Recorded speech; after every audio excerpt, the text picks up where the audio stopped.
stopping me now. I'm taking back all of my freedom, 'cause I know there's only one crown. I got the keys to the kingdom. I got the keys to the kingdom. You know I'm living in freedom. I got the keys to the kingdom. I got the keys to the kingdom. I got the keys to the kingdom. We're only 6 games away from reaching the halfway point of our tournament, and still the overall standings are looking pretty unstable. Moving on forward, ladies and gentlemen, welcome to BGIS 2024. I'm going to be hosting Castro Necro. John alongside with me on the panel is going to be, of course, Necros. And Necros, who do you think is going to be making the bounce back over here? I really believe it's going to be godlike esports in today's day because, yes, they had a little bit unstable start for themselves in the previous day, but again, the Vikendi kind of went good for themselves, and I really believe they can just come back to their comfortable spot. Oh, yeah. But there are a lot of names that I really want to just push forward, but apparently, if you just talk about X-Park just being on the first spot, kind of changing the tides around the corner. I mean, X-Park being on the first spot in the overall standing, it's something we all saw coming, let's be honest. Their form was looking unshakable from the past. All these 4 guys, they have been at the top of their performance, but nothing taken away from Raven Esports, man. Playing it like a unit. Finally, we're not seeing that one-man show from the Shadow Reaper. It's actually really good to see. I mean, the Undergod stepping up as a team, as a whole, it's really good for our eyes as we are seeing them evolving themselves throughout the tournament and coming down to the semi-finals. You know, this is almost reaching the final spot. If you make it to the top 8 by the end of week 1, you are in the safer spot and you will have a lot more room to clarify or rectify your mistakes that you're doing here. But which 8 teams, Necro? That's the main question. Top 8's going to be the goal, ladies and gentlemen. As we know, the top 8 directly move on forward towards the grand finals. And so far, even teams like Seven Shores, they haven't really found their groove inside of the Battlegrounds.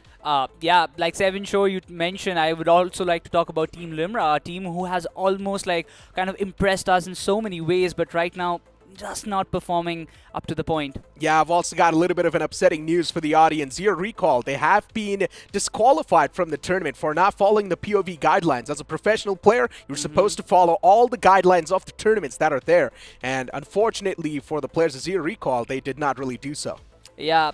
You can be the pro player in the previous time, but again, rules are rules. You need to kind of follow them, otherwise these are the consequences that you will be facing. But for now, coming back to the discussion that we were having, the teams that we were looking forward to kind of perform in a very good way, they have not stepped up to the point. Limra Esports, Galaxy Esports were also one of them. But you know what? We have got some more things coming up. We'll quickly have a look on the prize pool as well because everybody's fighting for it. Exactly. 2 crore rupees is going to be the overall prize pool. From, of course, the lion's share is going to be going towards the champions of the entire tournament. 60 lakh rupees. And then the second spot will be getting 30. The third one will be getting 20. And it's going to keep on descending downwards. Yep.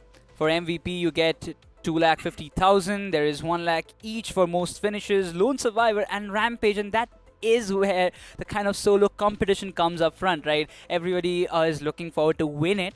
That's for sure. They want to be the champion of BGIS 2024. But those individual rewards also boost up the confidence of the players playing on the top list, maybe trying to get a lot more finishes for their name. That is true. I mean, moving on forward, right? I mean, we have expectations from so many of these other teams who are not able to perform. And the only reason why they were not able to perform is because of this points distribution, man. Sometimes it can be really rough on them because you can see on the latter half of the board, you get none.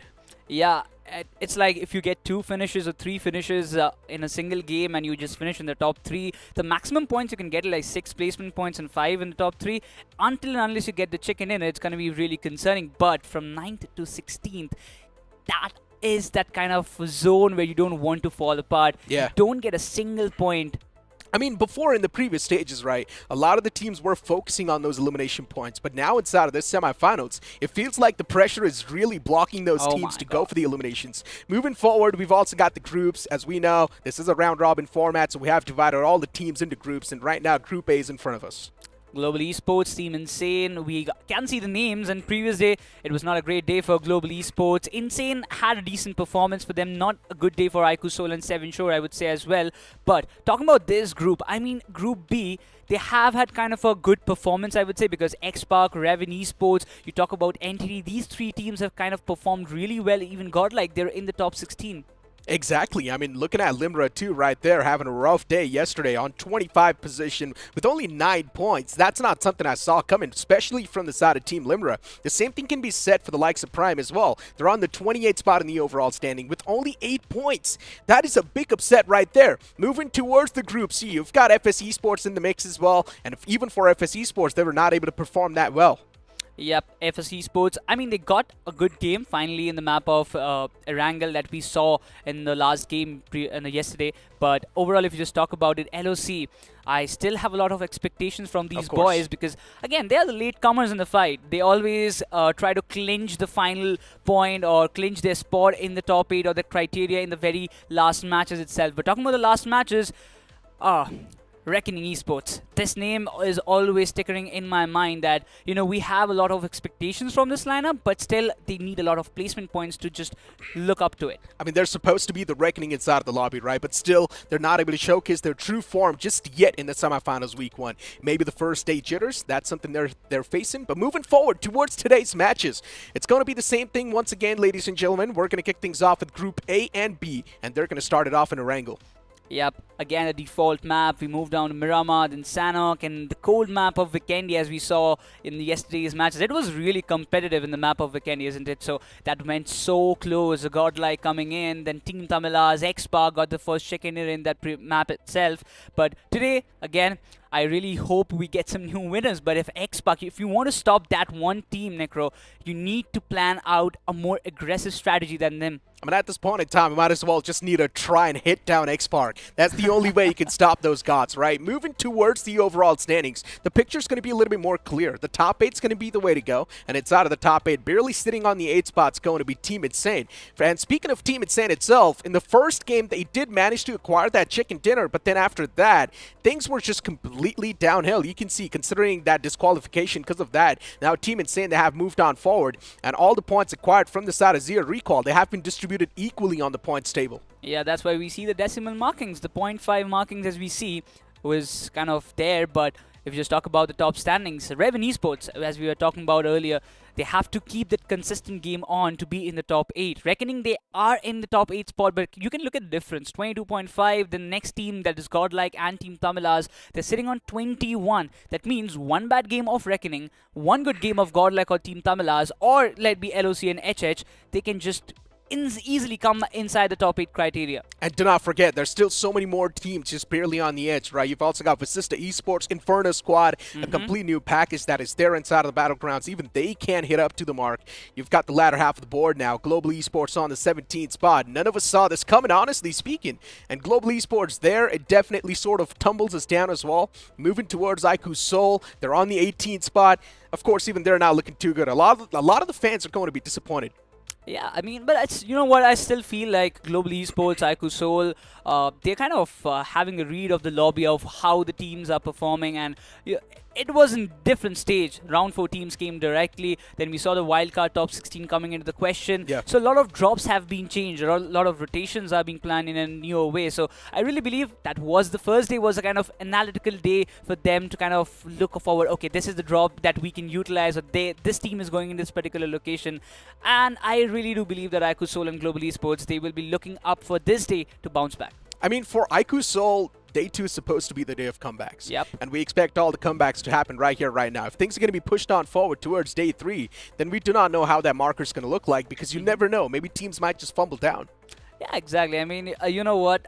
Day 3, it's kind of a desperation day. I really believe. the Pressure, man. The pressure lies in your head that, you know, you have to go all in to grab a lot more points. But what are they fighting for? They're fighting for the final spot for themselves, in which it is going to be a LAN venue. Yes, and it's going to be in Hyderabad. As we all know, there's also going to be some premium tickets available soon on the website. And for more information, make sure to follow all the Craft India social. All the money accumulated from the premium tickets will be used for a good cause, so you might be helping someone needy. But moving forward with the conversation, right? Now we know the upcoming game, of course, is going to be the map of Erangel. Nothing taken away from that. Some of the teams like Hyderabad Hydras having that little bit of a rough start for themselves, but still they're quite close to crack inside of that top 8. Yeah, I really believe they have been performing decent for now. The first day, yeah, they have got some good kind of points for themselves, but I really believe they need to gear up. As a team, they're performing really good. I have no questions about that, but right now it is about getting the balance between the finishes and the placement points. And the same thing can be said for teams like Lifecraft, right? Because even they have been struggling. There's so much more to talk about, ladies and gentlemen, but on the other side of this promo. आप क्यों नहीं खेलते हो? Time नहीं मिलता यार. ऐसा क्या करते हो? अरे यार.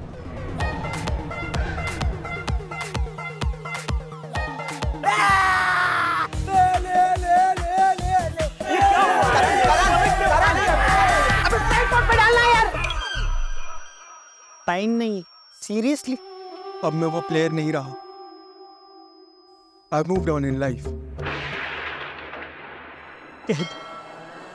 कि तुम अपने दोस्तों के साथ चिकन डिनर मिस नहीं करते क्या? मुझे स्क्वाड में वापस ले लो. Reunite with your squad and enjoy new skins, weapons, and exciting updates. Download BGMI today. After witnessing such intense competition, even I want to dial inside of the game. So what are you guys doing? Download BGMI right now if you haven't already. Let's move on with the conversation, right? Now, we had a talk about Hyderabad Hydras, IQ Seoul not doing too good for themselves, so you can't say there is going to be that opportunity in the first game itself to try and redeem. Yep, they will be kind of looking forward to build up the game for themselves because you have 3 matches in a day. You will be looking forward, okay, the first game, it did not go good. We will be looking forward to get some more points in the next 2 games because the maps are going to be different. You won't be playing Erangel like kind of like only Erangel, you're only playing Miramar or you're only playing Sanhok or Vikendi. Yes, there is one Sanhok and there is one Vikendi in the entire day, and I really hope kind of look forward that the Sanhok that IQ Seoul played in the previous day, that did not kind of fulfill their requirements, but today, again, it's a new day. I mean, one major problem for Godlike is definitely going to be that drop collision they have inside of Yasna Poliana too, in the school area as well. And also in Georgia Pool, there's a little bit of teams around them. So for Godlike, rotating out of that spot has definitely been quite tricky. And yesterday, they pretty much lost out on that chicken dinner only because of that one single factor. Imagine if they would have dropped inside of Yasna Poliana. Things could have been much more better. Yeah, I mean, when you are in your comfortable spot, you get kind of environment and you can build the fight according to your own play. But talking about the groups that are going to play, Group A versus Group B, or we can say Group A and B will be kind of participating in the very first match. It's Global Esports, Insane, Hyderabad Hydras, IQ Seoul, 7 Shore, RTGX IND, Lifecraft from Group A. From Group B, we get to see X-Spark, Team Limra, Carnival Gaming, Entity Gaming, Godlike Esports, Reven Esports, Prime Esports, and Inspiration Esports. These will be the 15 set of teams that will be playing the first match. And once again, if the viewers are wondering, where did the 16 team go? It's Zero Recall, because they have been disqualified for not following the POV guidelines. But for Entity Gaming, that recovery in the final few moments was incredible, right? Getting that one massive game, just coming out on top, bouncing themselves back in the overall standings. It was pretty nice. Right now, they're sitting somewhere in 5th or 6th spot. We were talking about it just before the match got started, that, you know, Entity, this is their map. They are the kings of Miramar, as we just say.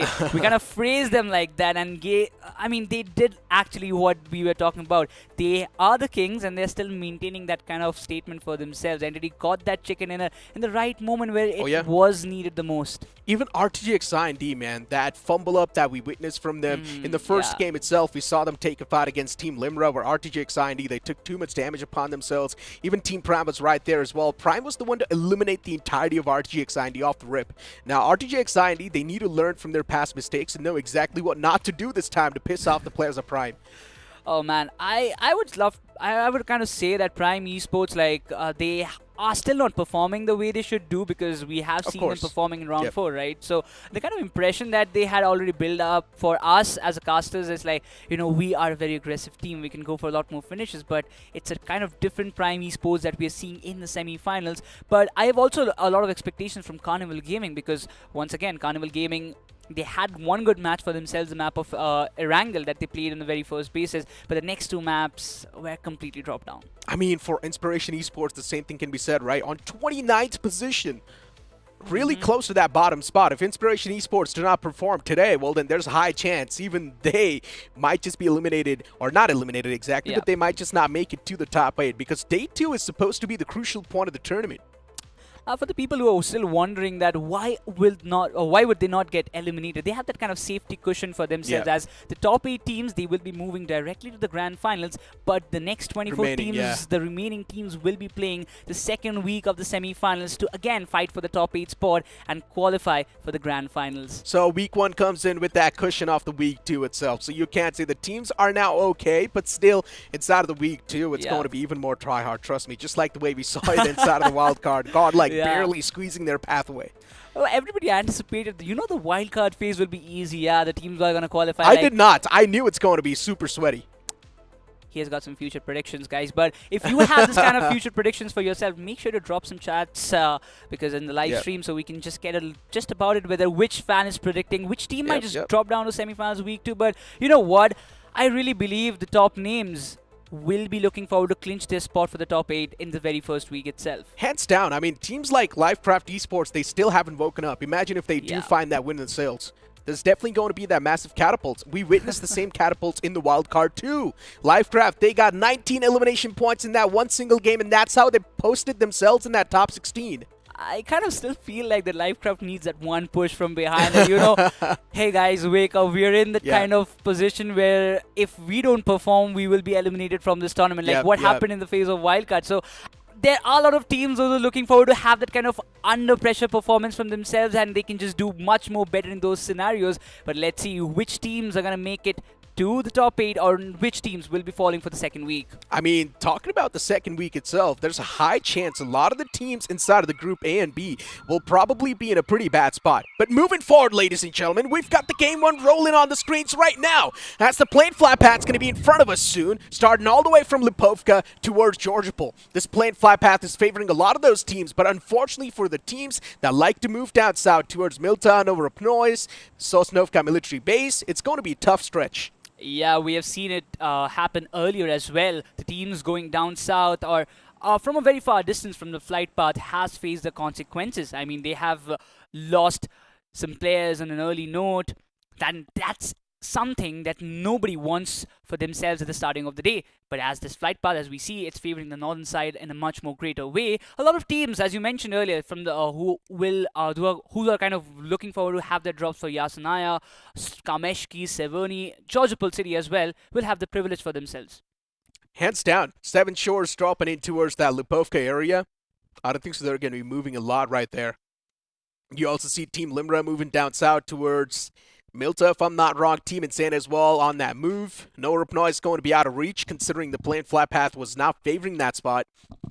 Raven Esports 2 moving down south towards Farms. Entity Gaming, they like to drop in towards Pachinki, so for them it's going to be in that reach. Inspiration Esports, they really do need a lot of that inspiration right now. But sometimes inspiration is not going to cut it. Discipline is what is needed. Oh, that's something. That's a good point. But eventually, when you talk about godlike esports, as we were talking about in the previous day, the first match of Erangel, they got the loots in the containers. They were rotating around the Everest trying to find out some teams. But it seems like, again, we have a tension being built up in the Yasenaya. It's RTGX IND versus Team X-Park and Sarang. He's being surrounded by 2 of the players. Now, this is a tough situation that you don't want to be in the early phase of the game. He's not scared, too, to take that fight. Oh, my tossed into perfection! And Radeon walks straight into it. Oh my god, Sarang, this man could not be any more lucky. He's found the opener. RTX IND in a big state of discomfort for now. Also got his hands on that pump shotgun. All it takes is one single bullet to the face, and that's going to seal the deal. Sarang knows exactly where the foe is, but he's taken some heavy amount of damage. A lot of damage off that has been inflicted, but then he connects that shot once again. Confirmation instantly rolls up. What is RTGX IND doing? One by one, peeking them like that. And Sarang, of course, for him, it's going to be a feast being served on a silver platter. Just does a 1v3 and not even breaking a sweat. It's just walking in front of the lion and you are just being the prey. Arib, he's confused. He's panicked. He doesn't have any clue what is going on. The last position is completely compromised in shadow. He gets the final finish point. It could have been a 1v4 for Sarang, right? Lost. Absolutely lost. That's what RTGX IND are. What are they even doing? The first man gets knocked out with the nade. Fine. He did not know the nade's being swung inside of that direction. But then the other players are just peeking out one after one, not even going for that double peek. The coordination just completely missing. And Sarang finding that exact advantage that was needed. And the fact that Sarang missed that first shot, he should have been instantly taken down. Why did they not rush up? I am still wondering about that nade that Sarang did, the first knockout that he got. Oh my god. I'm not going to lie, it was a pure luck. But still, man, that opening was so crucial. And as I mentioned, right, during the cast itself, that really put the players of RTGXIND in a big state of discomfort. But yeah, this massive setback is going to be really bad for them. This is going to be hurting their mental so much. Yep. Talking about that, even Prime Esports, they have some early contestants against Livecraft Esports. Both the teams are looking forward for some points. As you mentioned earlier, that Livecraft Esports still looking forward for that one opportunity where they can find a lot more points and can gear themselves up. But Pasha, it seems like he has considered a lot of damage from one end. But Prime Esports, look, you can see the split. 2 players in one compound. Zora is in another. Shanks is in another apartment. The split can sometimes work, but it can also let you down sometimes if Lcraft decides to push one at a time. Both the teams, they can feel this aura of discomfort. Do not exactly know how to challenge this fight, considering no one's able to find that initial opener. And looking forward towards the circle. We've got a decent amount of drop collisions right off the rip. We, of course, saw Team X-Spark wiping out the entirety of RTGXIND. Or maybe you can't say Sarang, a single-man show. And then moving towards Georgiapol Apartments, you've got 2 teams right here. Entity Gaming as well, just spreading their wings pretty wide apart. So yeah, I mean, the circle as well is pretty standard. So much breathing space for the teams. Aiku Soul, Global Esports, X-Spark now, as they have cleared the Yasunaya, they will be just having a good look for themselves. But Brook, he lost his patience and he had to make a fallback, as the majority of the team of Lcraft, they've already pushed together. They have decided to push on the compound where Brook and Crocodile, they were holding. Again, the DBS factor can change the tides. We have seen it being done earlier as well. But Prime Esports, they have to be very much stubborn with their position. They have to guard their territory to kind of survive in this fight. Prime Esports, all the 4 players, you can't see, they do not exactly know how to counter this push that is coming through their way. Livecraft definitely trying to be a little bit proactive inside of this fight. They do want to initiate or ignite that fire, considering 2 of the players have already pushed inside of that apartment. That building occupied with 2 foes. Utility being tossed. Oh, Ryzen could have been knocked out. It's looking way worse for that man. And Brook, he could have almost found that opener, which could have given them the glimmer of hope of winning this fight too. Prime Esports, I mean, at this point in time, this stalemate, I'm not a big fan of this, right? You can utilize this time to get your nades up, get your meds up as well, maybe get your hands on some better weaponry. You can utilize this time to do so much more better things. Reposition yourself in a better spot inside of the zone, but instead the stalemate is now cutting off all those ways. I guess it's still giving them the breathing space, because as they're inside the circle, they are not utilizing their mind, or they're not taking decisions to rotate on an early basis. But given that situation, even Godlike Esports, they don't have any neighbors around them, so it's a good time that they're also starting their rotation, trying to reach the central spot as quickly as possible. But we have seen it earlier as well, Necro. It was Carnival Gaming who actually got Jonathan taken down in one of the Erangel maps the previous day that we saw, and that gave Godlike a very bad start. Looking towards school area or the apartments. You've got Aiku Soul in there, as usual, just starting things off from the centric spot of the map. And for Aiku Soul, the start, the day one itself wasn't too good. They were on 19th spot with only 13 points, and that's why Aiku Soul, they were not feeling too good about themselves. All they need to do is find that initial kickstart, which they haven't found so far. Good shots taken. Shanks almost could have been shanked up. The man instantly backs away, though. Pasha able to find that opener against the man of Prime as he also gets that instant confirmation. Lifecraft Esports, they spring back to life with that confirmation. Crocodile is still searching for one helmet at least, because you can see he has no utils, he has no healings, not even a helmet, an aircraft. They're not even deciding. They're just going all in. No second thoughts. They all want those finishes, but Prime Esports, as they've lost one of their comrades, they have to make a fallback. But talking about the situation, even 7 Show seems to be in some bad kind of neighboring factor where Team Limra, they're trying to hunt them down. Yeah, Prime was backing away from that fight, and now Team Limra over here looking like the Mafias. The Bloodhounds found the scent. They did want to chase them down, but they stopped trailing, instead focusing on their own pathway. Team Limra, they have been struggling as well, so they cannot afford to lose out in this first game. It's definitely going to be that momentum setter. And considering we know Group A is going to be playing the first 3 games, so that's going to be really important for Group A. And for Limra Esports, they're inside of the Group B. If they do miss out on this game, you never know when they're going to be getting the other chance to play. I mean, there will still be a chance given to them today itself, but it will be that gap that might just not be good for you as a player. There won't be any Erangel if I'm not wrong. And it is one of the concerns when you have the I knew it.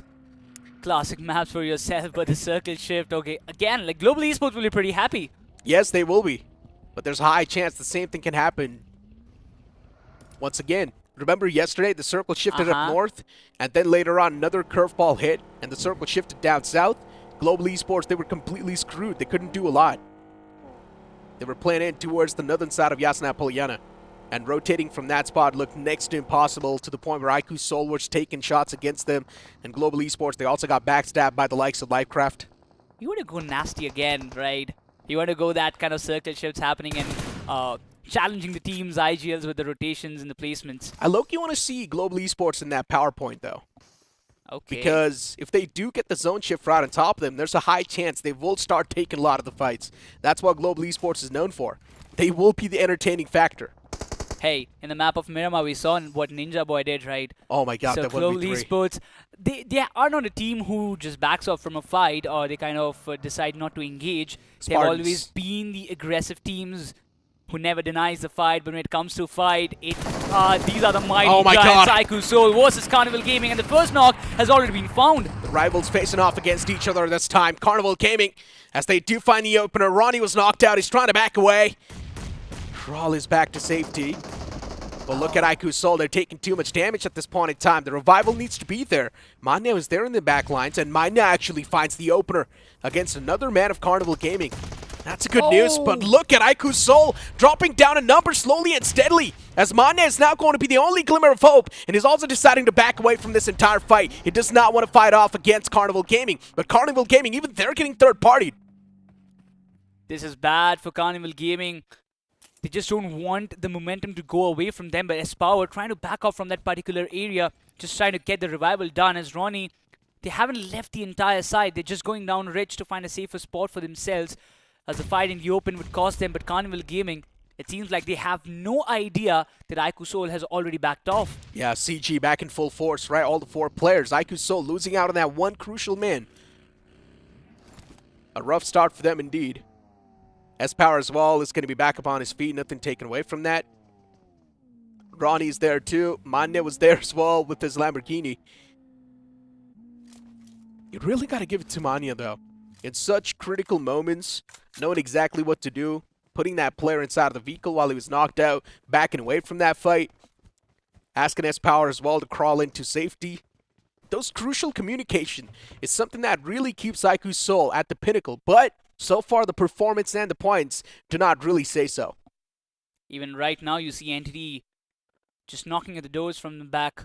Oh my god, surprise. Not an ideal spot for Aiku Soul if you ask me, but even Godlike it seems to be, they're also engaging in some rotational clashes on a different end of the map. But right now, Rozok seems to be converting into a war field in some more time. It does. It is the centric part right off the zone. Ronnie was out in the open, and as I mentioned, it is supposed to be a surprise. And the surprise, catching the player of Aiku Soul off guard. Now, Aiku Soul, the recovery is possible. Ronnie's knocked out for now. Uh-oh. And as Power, you can see the man's trying to close on up. He needs some smoke grenades to try and close on in towards that man. Good Molotov. It's actually going to incinerate Ronnie. And that's it. IQ Soul taken down to a 2-man squad. Completely a bad spot for Aiku Soul. A position where they don't want to be for a longer period of time. Yes, the circle is there, but we don't know for how long. And even Aiku Soul, the noise that they have made is grabbing the attention from Carnival Gaming as well, but I'm 100% sure that Carnival Gaming will not be interested in taking this risky fights, because they also know that there is another team waiting patiently to get some free frags for themselves, and the name is Entity. And Entity just backing away from that. It's a daylight robbery. As soon as they got the elimination point, they instantly backed away. Man. And now they're going to find themselves a little bit of that comfort shoes. Just want to be away from all that action. Just want to be on the safer shoes. Considering now they exactly know what's going on towards Rozhok. They know two teams camping in there. And looking at Godlike, they found themselves quite a nice split towards Ruins. At this point in time, every single team is just waiting for the next circle shift to hit the deck. And as soon as the circle shift is going to be there, a lot of the intentions will be cleared up. Knowing exactly how to rotate, considering the information right now is going to be up to the mark. Godlike have definitely got so much loot for themselves. You can see the ammunition on Shelly. He's almost got more than 450 ammunitions. Oh my god, this nade. My god. Yeah. I mean, if you look back once again, all the players of RTGX IND will be kind of blaming that luck, but this was a beautiful play by Sarang. But this is what I'm saying though, right? RTGX IND, Sarang missed that first initial shot. This could have been the opener that they needed. And Sarang, considering he was also chipped up quite low, all it could have took was just 2 bullets from the UMP to knock that man out. They messed it up big time. They should have instantly pushed up as soon as the first shot was missed. But yeah, all thanks to that panic. And yeah, now Global Esports is going to be in that PowerPoint position. They've got the prime spot. Team Limro as well. They've got the solid cover to play with, but I'm not a big fan of that compound. Neither me.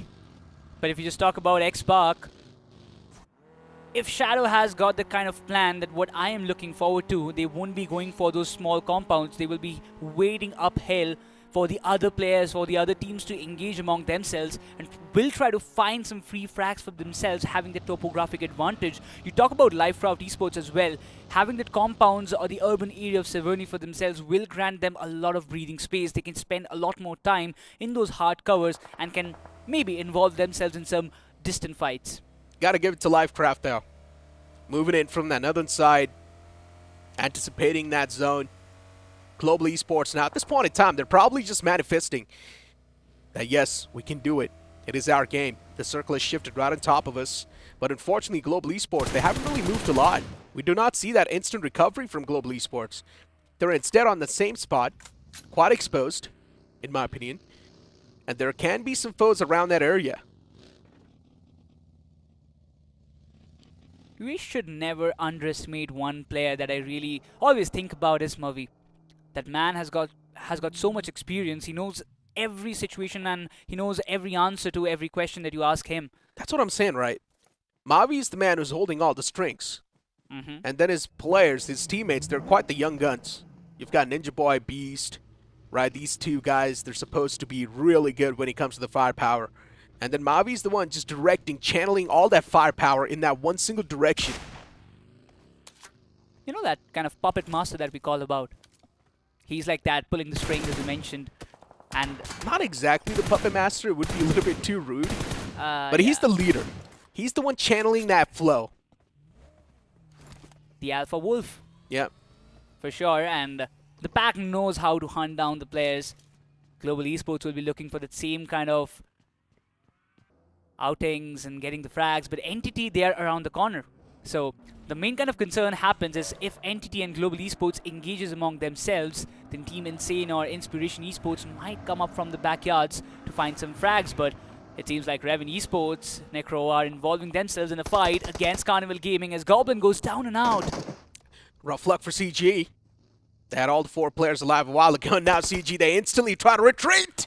But the utilities, it's definitely going to find the knocker. And it does. Neo knocked out for now. Another nade's going to be tossed in towards that same direction. And it blooms out to be a Molotov.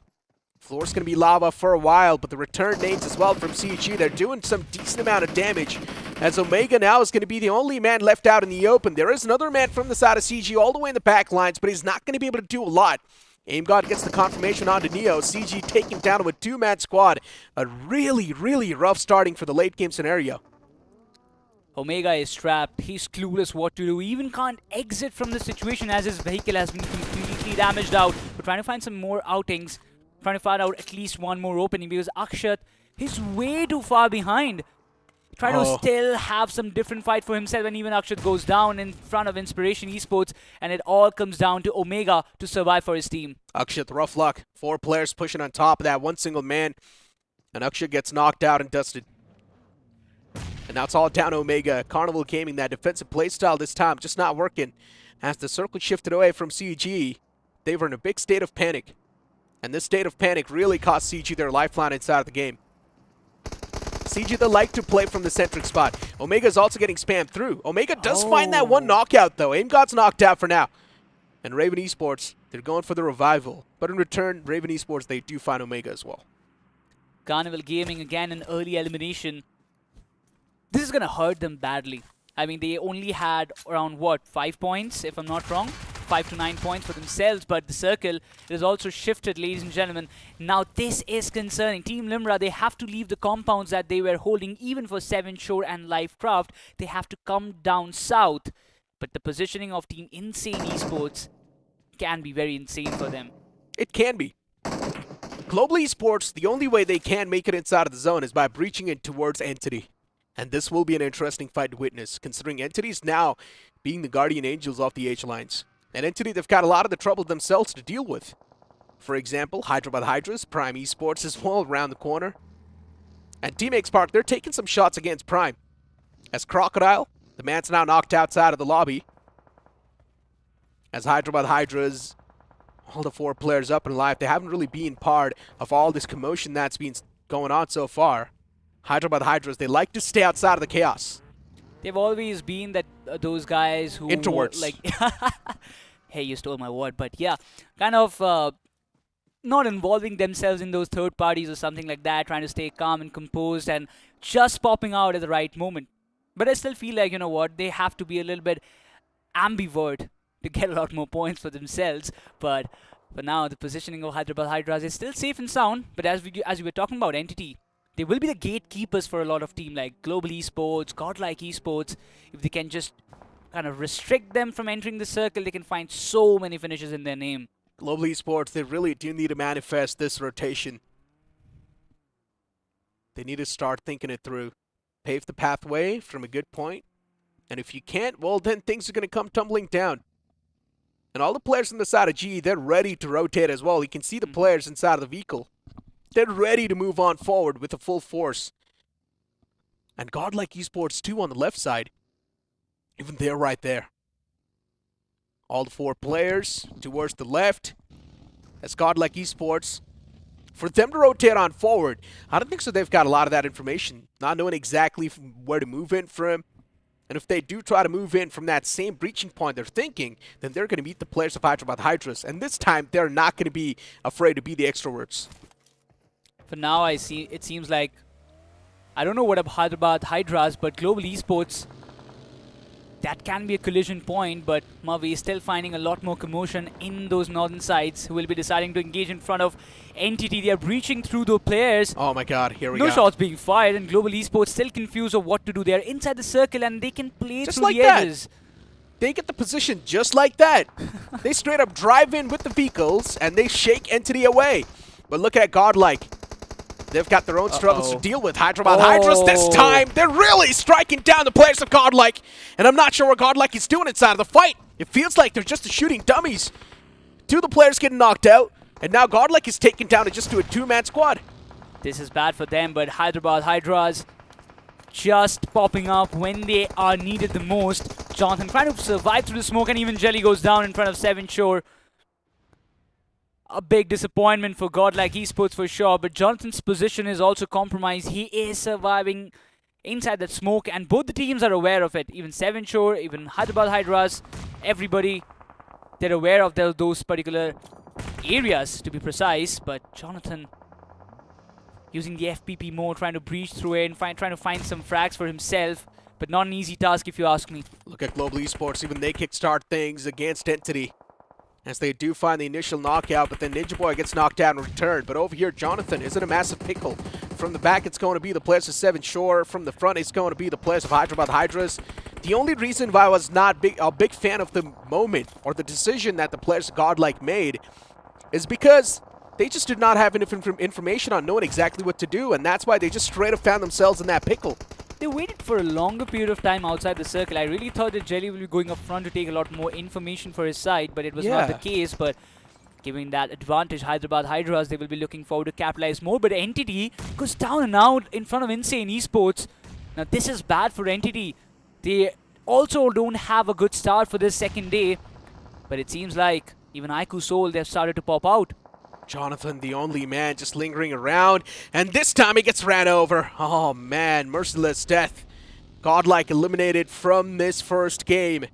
A bad start. The fans are definitely going to be super disappointed with that moment, or with that decision that was being made from the IGL to move on forward without any sort of information, and then they would just find themselves in that sandwich scenario. Wall of Death as well, now starting to close in. Aiku Soul, they've got their own troubles to deal with. Raven Esports in the front, not looking in that good comfort shoes. And slowly and steadily, the players are going to meet their makers as power. Yeah, just looting that death crate, trying to get as many meds as possible, maybe. And look at Global Esports, looking so confident, charging into fights just like that. Moksh almost on the verge of getting confirmed, and all the players of Global Esports are still alive. This is impressive. The big boulder on hand, 5 finishes already in their name as we're down to the final 7 teams. Xbox, look at the finishes that they have. They've already got 12 finishes in their name. Completely clearing off the corners. What a brilliant job they are doing. Everybody's feeling the spark, but Hyderabad Hydras, they will be also decimated on the 7th spot by the hands of 7 Shore as well as Global Esports combined. But, oh, that's a free frag for Global Esports, and Ninja Boy says thank you. 6 elimination points acquired so far. And a lot of those came in from Entity Gaming themselves as they eliminated the likes of Entity. And yeah, Godlike, they do thrive in this commotion. They do thrive in the chaos. Global Esports, they love these type of moments. Oh my God. And look at Beast just spraying down through the smoke, just looking forward to find that knockout. Or at least find something, a hit marker maybe. And look at Team X-Spark, a sending moment coming through. A massive wall of smoke being created by the players. And they push up forward with that wall of smoke. Team Limbra is going to be on the receiving end of things, considering X-Spark are the one to charge inside of this fight. So many utils to use, if you ask me. So, like, almost 4 or 5 nades on a single player, summing up to like 15 nades in total as a team. X-Spark, they're all charging in. The adrenaline rush that they have is tremendous in Team Limbra. They have to defend their territory in front of the table toppers. It's not an easy task. Ninja Jod up front knows the position. Might just be the first knock. No, it's not. Not yet, oh but Ninja Jod gets taken down. That's a big opening for Team Limbra. Team X-Spark, a bad start to this fight. A 3-on-4, Team Limbra having the advantage, and they've also got the solid cover to play with. Luckily enough for them, even the zone's helping them. And Team Limbra, the players are being chipped up. Nothing taken away from that. Team Limbra's players definitely on the HP deficit. But Team X-Spark, they're slowly and steadily charging inside of this fight. Once again, creating that smoke pathway, that smoke wall to reach in towards that compound. But they lose out on Sarang while doing so. Team X-Spark, another nade sails in. This time it catches another man from the side of Team Limbra. And just like that, within a flash, you see 3 players knocked out. X-Spark down to just that shadow. And he pulls out the S12K. He's taken a lot of shots. But unfortunately, he does not come through with that clutch. 14 finishes and X-Spark are out of the top 3 or top 4 if you ask me. But right now, we've got the final 3 teams and 5 players alive. 7 Shore, this is the moment that they can just win it through. They've got the player advantage. Same goes for Team Limbra. They've got 7 finishes in their name, and Beast, he can just be the party spoiler for 7 Shore because his position is completely unknown. Oh, deja vu on the floor. Beast. He has pulled off a chicken dinner on the map of Sanhok, just like this, the same way. Can he pull it off once again? That's the question. And for him to do so, he really needs to hope that Limbra and 7 Shore, they engage inside of a fight themselves. Oh. Beast is the one to sort of pepper down some salt towards the wounds. But no one is deciding to react just yet. 7 Shores keeping their position anonymous. I really believe Beast is aware of the position of where the players of Seven Shore are because he has got that height advantage. He can just watch everything from above those lands, but Team Limra, I don't think they're going to peek against Beast for now because, again, their heads will be exposed to him directly, and they don't want to take the risk right now.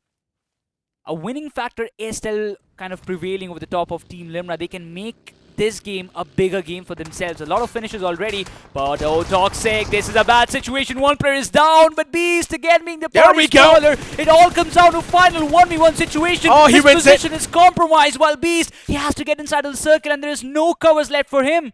Yeah, he's now starting to toss out the smokes. He knows the opponent's going to be peeking him soon. It's a 1v1. Beast can actually clutch it out once again. Beast has done it way too many times in the past. And once again, Beast can actually come through life. He tosses in that nade. Is it really going to find any sort of confirmation? And Beast, there we go. He spots the last snake, and he shuts him down. Global Esports, once again, on the back of Beast. They swing this chicken dinner in their backpack. Just don't go by his face. This man, this boy is a monster. GE Beast, you beauty. The way he was patient in his position. It's not easy. It's definitely not easy to just stay calm when you are surviving alone, but completely understanding the situation, completely understanding that if he goes up front, he is a dead man, and he waited for both the teams to engage among themselves. He was the party spoiler for Seven Shore, and he clutched it out in the best time that you can ever ask for. In the top 3, if Global Esports is alive, and if there's Beast in it, it's their game. At this point, he just called this man the Clutch Meister. Oh my God. He knows exactly when to strike. He knows exactly what to do. Those minute decisions that he makes on the fly is really incredible. Knowing exactly when to strike, knowing exactly when not to strike, when not to third party, when not to take the shots. As I mentioned, for Beast's success, he needs to hope that Seven Shores, they do end up taking a fight against Limra. But let's speak about the stats over here. Seven Shores, solid game inside of the top 2, or inside of the top 3. Team Limra in the top 2. In my opinion, the Undergods are now once again starting to step up.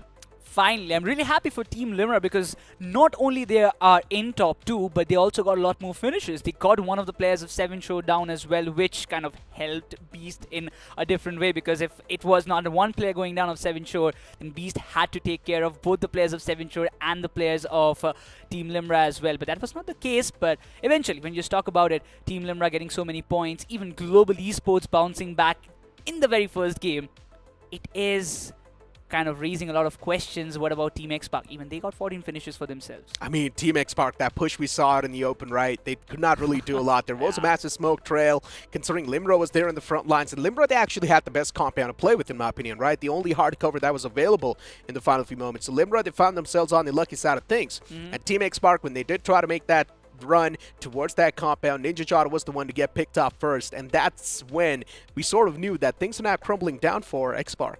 But still, the kind of recovery they did with those nades, 3 nades coming up, 3 people getting taken down, I really thought, oh, this is the moment X-Park might just survive. But you know what? That HP did not favor Shadow to take that one-on-one fight against the players of Team Limra. But still, somehow they managed. But you know what? That kind of moment, I really felt like Team Limra, that kind of man loss costed them the game. But we'll have a quick recap of the game or the winning moment that happened, because again and again, how many times we see it, still like it seems like, oh my god, how did he just do it? I mean, look at this push the players of Seven Shores made, right? This push was pretty unorthodox, and that's where Team Limra found themselves in the advantage. Beastie also claimed that last elimination points from the side of Seven Shores, and then later on found that snake as well, who was just proning out in the open. So, a perfect play coming in from the side of Global Esports is Beast, and there's a reason why his name is Beast, right? Yeah, he devours. He devours everybody who comes in his way. That's for sure. And by this match, it's quite evident, right? Why his name is Beast. He might be young in his age for now, but he's a prodigy, right? Of course he's a prodigy. Even Ninja Boy, the same thing can be said for him, right? And as I mentioned, Mavi is the one who's got all the strings in his hands. He's the one to channel all that power in the perfect direction. I mean, you saw Global Esports surviving till the late game scenario with all the 4 players. Later on, things came crumbling down, understandable, because the circle was out in the open, and only a few teams had a solid cover to play with. For example, Team Limra and Seven Shores, considering they had the ditch. Yeah, exactly. And I was really happy for Team Limra to have that kind of position because Seven Shore, they knew there is one player above the hill and they need to take care of it because Beast. But I somehow felt like Seven Shore was like, okay, he's outside of the circle, he needs to come in, so we might have some breathing space for ourselves. But to push towards Team Limra is the only decision I believe Seven Shore had. But you know what? After having so much dramatic performances in this one, I really guess who's going to be the MVP. Is it going to be Beast? Of course, it should be Beast, right? Let's I mean, have a the look. man pretty much clutched out the game for his entire team and secured those 10 points. So it should be Beast in my opinion. But no, instead it's going to be Spray God. Once again, Team X Spark. This bring back to life somehow with 5 finishes and the damage number is 726. They're doing pretty good, man. Team X Spark, of course, there is the man on the match MVP moving towards the top 5 list. You're, of course, going to find Beast over here, too. It's got the similar amount of eliminations. Unfortunately, the damage number was not able to keep up. The way X-Spark has played, you can see 3 of the players in top 5 performers as well. Sarang, definitely that first 1v3 that he kind of geared up himself with. Then again, Shadow coming with 4 finishes for himself. 3 players of X-Spark are in the top 5 performers. Unfortunately, Ninja Jot couldn't make it. But for sure, the kind of contribution that everybody had was tremendous. Even Starboy from Inspiration Esports having 4 finishes in his name. I mean, moving towards the point standings, things are now going to be a little bit more cleared up, right? X-Spark with 18 points. Wow. That's once again that consistency hitting from the side of Team X-Spark. It just hits different. But Global Esports, man, the day one was not too good considering they started things off with on 18 spot with only 14 points. But now these 21 points is going to be propelling them all the way in that top 3. Yep. 20 bomber, 21 points coming. The question, even Team Limra Esports, I really think with this 14 points, they will be closing up to the top 16 or maybe closing up to the top 10 itself. But X-Spark still maintaining that kind of benchmark for themselves. They had 36 points in the previous day in 3 games. Now 18 again added to their total will boost them and will create a big gap for themselves. But for teams like Carnival Gaming, Entity, Godlike, a lot more expectations at least. For X-Spark, it's all about being able to maintain that spot they've got, right? Before CG, Godlike, RTX IND, Livecraft, Team Insane, Entity Gaming, a bad start. For Team Insane, Erangel is supposed to be their forte, but man, this Erangel was not really that great for Team Insane. Yep. Not even for Carnival Gaming as we speak. RTX IND, they just want to forget that they even played this match. That's for sure, because if you are RTX IND, it's very hard to swallow this match like a pill because the start, it was so bad. They messed up so bad. I mean, as I mentioned, right, those minus, those micro decisions that you try to make, things just completely messed up. But you know what? This is not supposed to happen inside of the LAN, right? And of course, it's going to be at the Grand Finals. And the LAN venue is going to be in Hyderabad too. And as we know, there's also going to be some premium tickets being sold soon on the website. To have more information about this, make sure to follow Crafton India socials. You just don't want to miss the BGIS LAN, right? Yeah. The environment is completely different. And if you are coming, then also, we'll be there. You can just say hi. Yeah, drop by, say hi. But you know what? There's so much more to talk about, ladies and gentlemen. There's so much more theory crafting to be done, considering the upcoming map is also going to be the map of Miramar, and it might just change the tides to make waves. But let's move on forward towards this nice promo that's lined up. Ahmed? Yes, sir.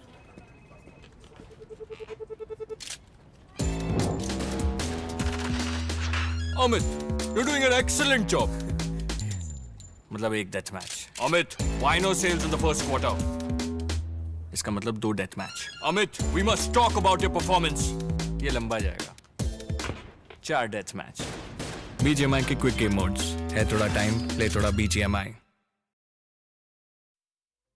I've been enjoying my time casting the game, of course, and also playing it myself. And I'm pretty sure you guys will as well once you download that game on your devices. Moving forward with the conversation, as we know, Miramar is going to be the upcoming map. What are your expectations now? Again, I really expect a high finish game. I really want this kind of a wrangle match to kind of replicate in the Miramar as well.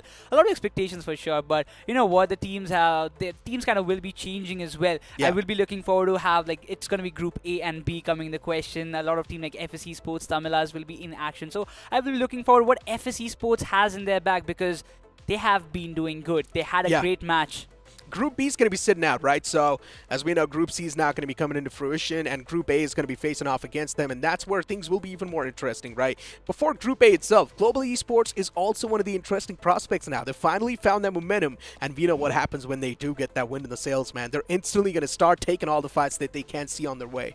I just named them the Boogiemans of the lobby. I really wanted to say it. I was waiting for a long time to say this, but now finally they are the Boogiemans that we just talked about. But you know what? We'll have a look quickly on the matchup of this second match, which will be going on in the map of Miramar itself, because Group A teams, they will be continuing, but Group C coming into the picture, as we just talked about, FS Esports, Team Tamilas, Team Aru, NIY, Mogo Esports, LOC, Team Kemenix, Venom, and Magnet Esports. A lot of new teams coming up as the previous group. They will be getting a breather for themselves, but there's a breather for Necro as well, as I have got the guy with big brains, Fixes, back on the desk with me. And before I just hop onto the map of Miramar, Fixes, I would really like to ask you, what are your thoughts about the first match? It was electric, wasn't it? Because even before the show started, it was almost it was kind of thunderstorms coming along the way, and it's finally starting to rain cats and dogs right now here also in the studio, and also what is happening inside of the battlegrounds. Team X Park again off to such a thunderous start, but Global Esports and Beast, it's a whole different storyline that this kid is writing over here, and I'm really excited to see more out of him. Yeah. Again, as we know, Group A, they will be continuing first 3 games for themselves. There are a lot of expectation, at least for me, because Beast, you know what, we were talking so much about Global Esports in the previous day, that how did this day go bad, but as I said earlier, that was just a testing day for themselves in the semi-finals, because they knew we have 3 more days left and a lot more matches and we can make the comeback easily. I think there was this one pointer that Necro raised up, and it was the fact that Global Esports getting a chicken dinner in this one, they're sailing through directly into that top 3. I just feel like it could be Raven Esports who might still hold on to that second spot, because again they're getting those consistent points, 6 points also in this first game of Erangel, but big storylines. Aiku Soul, still you could see those cracks, you could see things seeping through their eyes, and even for the players of Godlike, they're starting to mess up, but Godlike was still in a decent position, but for Team Insane, having such a strong footing in the map of Erangel, could not get a lot of points in this one. Even for Carnival Gaming, I was really surprised. I mean, it's fine, Goblin got taken down, but 2 players going all in without having any information, and Raven Esports were like pretty much ready for it. They already had the pre-cooked nades ready, and instantly as soon as Omega and Neo came into the picture, the nades went all in, Neo got instantly taken down, and Omega was all left alone. Akshat was there for the backup, but even the other players of Inspiration Esports went all in for him, and he even got taken down. You know, it was an objective fight that nobody wanted to take, right? Ideally, Carnival Gaming wanted that compound, but Raven Esports were already there. And it was much easier to defend the fort because the terrain is structured in that way, and they had some covers to play around, while Carnival Gaming, they were just out in the open. But you know what? I really want to talk about the last particular fight. Of course, we had Team Limra over there, and they were fighting it out against Inspiration. But Beast, I felt like his position was quite compromised, because the moment he had thrown off that smoke, everybody knew that there is somebody hiding. But again, they were kind of tunnel vision onto that one fight happening right in front of them, that they forgot that there could be that one man who could hurt them, and that is exactly what Beast did. Even for Team X Park, it was a really good start considering how they started off, and they were helpless, let's be honest, right? They had to get inside the circle, and they did not have any vehicles. If they had those vehicles, ideally they could have made that push in, and could have baited the players of Limra, and could have gotten more knocks. But again, it is what it is, and yeah, Team X Park already crossing that 50-pointer.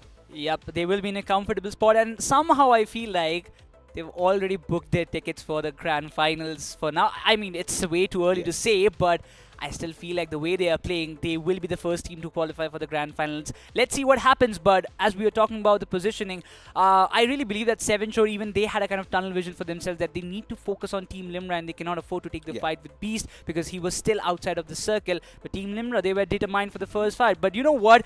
We will have the discussions more about the new teams coming in right now, as we will be shifting up for the map of Miramar, and we will be having Team Aru, Mogo Esports, so many big names coming up.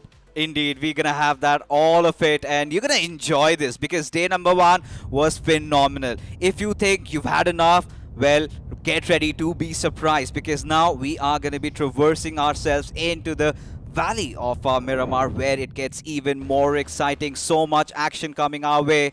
as the flight path trajectory all the way from Minas del Sur towards Torre Ahumada. Now we've got Group C in action, and now when you talk about the bigger names, Necros definitely one of those teams that I want to talk about, and in fact I want to see them making a comeback, has to be Cheminix Venom. For sure, we saw a different Cheminix Venom of what we saw earlier in the BGIS rounds. So they have to step up their game. They have to kind of find the charm, find the spark, what is still lying within themselves, which is completely suppressed. I really believe they need to find something about it. They have to do something about it. But as for the flight path fixes, this is the best flight path that you can ever ask for. All the teams, they will be so happy that, finally, without any early contest, we can get the vehicles, we can reach our drop location safely. Oh, for sure. I think the map pretty much feels like it has been dissected into two halves. So all these bigger names, and even for the undergods, should not be a big hassle to get down to their respected drop locations. But Team Tamilas, another team, Necros really need to talk about them as well, considering their past and the history that this all comes with. Quite famous for the heroics in Miramar. And yesterday also, they were pretty silent. I think it was just that one game where they kind of got a few points here and there. But if you talk about the big hitters, Bogo Esports, they're back into the lobby. You've got the players of Team Aru. They also were quite phenomenal, carrying forward that form from Wildcard into the semis. The first day, it was not that decent for Team Aru. They tried to make a lot more comebacks. They got a lot of finishes for their name as well, but not a chicken dinner. They came close to it, but still, that cherry on the cake. It's still there to put on, and Atanki and the team will be looking forward to it. I kind of like to beg to differ a little bit over here, because 26 points Team Aru got for themselves. Now, when you compare it against the other bigger names, they certainly have surpassed their expectations, right? And this is what you want to see from Team Aru. Now, this is one of those teams. Let's be honest, nobody expected them to be here. But just by performing so well and handling those moments, yes, they are right now in a good position, perhaps. Now, they will be playing the first game, and we know they've got a decent footing in this particular map as well. Those wildcard reminiscence where you had Godlike taking on Team Aru, and Team Aru, they went in smacking them down. So, yeah, I think for Team Aru, they're still in a decent position. But yeah, there was this another conversation we were having about Team X-Park also. They've made it through the halfway mark. I think they've crossed 50. And considering that now we can make us speculations about the cutoffs somewhere being around 70 to 75 points. I think if Team X-Park continues playing like this, I think they might just cruise through by the end of the evening. Making the cutoff a little low for the other teams to qualify? I think it's going to be still 70 to 75 at the very max. 70, for the top 8. Okay, so top 8, it's 70, 75. I'm going to go with 68, a number that nobody would go for. But you know what? It's Mogo Esports on the screen as we come back to the discussion. A team who is still consistent, there in the second spot, trying to clinch through more. And I'm really, really happy. Wholeheartedly, I'm going to say, about the phase that Destro was having from the starting of the year, right now coming down to BGIS, they're back in the form. And when it mattered the most, they're back. That's the main question. Yeah, the best part is that now everybody is starting to deliver. It's all about Shogun, just sharpening things up a little bit, relying a little bit more on his instincts, because for Destro, Justin and Delta, I think they're back to their old ways. Once the entire team gets into the groove, there's no stopping them. But this team in front of us, Aiko Soul, they've been giving a lot of heartaches, especially to their supporters, to their fans. Haven't really given them a reason to smile, but let's not go wrong now. This is one of those teams that could instantly switch gears. And that has sort of been concerning for me, because even in the previous fight of Erangel, right? Yesterday also they went up against Carnival Gaming. Neo clutched them 1v3. Today also they suffered some early casualty. It was good. I mean, that discussion was brought up that they decided to back off. I mean, they had to, right? They were pretty much getting surrounded. Teams were starting to eye out on them. Knocks were coming in from elsewhere. But then again, at the grand scheme of things, they aren't really getting those points. What I think, like, Mane is still planning to go for the second week and play some more matches to qualify. I mean, he has that kind of plans on the wildcard, right? It was a different Aiku Soul that we were seeing from round 4. Round 4 was a big mess up. Wildcard was so much dominating. Again, I still feel like that same kind of script is being followed by Mania, that he wants to go down to the week 2 and then qualify for Grand Finals. But we'll see about it. But talking about this team as well, Fixes, Lifecraft in the question. For Lifecraft, this time it was a good start in Erangel. I mean, the first fight against the players of Prime, that was fine. But again, could not get a lot of points. That's the cause of concern for me. Because this team is pretty aggressive. I think you could see from their body language, they're trying to be quite notorious. They knock somebody down, they go in for those pans and get all the shenanigans. But you put it all aside. So far, I believe their performance has been quite decent, if not the very best. Still somewhere hunkered around at the 20th spot before the start of today's evening. And all they need is that one good game. Yep. Even in wildcard phase, they had that one good game, 19 finishes in a single match. My God. They raised the benchmark so high that we had a lot more expectation. You know, like Livecraft getting 19 finishes in a single match is a big thing. And when you do these kind of performance in front of the audience on a big screen, you actually set a lot of hopes that the others as an audience, as a BGMI fan or an esports fan, that develops within themselves that, you know, this team is very dominating, so we have to watch out for. Yeah, I think for Livecraft Esports, I really felt like they should have started off in a similar manner. Because this time, in fact, in the wildcards, everything was stacked up against them. They still managed to get those 19 finishes. But this time, when you come into the first week of the semis, right, you've got that cushion. Even if you don't make the cut, you still have another chance. You still get to play that second week. So, in fact, if they would have started off with taking a lot of those fights, forcing it out, because that is pretty much their forte. Or that is what I really feel, right? And what could go wrong at the very max? They could just mess up a few more games. That's fine. But if they could get one biggie, just like something Global Esports managed to get, they would be instantly back into the race. The main fact is that the momentum will be building up for themselves. But as you talk about momentum, there is nobody better than Global Esports. It's Geminex Venom again, falling into the praise of Global Esports. Fury going down. Pushes the players down to a 3-man squad. VG seems to be in a big trouble as Venom. He's also confined in those compounds. He needs to get back with his teammates, those who are there downhill. A big task for him to just go down and reunite with his teammates when you know that there's Global Esports in front of you. But look at Venom. That kind of instinct that he has to survive. He has to fall back. My God. It's such dire days for Geminex Venom. And this time they were caught with their pants down. You know what has happened? Global Esports. They changed their drop. They usually head up top, but this time, landing around the San Martin areas, Geminex Venom did not see this one coming. Were quite unprepared. And Global Esports know the fact that, yeah, Geminex Venom haven't really been having the best of the start, and they would be under pressure. The iron is hot.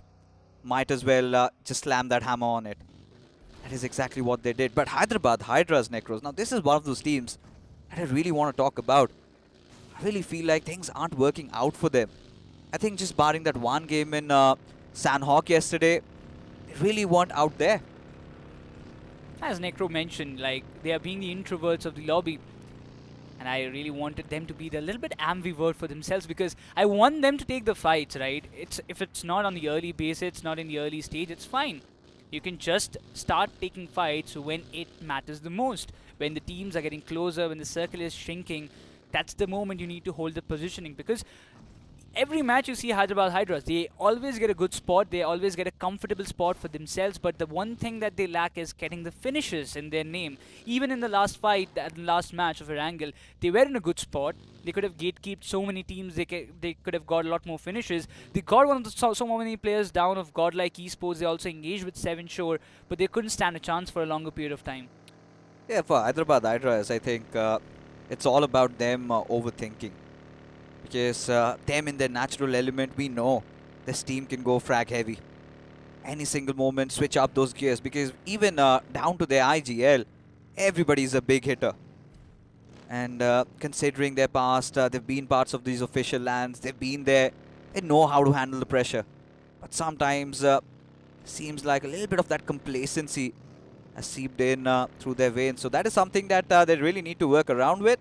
But considering this is one of those teams that made it inside of the semis, courtesy from that round number 4 stellar performance, you would really expect bigger things from Hyderabad Hydras. Heck, let's not even forget, they were the ones who broke that curse. None of the teams making it coming from the grind could have made it to round number 4. It was them who broke it. They have to do something similar like that once again. Yeah. to go directly in the grand finals in the very first week itself, but oh, Anna, why? This is, you know what, one of the scariest part that you can ever imagine in map of Miramar. I have been eliminated so many times in that buggy. Sometimes I hate it. And it hurts, right? Especially, you know, in Miramar, once your buggy gets flipped out, right out in the open, what do you do? And imagine somebody else being around there watching you. You're pretty much a dead man walking. But again, you know, bringing the conversation back to this team in front of us, LOC Esports. They've also been quite an interesting prospect. We did not expect a lot out of them. They've been the undergods, and this team, I really feel like they have a lot of firepower in them. We've seen those maps where they really capitalize on third-partying the others. Even when push comes to shove, they also know how to engage in those fights. I think they've also been having quite a ball. Considering where the entire opposition has been, they've been doing pretty decent in day number 1. And today is the day, if they kind of manage to get around 20 to 25 points, could still be in the race for that top 8. Somehow I even feel like, you know, LOC is a team who needs some kind of under pressure situation for themselves to kind of bounce back, or I would say bring up the performance that they have within themselves. But when you talk about this, RTX IND, they have started some fights with Team Insane, and this is really good for them. The first match of Erangel was a nightmare, and comparative to it, if you just start off with some finishes, it's good for you, but it's Team Insane going down, so that is concerning me a little bit. Yeah, for RTG IND though, a little bit of that opener, that is something they needed. But like you said, again, Insane. Now the pressure is starting to build up because they've been having that similar style of play every single time. Try to hold the center, get there. But this time with teams around them. And for RTG IND, considering how they started off their journey in Erangel today, that had to be painful. They were read like an open book. Seems like they were quite unprepared for X-Pac. But in this fight though, completely surrounding the players of Team Insane, it's all about getting that one knock, and you could see the entire floodgates opening up. They also have to be very cautious. If RTGX IND starts to engage themselves with Insane Esports, I just saw Hyderabad Hydras around the corner, so if Hyderabad Hydras, they kind of change their play style, if they change their approach, they might just come closer to take a chance of getting a lot more finishes for themselves. But Spy, look at his position, changing it in the very perfect moment to avoid those nade damages for himself, but still trying to give a lot more damage. Ralphie's nade, they have given some splash damage to the players of Insane Evil and Afu, but oh, Ralphie, he has been red. Not yet. For RTG IND, everything really relies on Radeon. Because Ralphie, yes, he's trying to go in for those grenades, trying to find that opener. But Radeon on the backlines, he's trying to provide that support fire. And imagine Ralphie gets that first knock, and you've got Lobster instantly deciding to push through. Because that is the moment that the panic button shall hit. They'll have to respond, and this is the opener that I was talking about. Radeon having that angle from the backlines. And now, this is where Lobster, he was waiting for the moments like this. As Evil, he is pretty much a dead man walking, but nice retaliation comes in from Apu's side. As now it is going to be a 3-on-3 situation with Team Insane having all their players quite tight to each other. As that grenade ricochets, and Ralphie, he also goes falling down. Arib is way too far. Radeon, he needs to do the magic. He needs to pull the strings right now. I just can't understand why would you stand in those predictable spots where you know the grenades are going to come in. That was the easiest position that everybody usually needs to get the openings. Radeon again has to be the savior for RTX IND, but that gave the breather. Arib's trying to give some support fire from the back ends, but through the smokes, the players of Insane, they're pushing up close, and there is nothing that Arib could do from this point. And Radeon has to pull the big game. It's very tough for him though. Lobster has managed to patch himself up. Radeon and Lobster do have that little bit of that crossfire, but Spy tickling with the players of RTG IND as Insane. They want to commit in for the push. Two players coming right in front of him. Radeon quite oblivious of the other, but instantly gets smacked. After getting that knock, the trades do come through. Lobster and his teammate Arif, they've got to play it together. And seems like Insane, they are fighting back. And now none of them are really out of the woods yet. Because look at this, Team Aru. They come charging, they come swinging. And this is what happens in Miramar. Even Hyderabad Hydra seems to be very interested. Fixes, they are around the corners as well. Reeves' position has been compromised in front of Team Aru, and they will be desperate of getting that final frag, and that's the deed done. As RTGX IND, they will be eliminated in the 15th spot. Once again, 2 back-to-back early exits. This is going to hurt them bad, but for sure, Team Aru, they are starting things well for them. Yeah, I mean, for Team Aru, really saw a window and decided to break through. And RTG IND, they were really caught off guard. Did not anticipate this, but Team Insane, now they could be in a bit of a pickle over here. It seems like Team Aru, they want to get inside the circle, get a decent position to themselves. Team Tamilas have a got good footing for them. Even the players of Lifecraft this time, a different style of approach. But look at Mogo Esports, not far behind, and this is exactly how they like to play. Keep floating around, and now try and pick up fights here and there. And once they get a knock or two, instantly go pushing in.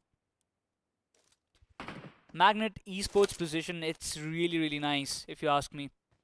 They can literally trap LOC in that compound for such a long time, and there will be no other team to kind of backstab them from that position. But Yeah. I really feel like, you know, Bijoy, as you mentioned earlier as well, he's that one player who has done so much great work for his team.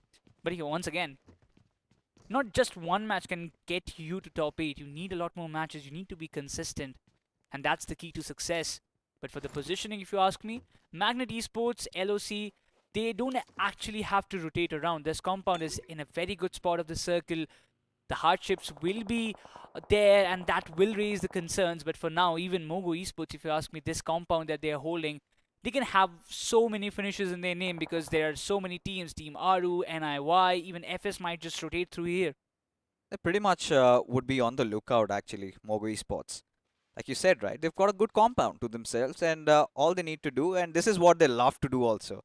You know, sit down there, just wait for two teams to pick a fight, and then instantly go third-partying them. But 7 sure, Necros, we both have to agree, they've got a great start to the evening.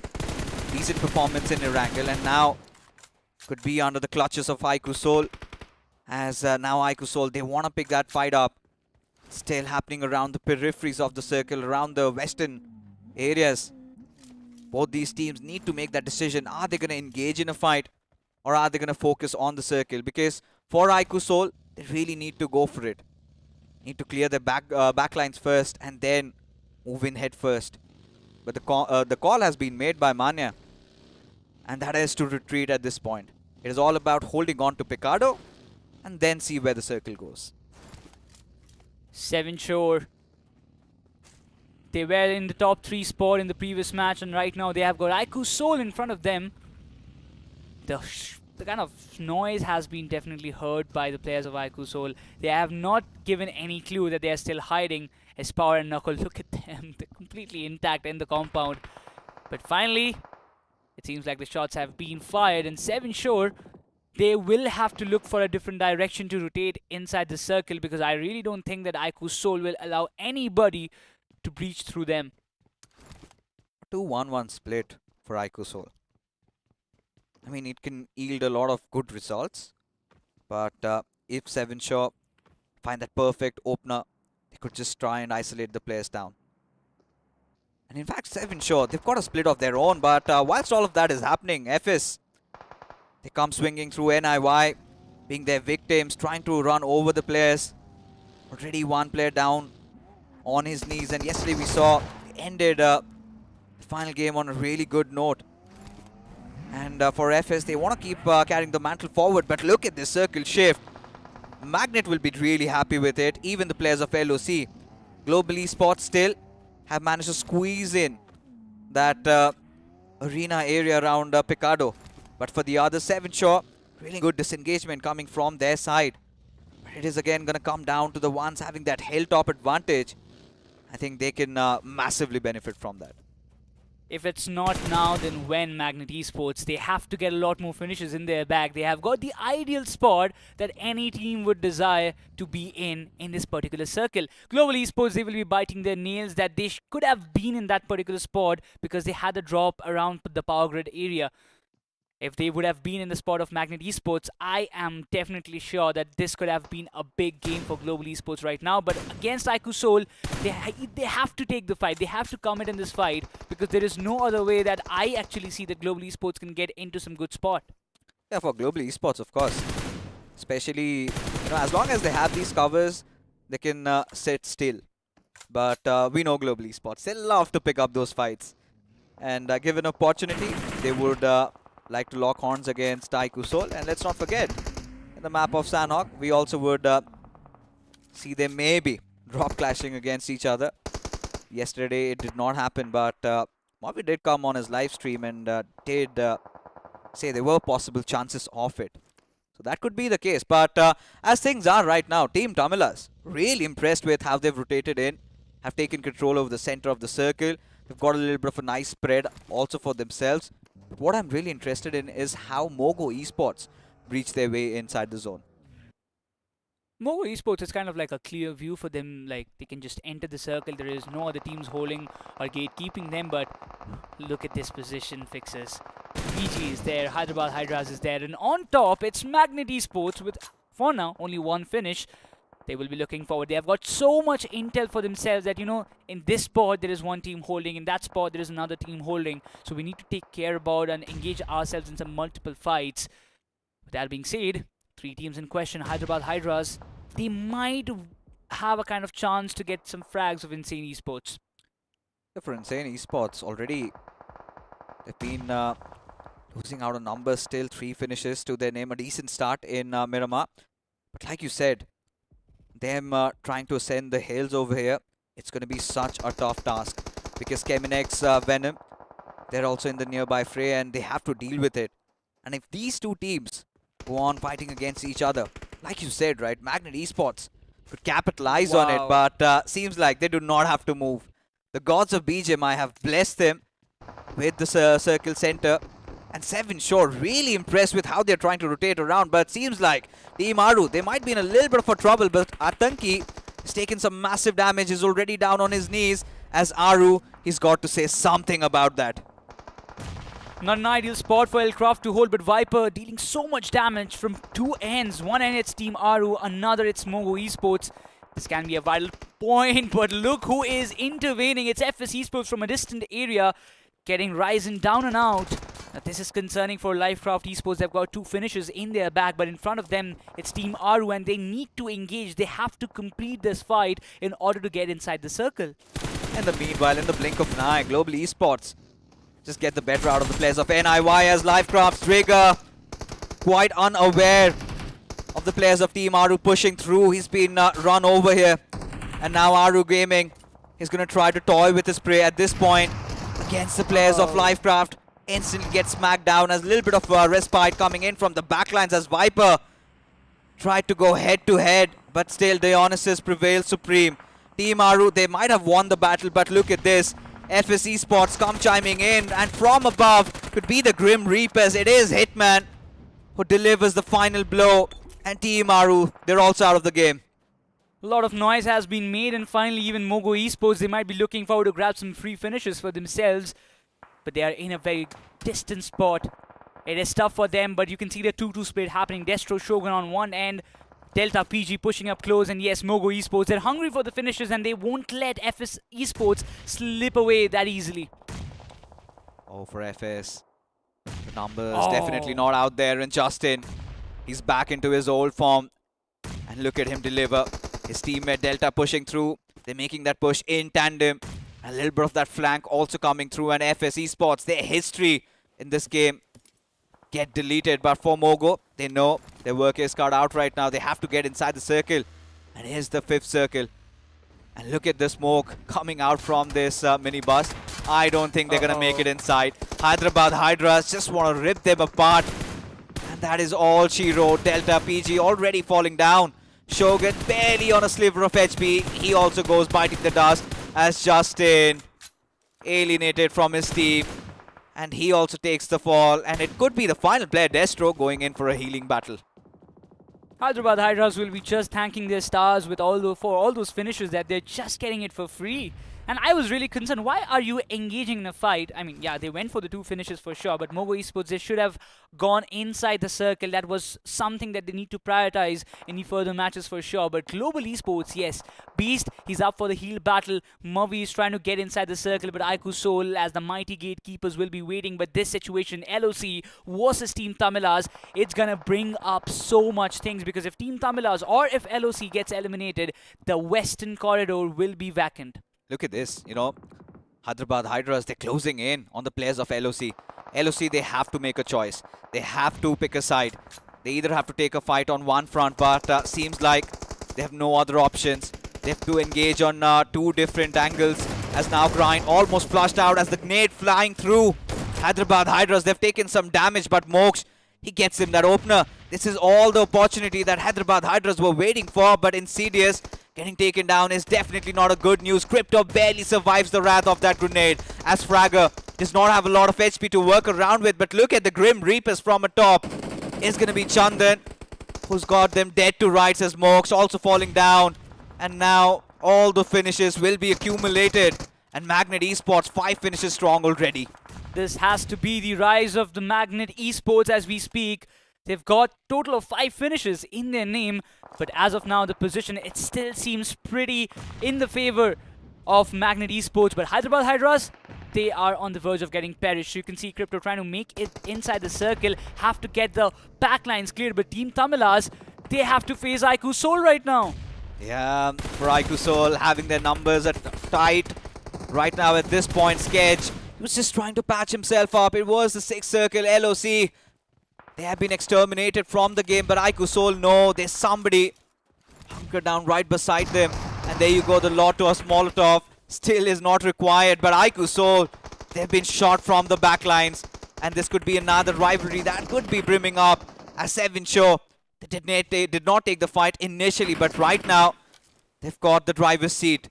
Aiku Soul still have to get 20 meters inside of the circle. Seven Shaw keeping a close watch on them. And Magnet Esports, they also have a slight idea of the whereabouts of the players of Aiku Soul. Manya's position was very vital, but it has been compromised. There's nothing more that Aiku Soul can do about it. But Seven Shore, if you ask me, they have to come up close. They have to take a fight.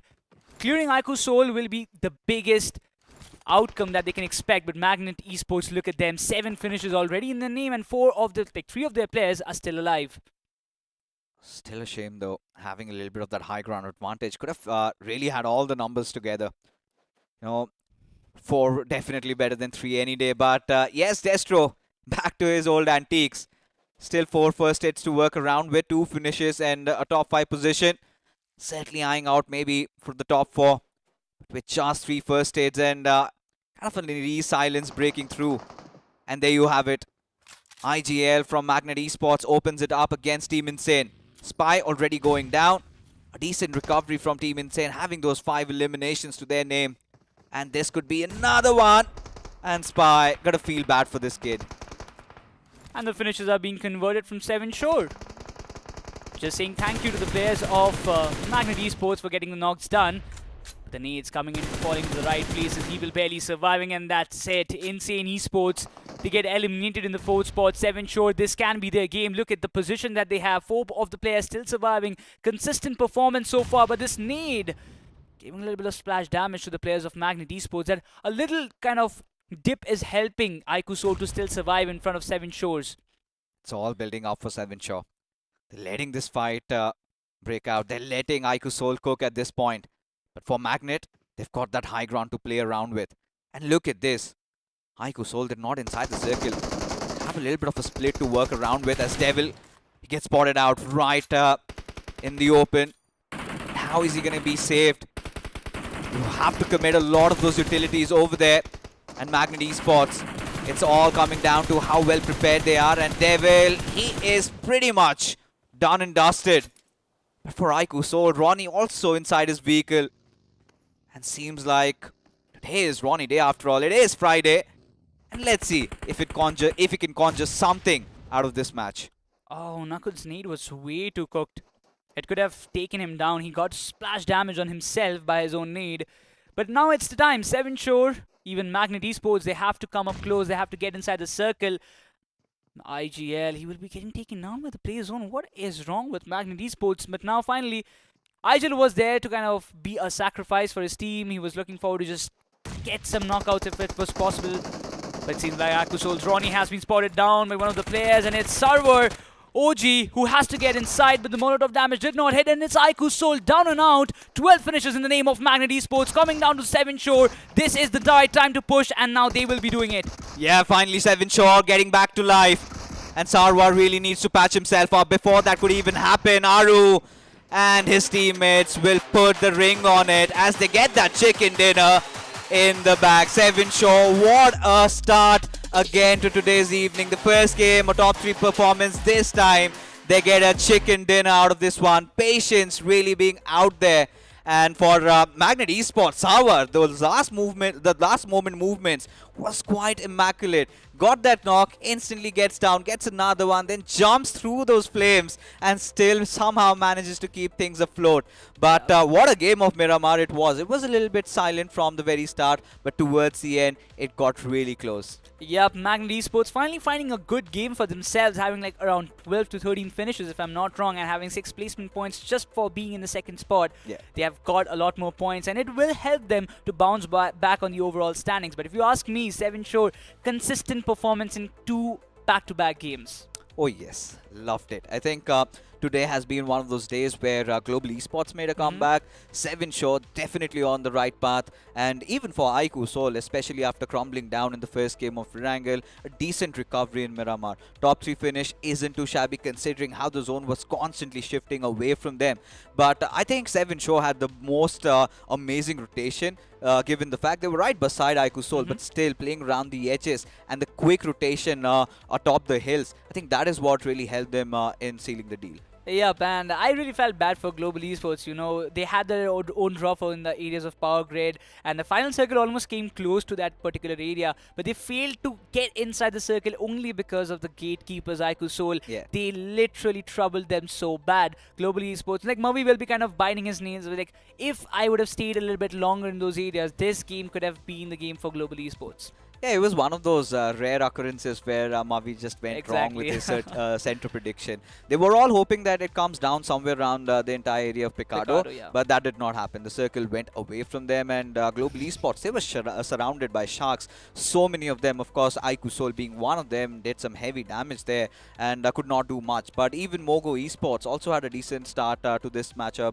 2 finishes. I think Destro pulled things down to the top 5, which still would earn them at least 4 or 5 points, and going by the average, I think Mogo Esports also a decent start. But for Magnet Esports, this has to be such a nice recovery, right? Yesterday, yes, there was those individualistic moments, but today, every player finally seemed to be in their groove. The circle read being absolutely perfect, and for Magnet Esports, a nice start to the evening. Yeah, exactly. If you talk about the Magnet Esports, why are we mentioning them so many times? Because they were a team who were still lagging so much behind in the overall standings, who were looking forward for one match, but Server getting 2 of the knocks actually turned the entire game. Otherwise, I really thought, you know, Aiku Soul might have a chance to get all the frags, at least 2 frags of Magnet Esports to seal the deal for themselves, but it was not the case. Fine, it's good for Magnet Esports. I think this should build the momentum that they were looking forward for. Yeah, in fact, they had single-digit points, 8 Yep. before the start of this game, and this game is definitely going to instill that confidence. Like you said, right, for the undergods, it's all about finding that one good game, and by the virtue of it, they can go on pulling in even more points. So for Magnet Esports, a decent start, but there were a couple more fights that we need to talk about again. Keminex Venom, what's going wrong with them? I still feel like, you know, there is a communication gap inside the game, and maybe there's something going on outside as well. We never know, but just seeing them like this, it kind of raises a lot of concern and a lot of questions that a team who has played so nicely after clearing so many rounds, coming down to the semis in the main stage, they're choking this bad. Yeah, man, really did not see this one coming. At least for Kemin Venom, the kind of firepower they had from round number 4, like you said, moving in ahead, and Furies. There were so many of those moments that you can recollect. We've seen them throughout, right? From round 1, we've seen Kemin Esports fight it down to the rights, and yeah, there were so many of those things that really went wrong. But another fight that we need to talk about is RTG IND engaging against the players of Team Insane. I think, again, RTG IND really have woken up on the wrong side of the bed. This time, a little unfortunate. You could see that discord between them in those fights, communication clearly lacking. If you ask me, Fixes, I'm really disappointed. Somehow I thought that this was the fight that where RTGX IND could capitalize and can overthrow Insane Esports, but it was not the case. But you know what? There are a lot of good plays that we witnessed in the map of Miramar, but who is going to be the MVP? Let's have a look on that, because that is still a question mark. I really think it's going to be somebody from Magnet Esports, and yes it is. Server with 7 solo finishes. My god. This player is quite special. We've seen even in round 4 when they came out of play and they qualified from that inside of the semis. And Sarwar definitely was getting all those numbers on the board, and finally finds that form once again. So for Magnet Esports, yes, those 7 finishes really nice. But when you look at the other top 5 performers, you've got Chandan this time stepping up. He's got 4 to his name. Beast has been pretty much consistent right from the game number 1. For Lifecraft, yeah, a little bit of that recovery, but not enough. But even for Team Insane, they had a stormy time this time in Miramar. Fights happening right from minute 5. They had been engaging. They won that fight against RTG, somehow survived that onslaught of Team Aru, made it into the final few circles. I think a decent game for Team Insane. Nice recovery. Yeah, I mean, I really, you know what I think about that Team Insane needs to kind of gear up with the players. They have got explosive fraggers in their team. There's no need to kind of hesitate in taking any fights. The only thing I'm kind of concerned is that Team Insane, they're looking forward for the late game fights more vividly rather than taking those early fights. And that might just cost them. Still, they've got 9 points from this match, so they should be pretty much happy. But I still believe if Insane start taking the fight from an early note, they can do much better. I think this is one of those issues that Necro did raise up, because Insane, they were pretty stellar in the game of Erangel, but suddenly the remainder of the 2 games did not really go their way. So nice little recovery from Team Insane, but Hyderabad Hydras also finding some footing, 6 points from this game. But Lifecraft Esports, again, those 4 points, I think not too much. They could certainly do better. Even Team Tamilas, I think for a longer time we could see them. They somehow had that central spot, but suddenly they vanished in the blink of an eye. Exactly. The positioning, I felt like it was not that great, if you ask me, because Team Tamilas, they were kind of surrounded between a lot of teams. They had to reposition themselves, and then only Ikusol came into the picture and kind of gave them the setback that they didn't want. But you know what, even for FS Esports, they were having a good run, but yes, unfortunately 2 of the players got taken down by Insane Esports. They were left all 2, and that moment when they thought, we have finally cleared 1 team, Moga Esports came into the picture. But right now, the main focus still lies whether Mogo Esports can they bag up another chicken in today's day. There should be, because eyes on the prize already for Destro. It should be his 3-peat. He wants to get back to the LAN stages, which will be, of course, held here in Hyderabad, the High-Tech Exhibition Center, Hall number 4, and the tickets, they're going to go live pretty soon. And the whisper in the woods is that we have some premium tickets also up for grabs. And if you're going to purchase them, you're going to be helping somebody quite needy. So make sure you follow Crafton India Esports on their socials. But right now, with Miramar already done and dusted, Sanhok on the horizon, it is going to be quite feisty. Exactly. We will be having those quick fights, a lot of drop collisions. Maybe we'll have to look about it. But you know what? There are a lot of things that even Crafton guys are planning. There is a promo coming up shortly, and let's have a look on it. ये है बदनसीब लाल. इसने अपना नसीब बदलने के लिए काफी टैक्टिक्स ट्राई किए. कब चमकेगा मेरा नसीब? पर नसीब चमकता ही नहीं, क्योंकि हमेशा थर्ड पार्टी हो जाता है. गोल्ड स्पिन में आइटम्स जीतने के टैक्टिक्स तो बहुत होंगे. तो मेरी मान, बस स्पिन करता जा. अरे मिल गया. Let's get spinning. The Mercury Soldier set, and the first spin just cost 10 UC. What are you waiting for? I already tried my luck and I was pretty unlucky. I just got, what do you say, one of those tokens. So I don't know really what I'm going to do with it, but who knows, you might get that really nice skin or maybe that Scarel, but maybe try your luck and let us know. But getting back to business, now we're going to be heading towards the rainforest of Sanhok. This time we've got another group coming into play. It is going to be Group D against Group A. The final match of teams from Group A. What are your expectations? I still feel like the X-Park, I mean X-Park, they're not there, but I still feel like Ikusol, they will be looking forward to redeem that spot of Sanhok, because yes, the previous day Sanhok was did not went in their favor, but again, this is a match where you need the aggression. And quickly have a look on the matchup. We will be having the look on the Group D teams as well, where Reckoning also lies. Definitely one quick look at the matchup once again, as we're going to have a little bit of a switcheroo also on the desk, as one neck bro departs, another one chimes in. And yeah, he's going to have a lot of thoughts about that game of Miramar. But again, like discussed, the final game for teams from Group number A going up against Group D. And this is where Reckoning Esports, they come into the fray. 8-bit Esports, I think if they need to stage a comeback, this has to be today. This has to be this game. But you know what? Vasista Esports. Alright, now this is one thing that I wanted to talk about, Necro, because Vasista Esports, one of those teams that really came in with high expectations, because round number 4, that impressed us. They managed to make it inside the semis.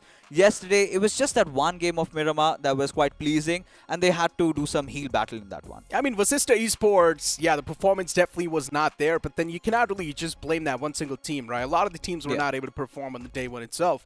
Maybe you can't say the day one jitter sort of hitting them. Some of the names as well were not able to perform, and Global Esports was a prime example of that. But now that recovery on the day 2 speaks volumes about their performance, right? Global Esports getting that 21-pointer, and now all they need to do is just get the series of 5 or 6 points per game, and still they're going to be inside of the top 8. It's not like you need to be on the first or the second or the third spot, and then you will be getting something special. No, just need to be in the top 8.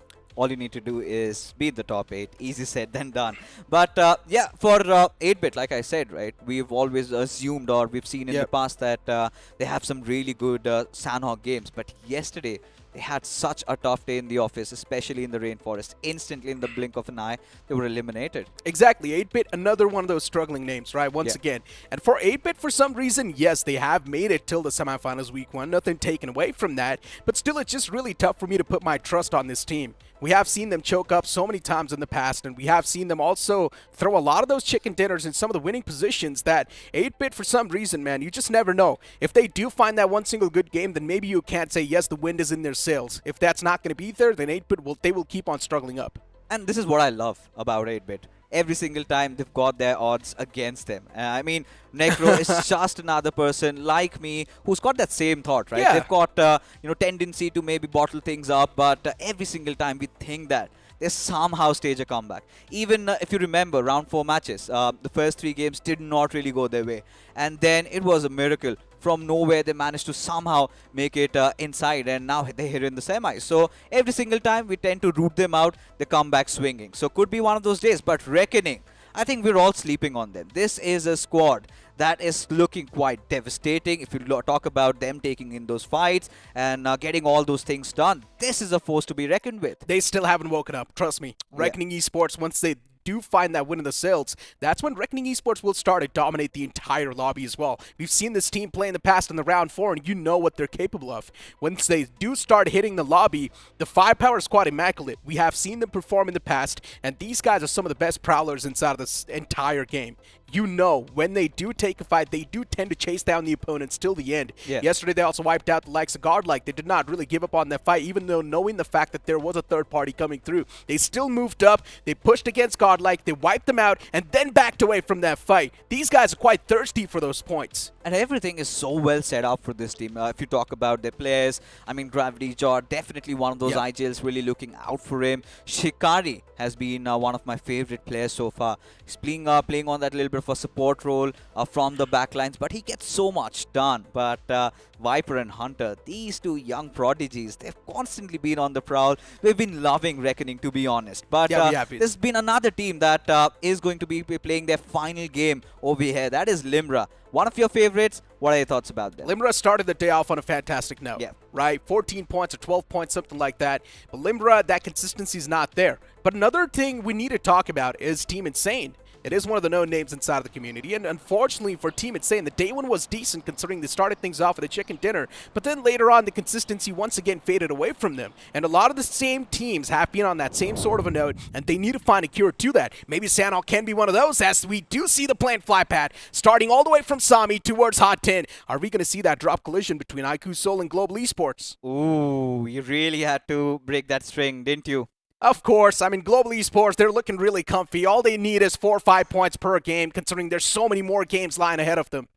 It seems like they're heading towards the Shrine area for Global Esports.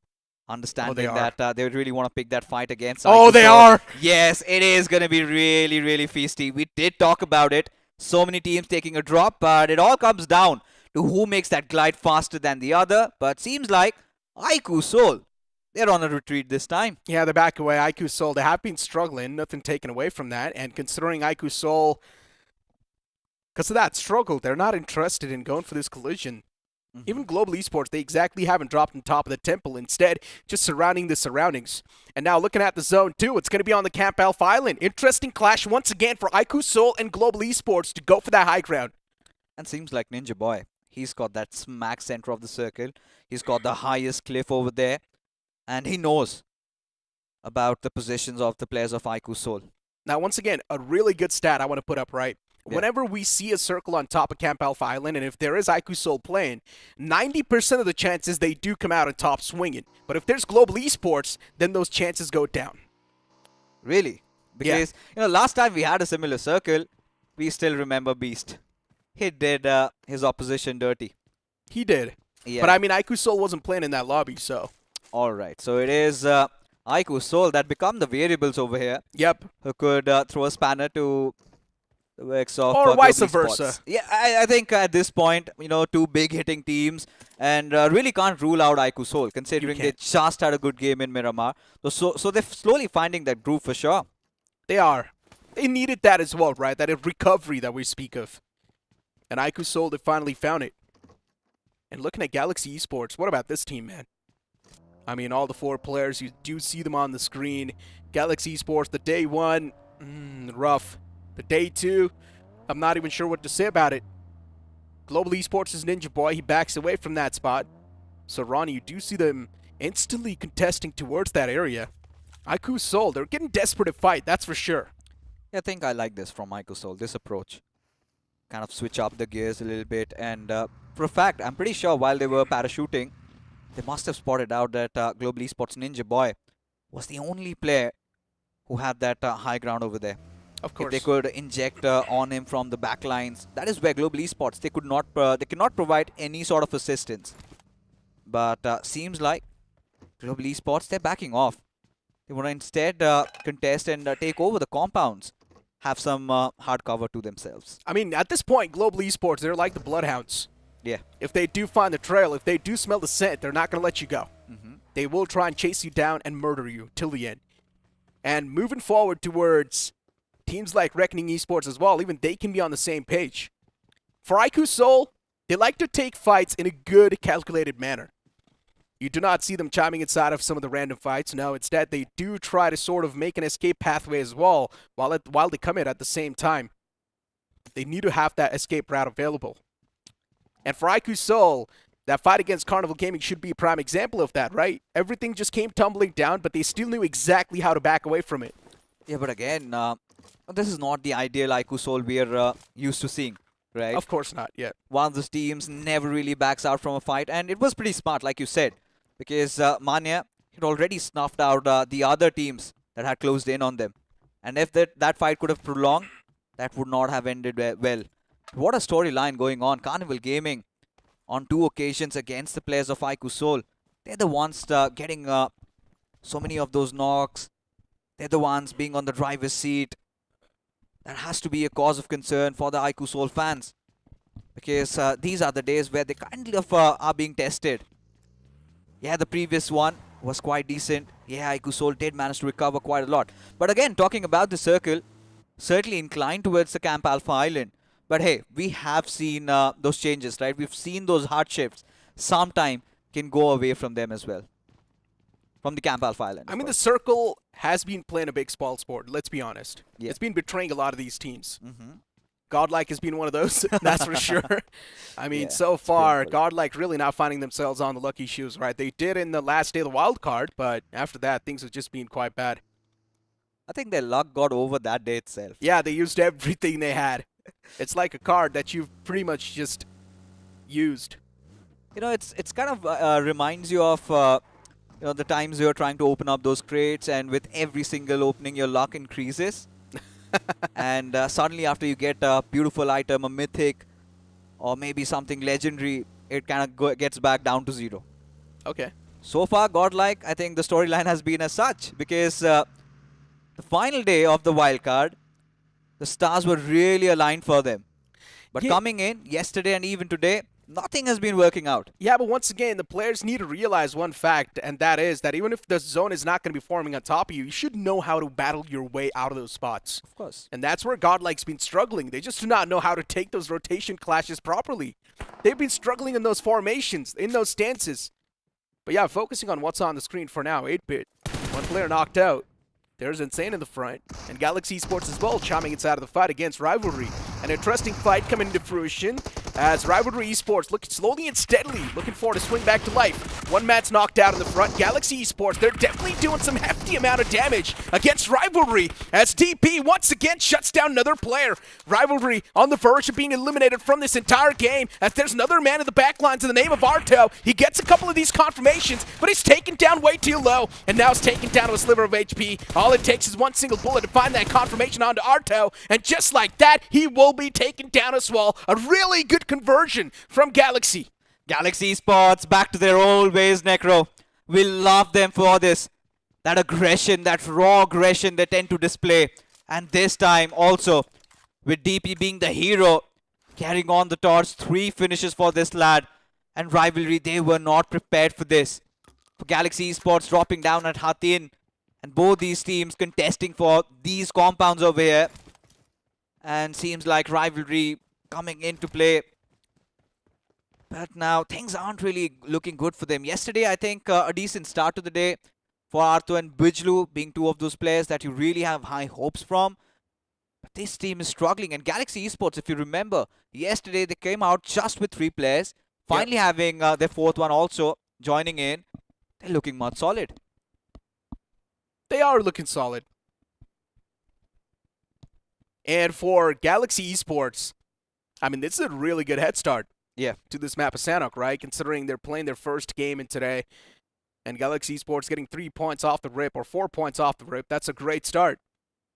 And one more team we need to speak of is THW, man. Yeah. This team has always been there on the forefront in the first half of the overall standings. At least in the past couple of stages. And they really do like to slip under that radar. They completely like to focus on the positioning points rather than the elimination points. And THW, they've realized one factor. If you do manage to survive till the final few moments, automatically the elimination points are going to flow up.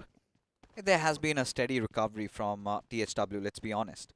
The final day of wildcard, the survival was on the line. They somehow barely managed to squeeze through. And if you talk about yesterday's performance, it was that final game of Erangel where we could see them getting some footing. But for Hyderabad Hydras, seems like they spotted out the players of Global Esports, but Morgs right out in the open, and Global Esports had to say something about it again.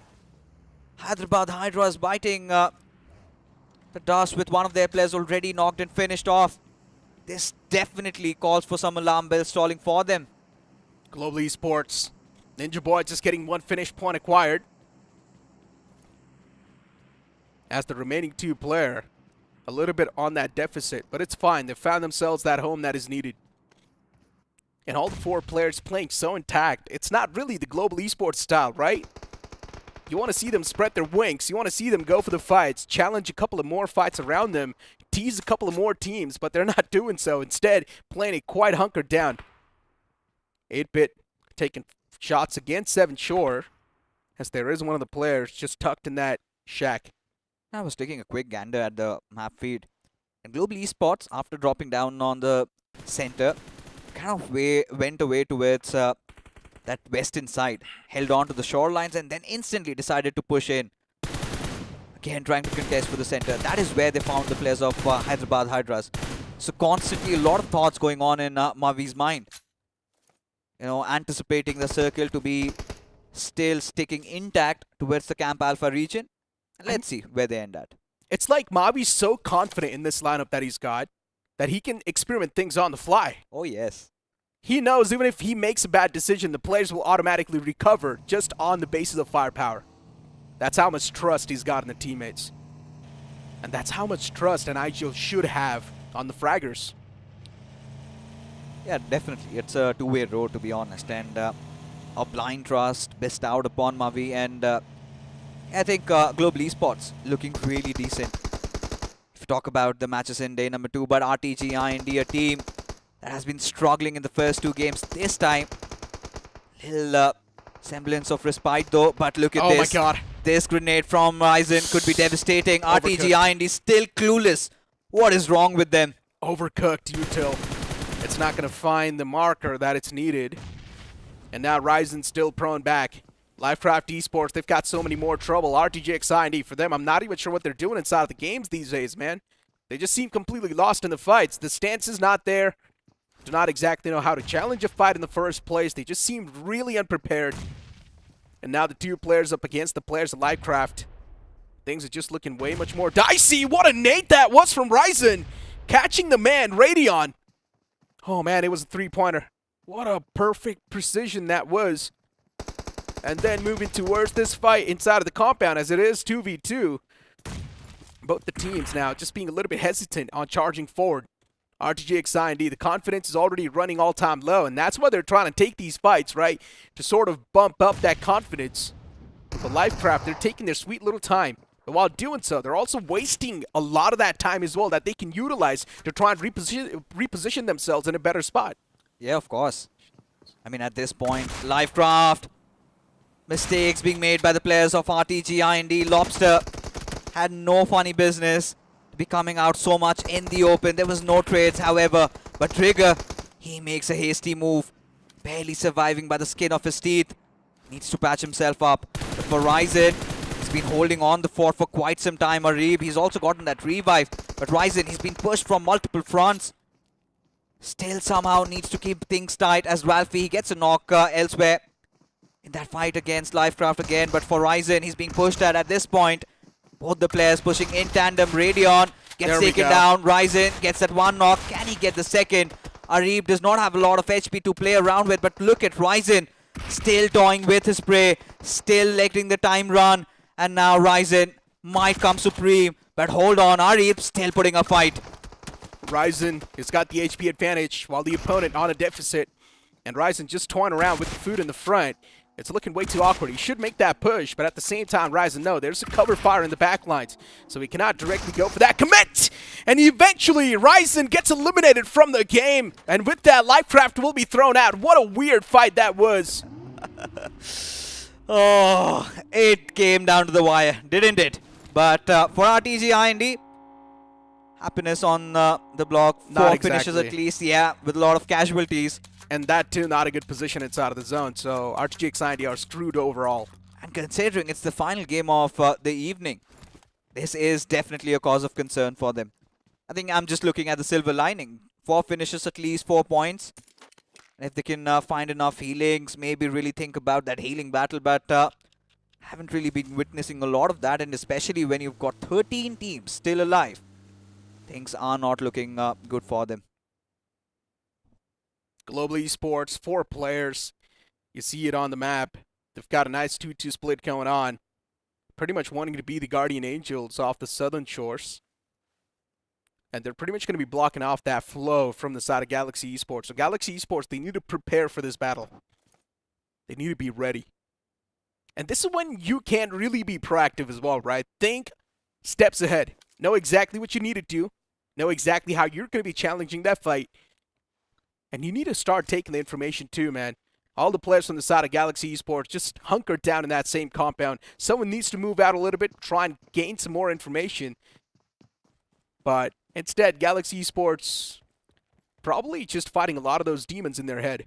At this point, I would really not advise to do that, considering how this circle has closed in and there's so many teams around. Again, it's the rainforest, right? You tend to go out in the open instantly. In the blink of an eye, you are going to be eliminated. So for Galaxy Esports, I think the idea is to be playing from the edges. But the circle has also played with the hearts of the players, right? When we were all thinking that this is going to be a hybrid circle, but this time the shift confirms it. It is going to be at the Camp Alpha Islands as Galaxy Esports spotting out the players of Inferno Squad. One of them already down and out. And the other could be sent home packing. I mean, look at the remaining 2 players on the side of IS. They're all the way on the left side. And the remaining 2 went in towards the right. I'm not even sure what the game plan is. Scattered all across the board. Inferno Squad just testing the waters. This late inside of the game, that 2-2 split, so unorthodox. I guess Inferno Squad is pretty much just going to go for the med strat, that's for sure. The 2 remaining players, they were sent to try and make an attempt to make it inside of the zone and survive for as long as possible. Claim as many elimination points as you can, but they just couldn't do so. RTGXI and D on the screen as they slowly and steadily make that push. Ralphie's knocked out. But look at Global Esports. They've got some challenger potential foes. And it's going to be Galaxy Esports. I mentioned this. They need to be ready for this battle. And Galaxy Esports, they were not too prepared. Yeah, just got hunted down. And Global Esports really starting to unleash themselves. We know how devastating they can be in this map of Sanhok, especially with the circle really favoring them. Still inside the zone, still have that compound to their name. And really playing by the books. They have their objectives quite clear. But the looming threat over their heads would definitely be Aiku Soul. Considering they're still holding on to that shrine area, the hills under the control. But look at this. The Hungry Wolves finally decide to make their way inside the circle. I'm talking about Reckoning Esports. The Wolves, Reckoning Esports, interesting. I mean, yeah, they are making it inside of the zone slowly and steadily, but there's a high chance they might just meet their makers because they're in quite the exposed lands. Hyderabad Hydras firing some bullets against Seven Shores. I'm not sure if the confirmation can be there, but Seven Shores, they're doing one hell of a job against Vasista Esports. Sue's knocked out and confirmed. Even THW, they want to chime inside of this fight. As Vasista Esports, they were making their life miserable. So THW on the path for revenge. And look at the shots taken from Kyola Mao. And what's even more exciting is that Global Esports, they're fighting against Reckoning. And it is a fight till death for both these teams. Both of them losing out on those numbers. But Reckoning still have 3 of their players alive. But look at RTGI and D on the finish speed. Fine slug from a different angle. And now Global Esports, a spanner thrown into their works. And there you have it. Ninja Boy, the final player surviving from Global Esports. And Viper seals the deal as he gets that final confirmation. And Reckoning live to fight another day. 3 players back upon the feet once again. Reckoning Esports, good fight taken. Exactly what I'm talking about. Plan a few steps ahead. And that's what the players of Reckoning Esports did. They traversed through quite the open lands, and still in that battle they came out on top. That too against some of the Bloodhounds, man. It's really tough. As you move on forward towards Hyderabad Hydras, though, the transition is not looking too smooth. As Hyderabad Hydras, even they've been struggling quite a lot. They do find a little bit of scrappy points here and there lying around as Spy gets confirmed, but there is another one of the man quite in the close contentions. You know what? Really impressed with how Arib has been playing so far.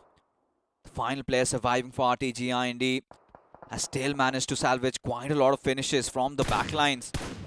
And now he'll make his way inside the circle, but for what's in front of us, THW got the players of Voltex Gaming. Vishu, he's got that high ground to work around with. And we know this one lad, he could really spit fire. And speaking of Arib, he actually just took a fight against Team Insane and knocked out one player. But then in return, he gets knocked out as well. So, yeah, that's it for RTGXI and D. THW slowly and steadily on that hilltop climb, just heading towards that mountain. And I'm not sure how well this force is going to look like, considering they need to face off against so many of their teams. Voltex Gaming as well is going towards that top. At least they've found themselves that little bit of a cover that's needed to play with. But that cover is also being contested by Reckoning Esports in return. Hunters is taking a lot of damage. His teammates right there in the back lines with the HP deficit. And he is patching himself up. Utility is being tossed inside. Hunters gets knocked out. It's all down to Wiper. And he can't start to feel that pressure. He does find the initial knockout. But yeah, for Reckoning Esports, look at Gravity Jot. This man is going for that Herculean task. He's going to start to patch himself up, play for that placement game. I mean, the Hunters were on the prowl, but eventually ended up getting hunted. Voltex Gaming, Vasishta Esports, everybody having a say about that. And Voltex, again, one of the undergod teams that we've talked about quite a lot. Really pack a lot of punch in terms of firepower, but Aiku Soul, they were sleeping, finally waking up from their slumber.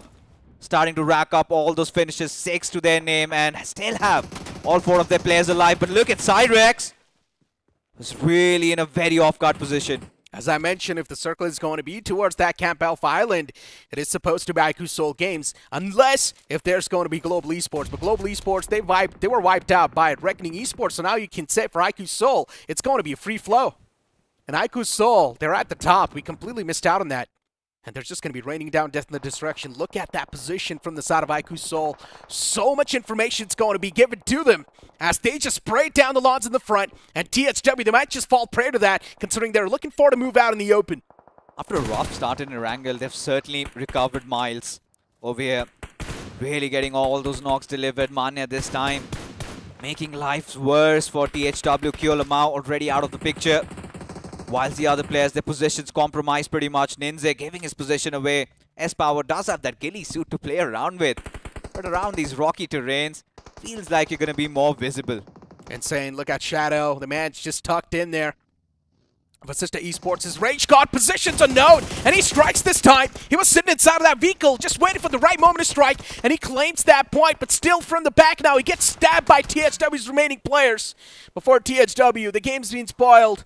They've got no one on the proactive feet. Instead, everyone's in the back. Then now they need to traverse through the open surroundings. But at least THW, they're trying to get those crappy points accumulated right here and there. 7 elimination points still confirmed. THW in the top 4. They're looking pretty comfy in my opinion. But still no room to breathe for them. Of course, they managed to salvage a finish here and there. And there you have it. Destiny, as Ronnie just threads the needle there. Finds that knock. Will get that confirmation. And for the final player, Ninze surviving. It's just a matter of seconds before he has to come out in the open. And Haiku, so look at them. Just like hungry hyenas. Yeah. In the meanwhile, Gravity Jot, he's pretty much chilling. Yeah, 9 more first states to go. Easily he can't squeeze in that top 2. And IQ Soul, considering they've also got the vehicles to directly take a dip downstairs. So yeah, I mean, it's all good in the hood for IQ Soul. They can just sit inside of the vehicles, move down. Even if the circle does shift away from them. Before now, the circle is still there at the top. So for Voltex Gaming, Cyrex is going to be good for now, considering he's just tucked in that corner, right behind that buggy. THW slowly and steadily, the players now starting to suffocate to death. Top 3 teams alive, and there we go, IQ Soul. You can already hear the engines revving. They're ready to jump down. There is Cyrex right underneath. IQ Soul now starting to be a little bit desperate, and I'm not sure what Manya was doing right there. I think so, his feet just slipped. Is that a bait though? Oh, Might there be. you go. I really felt like Ninze should have opened it up, and but that was not the case. Gravity Jot, his position still quite uncompromised as Aiku Soul. I mean, Cyrex is going to be happy, right? 1 free Yeah, point. for sure. The engines are going to start to rave soon, though. And there we go. All right. IQ Soul. Attempt number 2. Evil plans now will be executed. And both the players, they do decide to jump down. As Ronnie as well is going to be there. IQ Soul, 3 points in the front as they do claim that. And it's also going to be their chicken dinner. All right, a little bit of that heroics towards the end, at least for Cyrex. Still managed to take down Knuckle though. But the numbers were just too overwhelming. Could not do much as Aiku Soul finally find some respite, finally a huge sigh of relief, especially in the in the previous 2 games, including this one. They've got a lot of points, and I'm pretty sure now they might have made it inside the top 3. I mentioned this, if there is going to be a Camp Alpha Circle, the only team that can throw the spanner in the works is Global Esports. Yeah. If it's not them, well then it's their chicken dinner. There's a high chance it's their chicken dinner. You barely see IQ Soul missing out on these type of circles, man. And again, to make things really more exciting, it was the players of Global Esports that actually had that shrine position to themselves. They were the ones who were having that hilly areas and then decided to just back off. They were kind of on an adventurous ride, trying to pick up fights here and there, whilst Aiku Soul, they kind of kept things mellow. All they decided was, let's just take on the hills, we'll see what happens next. Usually, Global Esports were the one who were supposed to be alphas in that fight, but now it seems the complete opposite. It's Aiku Soul who's the alphas in that fight.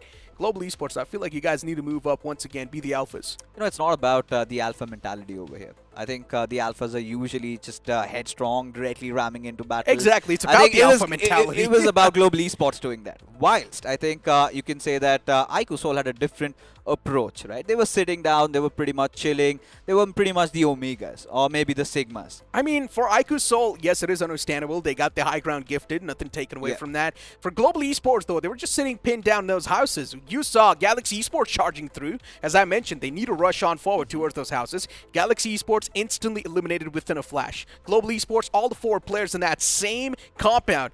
And then later on, we just did not really see any type of proactive moves until Reckoning Esports came in from the back and they eliminated the entirety of Global Esports. But hey, they were quite proactive in this game. Can't deny the fact. They drop down, go towards the western shorelines, then decide to take the center. They were moving all along. In the early phases, yeah. Yeah, of course. I mean, they were moving and they were looking at the objective fights, but were really not prepared for the players of Reckoning to decide to charge in. And it was not just Reckoning who took them down. But those final moments of the game, kudos to Cyrex, got a knock, but that was all she wrote for him. Now, coming back to the conversation that we were having, it was also the players of RTG-IND. The final player, Arib, he also did manage to take down one of the players of Global Esports. So they were kind of taken down from multiple fronts. Really did not see that coming. He also took down one of the players on the side of Team Insane. So he was doing that little bit of that annoying damage, maybe you can't say, taking those individual players, just sort of stealing those crappy elimination points here and there away. But yeah, for RTX-IND, I'm not really sure how the journey's going to look like in the upcoming games, man, considering this was supposed to be their last game. Yeah, I think yesterday was not a good day in the office. It was I think it was just that one decent game. That was pretty much it. Even today, Sanhok is where they managed to get 7 finishes for themselves. I think maybe a position point here and there. 8 to 9 points. Not a good day in my opinion. Pretty much not going to make the cut, at least for now. I mean, they're done with half of their journey. They've got 6 more matches to play. They really need to start staging a comeback. I mean, you can't really take this away as well, right? Slowly and steadily, the Undergods are now starting to make the waves. Yeah. Day 2 is supposed to be the day of comebacks, and we have witnessed some of the Undergods actually do chiming inside on the first half of the board. Inferno Squad as well. I mean, that shenanigan that we saw in the map of Sanhok, I'm not sure what was exactly going through their head, while 2 of the players are completely on the opposite side of the spectrum, and the remaining 2 went through the water lines. What are you doing? We had no idea. I think it was just that everybody was kind of rattled off with the way circle shifted. And whilst all of it, there was one team that was pretty much invisible. Guess who? Lifecraft. Oh, we did still see a lot of them. I think they had a fight against RTG-IND. I'm talking about Team 8-Bit. What? Team 8-Bit. Oh yeah, Team 8-Bit. Did he even feel they were inside the game? No, I did not. I did not even see them on the screen. I mean, for Team 8-Bit, I'm not even sure what exactly happened. The same thing can be said for the likes of Assista Esports. We did see one of the Mansu get knocked out, but in general, Assista Esports had no impact. I mean, Vasista Esports still towards the very end. I think they did take down a couple of players of Reckoning also when there was that fight going up against Voltex Gaming, in which Voltex did really thrive. They were playing from that northwestern corner. But you talk about the MVP, Arib, this man almost went on a rampage. 4 finishes for himself, and for RTG-IND, 7 finishes in total. But 783 points of damage, quite decent. But I think it's just not those one games that are going to be making it for RTG-IND. They need to find more points. Exactly. Galaxy Esports right there too with just 3 points acquired. Ninja Boy there as well with just 3. And then you've also got Ninja with only 3 points acquired. So in general, the top 5 performers as expected, considering Galaxy Esports, they were doing really good in that individual fight that they fought. Moving towards the match points though, this is where things are going to be even more interesting, but instead we've got match summary now. 52 finishes. You've also got 2 grenade finishes in that previous game. Only 2 grenade finishes? Yeah, even I'm surprised. Ideally, the number should have been around 8 to 10, but yeah, we did not see a lot of those close combat There fights. could have been the knockouts, right? But then the finishes would have been done with the guns. I mean, that's something that we need to check with production, and we're going to get with more info. But for sure, I mean, 46 knocks are out there. We've got only 1 airdrop being looted out there. But 227 meters in terms of a map like Sanhok, well, those are some big numbers. There are, and then the longest finish too with 227 and 9,316 healing done. It is the map of Sanhok, man. What else do you expect? And I pretty much feel like 20 to 30% of the healing must have been done by Gravity Jord himself. And when you look at the grand scheme of things for Reckoning, that was such a proven strategy, right? Send 3 of their players, go in, take those fights, get as many points as you can. And eventually, Gravity Jord, he decided to heal his way. I think he made it easily inside the top 3. So, good position points for Reckoning, along with decent finish points also on the block. True. I mean, point standings right here, and IQ Soul with 19 points acquired. IQ Soul, the previous 2 games have been super consistent for them, so now you can say they've easily breached in towards that top 5. Yeah. And as you move on forward towards the latter board, you also see THW Esports once again just slipping under that radar. As I mentioned, THW, they always do find somehow those good rotations, man. Yeah, towards the very end, especially those 7 finish points, courtesy to Ninja and THW, they've always been the ones that we kind of tend to disregard them, but still are the fighters on the block. Voltex Gaming, I think you've been pretty impressed with Vishu as a player, as an individual. As a team also, you could see those efforts. Their first game and 10 points, really a good start, especially what they wanted. But for Hyderabad, Hydras, this is where my concerns are really out there. 5 points, you know, by all means, this is not the Hyderabad Hydras that we've seen in the past days. They need that Kickstarter, that's for sure. I'm not sure what exactly is going on with the players of Hyderabad Hydras, just choking up a lot of those fights that you expect them to win. Not knowing exactly when to be proactive. Good fights, bad fights, the difference not created. And that's why Hyderabad Hydras is there with only 5 points. You see the other half of the board in the point standings. You also find Team Insane with just 3 points. Vasista Esports with only 3 points as well. Inferno Squad, that split, not paying off. Yeah, I mean, for Inferno Squad, I'm really starting to ponder what was the idea. I mean, if you could have the calls of the players sometimes, you know, on the broadcast, if you could hear the run out, that would really, you know, speak in volumes of what these players are really up to. Because even I was kind of taken aback a little bit, because you're looking at them trying to cross the river, it's fine. You get the idea. They wanted to get on the other side, but the moment they got caught off guard, I mean, pretty much were like a fish in a barrel situation for them.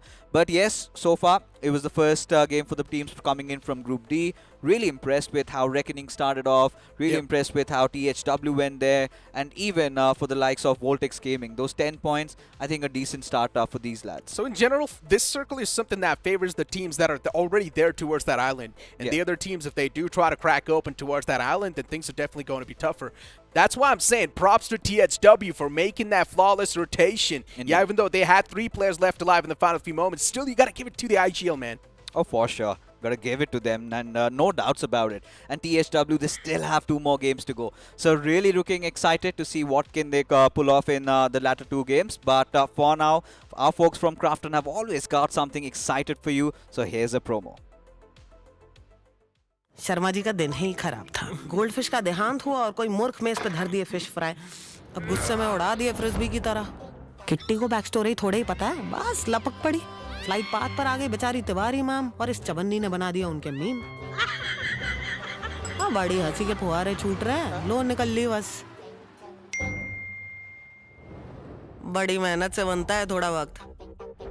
BGMI के quick game modes है, थोड़ा time play, थोड़ा BGMI। You know, we've been talking about this. It's not just a game, it is an emotion. And every single day after the broadcast, me and Necro, we just head inside of the battlegrounds. And really, a lot of those new skins are coming in. And the roadmap that we've seen in the BGMI, the new Dragon Ball edition, really has my hearts lighten up. But now talking about Group A, the matches are done and dusted. We've seen Global Esports, I think the most successful team from Group A. They've got a chicken dinner, decent average points. I think really had a good day in the office. Exactly. Consistent day in my opinion, right? Yeah. First game started off with a bang, then later on, the consistent note was there, 5 to 6 points per game. That's all you need, considering you've got so many more games to go in the future, man. But let's be honest, I feel like IQ Seoul did even better than them. Of course, because Global Esports, it was just that one big game, and the next two did have some decent points. But for IQ Seoul, really two good games in Miramar and Sanhok. As I mentioned, it's not about being able to place yourself in that top 3. It's just about being able to be there in that top 8. Race, right? Just be there in the top 8. Once you do solidify that spot towards the grand finals,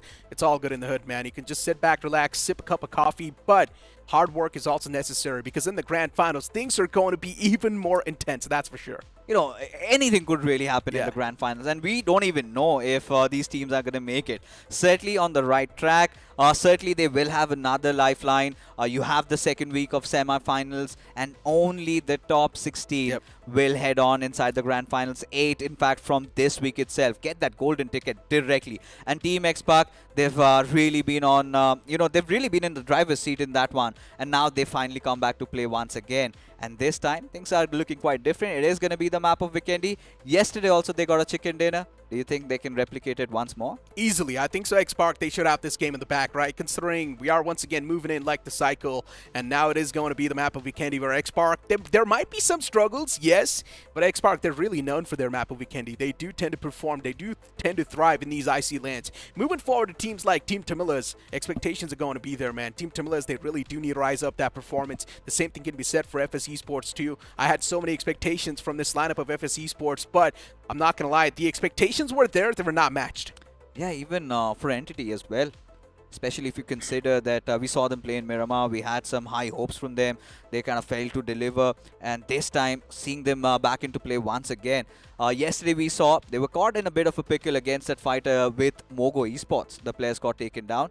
This time, however, we really want Entity to swing back to life, but anything could really happen. Anything can really happen. I mean, Mogo Esports, yeah, they're doing really good. Entity Esports as well. Speaking of them, they were doing really good for themselves, man. Being in that top 5 in the overall standings, what else do you want? I mean, for Entity to make a comeback, a little bit more of a stability, because when you look at them, yeah, they have been having those good games of Miramar. But that also happened yesterday in that final Miramar game they had to play. That is where they got the chicken dinner. The previous matches really not going their way. So they've been having those one good solid games, but I would like a little bit of more consolidation from their side, a little bit of more solid performance, at least for 4 to 5 points every single game. Same thing can be said from Carnival Gaming too, right? Yes. Because at the start of the day, Carnival Gaming wasn't doing too good. And then once again, now moving it forward towards over here too, Carnival Gaming not doing too good for themselves. I mean, the momentum is not there. On day 1, the same storyline can repeat. So I just really want to hope that even Carnival Gaming, they do bring back the defensive playstyle. And we're not really seeing Carnival Gaming be that proactive anymore. You know, more than Carnival Gaming, I'm pretty sure that even you would want Kemenex Venom to perform. Because this is a team that we've been seeing them through round 1s. We've seen them play it all to the end. I think kind of goes quite synonymous with Team X-Pac. With Team X-Pac certainly kind of raising the bar so high. Even if you talk about Kemen's previous performances, I think it feels like it's a whole different another team. The same thing can be said for the like of Team Aru, man. Where are they?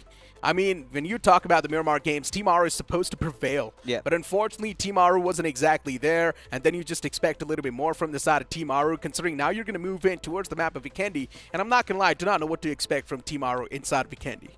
I mean, yesterday Aru just clutched that 1v4 against NRY. He did. But, you know, you do not get to see that every other day happen. But they also took a lot of damage, so later on the continuation wasn't too good. So even when you're talking about one player clutching, you also need to look at the other side. Yeah. You know, you did lose out on 3 of your players. Exactly. So that is one of those things that Team Aru really needs to work upon. I mean, that clutch was definitely iconic. Nothing taken away from that. But Team Aru is still, they were not able to bounce back from that momentum. That's all that matters. If you're going to be having the consistent points flow in the overall standings, as I've been mentioning over and over again, you just need to be there in the top 8. That's all that's needed. But we do have to match up now in front of our screens. Group B and C will be moving on forward against each other. You've got Team Limra, Team X-Park, CG in there too. Entity Gaming, the team that needs to perform. Even Godlike Esports, the start of the day wasn't too good, and Godlike fans are definitely going to be a little bit disappointed from all the moves that they have been making on the map. Raven Esports, they're known for their consistency. Unfortunately, in the game 1, that consistency dwindled down. Team Prime started things off with a fiery note, and later on, things just came tumbling down for them. But now, we've also got a little bit of switcheroo on the panel itself. Necros, my friend, is also joining back. And Necros moving in forward towards the map of Vikendi. It's going to be cold. What do you think? Some of these teams, will they have the cold feet? Yeah, I kind of really feel like, again, it can be FSC Sports getting up the momentum back up for themselves. Though, if you kind of look past of the performances that has already happened in the previous day, it was X-Park, it was Team Tamilas, it was Godlike Esports reigning supreme. But I really feel like, Team Tamilas, they need to gear up a little bit more, because if you just kind of look towards their performance, it has been good. It has been kind of consistent as you speak, but I really feel like they need to kind of go a little bit more aggressive in order to get some more finishes in their bag. So you're pretty much saying Godlike, they just need to be a little bit proactive, right? Yeah. It feels like they're really playing it hunkered down. They're really playing it inside of the builds, but they need to be at the top. They need to be someone who are dominating, asserting that dominance towards the lobby, and that's what Godlike is known for, man. Look at their past. They're supposed to be the aggressive bunch, but now it's the complete opposite. Even when you talk about the aggressive punch, I really believe, like, in the addition of Admino and Simp coming into the roster, the kind of gunpowder as we expect from Godlike has got the potential. They have the potential to go all in, get the finishes done for themselves. But I don't know, somehow they might be trying to opt with some new strategies, some new kind of plays for themselves, which is still working because they have qualified for the semi-finals. But if they want to be in the grand finals, if they want to win the BGIS 2024, this is not the ideal play style that I would like to suggest. You need to go aggressive because of the point system once again. And when you have got the players like we know, Simp, Admino, Jonathan, again, these three players, my god, they have that caliber to go all in and get all the frags. I mean, they do possess a lot of that firepower, right? The same thing can be said for FSC Sports too. Looking at them from the past round, yes, it is a newer lineup, but we know what they're capable of. But unfortunately, FSC Sports too, they're not finding that win in the sales. They're not finding that activation key. And once they do find that, then things are definitely going to be better. A lot of these teams are still sleeping down under, man. When they do start to make some waves, then trust me, the competition will be even more tougher. Yeah, I mean, this can be the mindset, if I'm not kind of wrong, that some teams want to be there in the week 2. They want the competition to get a little bit lower down. Yes, there is a chance, there is a comfort cushion for yourself, but as a team, you won't even actually like to go down to the second week, because the wildcard phase gives you the kind of a trailer or kind of a gist about, if you think that the second week is going to be easier for you, it is not, my friend. It is not. And let's speak about Mogo Esports, right? The lineup is the defending champions. And Destro, in my opinion, has been doing really good. Started things off in the first half of the board, right? Mogo Esports, that consistency definitely there. They're also doing quite good in the firepower aspect. Nothing taken away from that. You've got players like Delta PG in there. You've also got Justin, two of the heavy hitters inside of the country. And the way Destro is able to channel that power, it's looking really good. One thing is for sure, Mogo Esports, they're playing a little bit more defensive. They're playing a little bit more like the late bloomers. But once they do start to bloom in the lobby, that's when you can see the chaos settle in. I still do think, you know what, Necro, that I don't mind seeing them playing that defensive or in a little bit of a passive mode, because it is actually working out for them, isn't it? So they're getting the points, and that is what ultimately matters for you. Like, for all the 32 teams right now, what matters the most is to qualify for the grand finals, and for that, they're opting every strategy that is helping them. And while Mogo Esports is sitting in a very good spot, right, they don't have to push their limits. They can just keep their trump cards intact within themselves, and they can show it in the grand finals as what Destro actually looks forward to keep his trump cards back inside his pocket and use it in the right time. And so far, the meta has been that the undergods are now starting to make the waves, right? They're making the comeback back on the overall standing, somewhere closer to that top 8. And NIY can be one of those. They're known for their mischievous behavior inside of the lobby, so anything can happen. But now it's time to step inside of the icy lands of Vikendi, as we do see the plane fly path once again just pop up on the screens, starting all the way from Kantra towards Vihar. It is tilted down south, though if you do want to move in towards the extremities like Port or even Cosmodrome, it is going to be a really tough stretch. Still, the teams will be looking forward to reach their destination safe and sound. But I'm really concerned about the early clashes. In the previous day, we didn't see a lot of early clashes happening, but over the time, the clashes started around the areas of Villa, Goroka, because the circle finally ended in those regions. But once again, godlike, the map of Vikendi yesterday has been really good, which still kept them alive in the top 16, which actually made their chances to be in the top 8 and end on the top 8 node. But yes, they crumbled down in the next match for sure. But this time, again an opportunity, and the circle seems to be quite familiar to what we saw yesterday. And the zone, as you mentioned, quite familiar, yes. A little bit different though, a little bit. The last time it shifted sort of closer to that Goroka area, if I'm not wrong. Mm-hmm. And now this time, it can't shift somewhere else. Maybe Kresnik? towards, Mount Kresnik. That's what I was about to say. It will be a fun ending. I'm not going to lie, right? The terrain that Mount Kresnik has, the uphill battles will be tough to convert for a lot of these teams. And you've also got teams like Team Tamila's dropping in outside of that zone. Now, it's all about being able to be proactive, loot in the first minute of the game, and then instantly try and book it towards a better spot. Looking towards the circle, if you are a team who has done the homework very nicely, very precisely, you will have the gist about the teams and their drop location. If I was Team Limra and if I had the kind of idea where the teams usually take their drops, I would have directly headed towards the area of Zabawa, because that's the most safest place as of now. As you mentioned, Team Aru, they're also around the areas of Mount Kresnik. I don't think they will be just leaving that spot that easily, because when you know this can be that one circle which might end in those regions, you won't let it slip away from your hands. You won't, yeah. And specifically, speaking of Team X-Spark right now, this spark has always been igniting into a fire on this map. Even though it's not supposed to, considering it is the icy lands, but still somehow the fire's able to find that fuel. And for X-Spark, and for X-Spark, once again, they have been really good when it comes to that firepower. Just imagine, man, all the 4 players that X-Spark has, the amount of firepower they possess, it's crazy. And then that's why you see X-Spark sometimes making those rash decisions and also coming out on top the same way Global Esports does. Going all in, taking the frags, keeping the domination up for themselves, keeping themselves motivated is definitely the key to success for themselves. There's no questions. I was really anticipating some similar stuff from NTT Gaming, though they're not a kind of team who usually likes to go on blind rushes or blind fights. Somraj has always been very calculative when it comes down to taking fights or taking their positions. Sometimes, you know what, it crumbles down. It's not easy for you to make those tough calls in the final circles, in the end fights, because there are so many teams surviving. And right now, due to the points table, you see that collisions, you see those clusters happening so often. Those clusters definitely there. I mean, it will be as the circle keeps on shrinking down, right? Towards that centric spot, you will always see that big cluster of teams. And to survive through that cluster, it's not everyone's cup of tea. Godlike on the screen towards Goroka.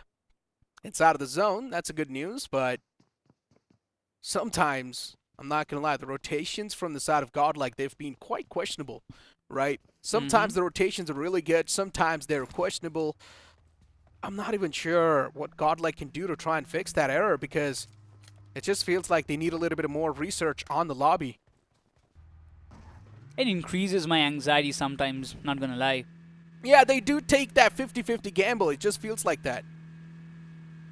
There was a time, I remember still now, in the wildcard phase where Jelly was there in front of NTT Gaming in the map of Sanhok. I was just having the questions in my mind, why would you just go that way? But you know what, I still don't doubt them. There are a lot more things to actually notice about, and one of them, it's going to be this fight. Mr. Agil, he has dealt a lot more damage. He was very close to getting taken down, but Team Tamilas, they will be finding a compound for themselves to just stay put in. Team Tamila's interesting prospect. Even they need to perform. And if the performance this time is not going to be there, well then good luck. Because keep this in mind, right? You do not really have a lot of those games left over in your hands. And we've pretty much reached the halfway point of the day. This is the 4th game now. By the end of today's day, we will be kind of completing the 50% stage of semi-finals week number 1. So the teams still lagging behind in the final chart will have to gear up in the next 2 days. So it's not tough. But right now, the tough situation is completely there on Carnival Gaming's head. As a lot of shots have been fired by Magnet Esports, still they are not able to find that one opening. Omega, he's barely breathing, he's barely surviving, but they still managed to just get out of that zone. And look at CG. This is what I'm talking about, right? Be proactive as quick as possible. They've already done with their loot. And now they try to move inside of the zone. Team Limra off to a bad start.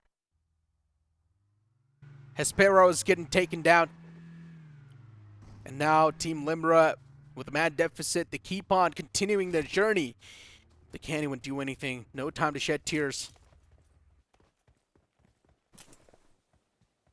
Godlike will be looking forward to just get the intel about the team. Where did Limra go? They might have an idea about, yes, the compound in front of them can be the hiding spot or the holding spot for Team Limra. But once again, Godlike and every other team in the lobby as we speak have this tendency to take the fights in the later part of the game, which is why we see so many clusters happening around like the stage 4 or stage 5. But as of now, Magnet Esports, the top fragger from their team has been taken down, though he might just get the revival very soon. There is no problem in that because Carnival Gaming, they have engaged themselves in a distant fight. I mean, they've got the walls all across them, so yeah, the revival's going to be easy. No issues on that. Sarvar's going to be back in the server. Raven Esports in a fight against Team X Spark.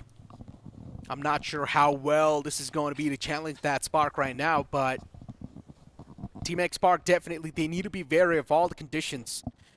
As Raven Esports, they do make that pounce. They have gotten that blood trail, and the Prowler's already on that prowl. All the 4 players from the side of Raven Esports moving in like a wave, but they need to be careful about the remaining players from Team X Spark because there can be that X Factor that might just strike them. But Spray God single-handedly is taking care of business as they look forward to claim some more point on their account. And now Sarang gets knocked out in the outskirts. Spray God, he needs to save that fallen player. He's now trying to back away. Needs to save Sarang, considering he's ticking it dead slowly and steadily. Nade being tossed to perfection. Spray got caught as well. Raven Esports, the conversion's looking phenomenal. But unfortunately, even Hulk gets taken down. Damage being dished out equally on both the sides. Now it's taken down to a 2v2. As this nade, there's a high chance it might just found Shadow. But no, it does not. This fight, the intensity is increasing. It's a 2v2 fight for sure. The first team who gets the opening done will be benefiting, and it's Shadow going down. Raven Esports finally getting the opening. Now Ninja Jord, he will be going in the open. His position is completely compromised, but Raven Esports will be looking forward to convert those finishes in their favor. What a beautiful start, but X-Spark, not the ideal position, not the ideal place where they wanted to be. But Raven Esports, look at them. The confidence that these boys are having right now, it's tremendous. It's really, really great to watch. Yeah, Raven Esports chewing on the bigger flesh this time, right? Yup. It's like the Ravens trying to hunt down the dragons who are breathing fire. And somehow, the Ravens are doing a good job. They're making the dragons suffocate. We had a conversation about Team X Spark being able to have that good start on the map of Vikendi. Well, here we go. The Ravens just making their life miserable. And Ravens also having the man advantage, so you can't say it's all good in the hood, at least inside of this fight for them. But they've already taken too much damage to try and move out of this spot. Raven Esports, they can't really get a lot done. They need to play for the survival from here on out. Good decision if you ask me. Because Raven Esports, yeah, exactly. The wise decision because you have got 3 frags in your favor. You asked like down to 2 man, so it would be a risky call if you want to go for that one last finish. As Ninja Jord, you know what? He's a player who can handle these kind of situations very well. When it comes down to the clutching moments or the situations where he needs to step up his game, he has done it multiple times. It's not just once that when his team is in danger, Ninja Jord has stepped up and got the points for his team. And right now, even X-Spark, they have the kind of comfort cushion for themselves. They're in a beautiful spot, but not an ideal spot for Prime Esports. What am I watching? Team Aru surrounding Prime Esports. And Aru in the prime spot. Uh-huh. They've got a better positioning inside of this one.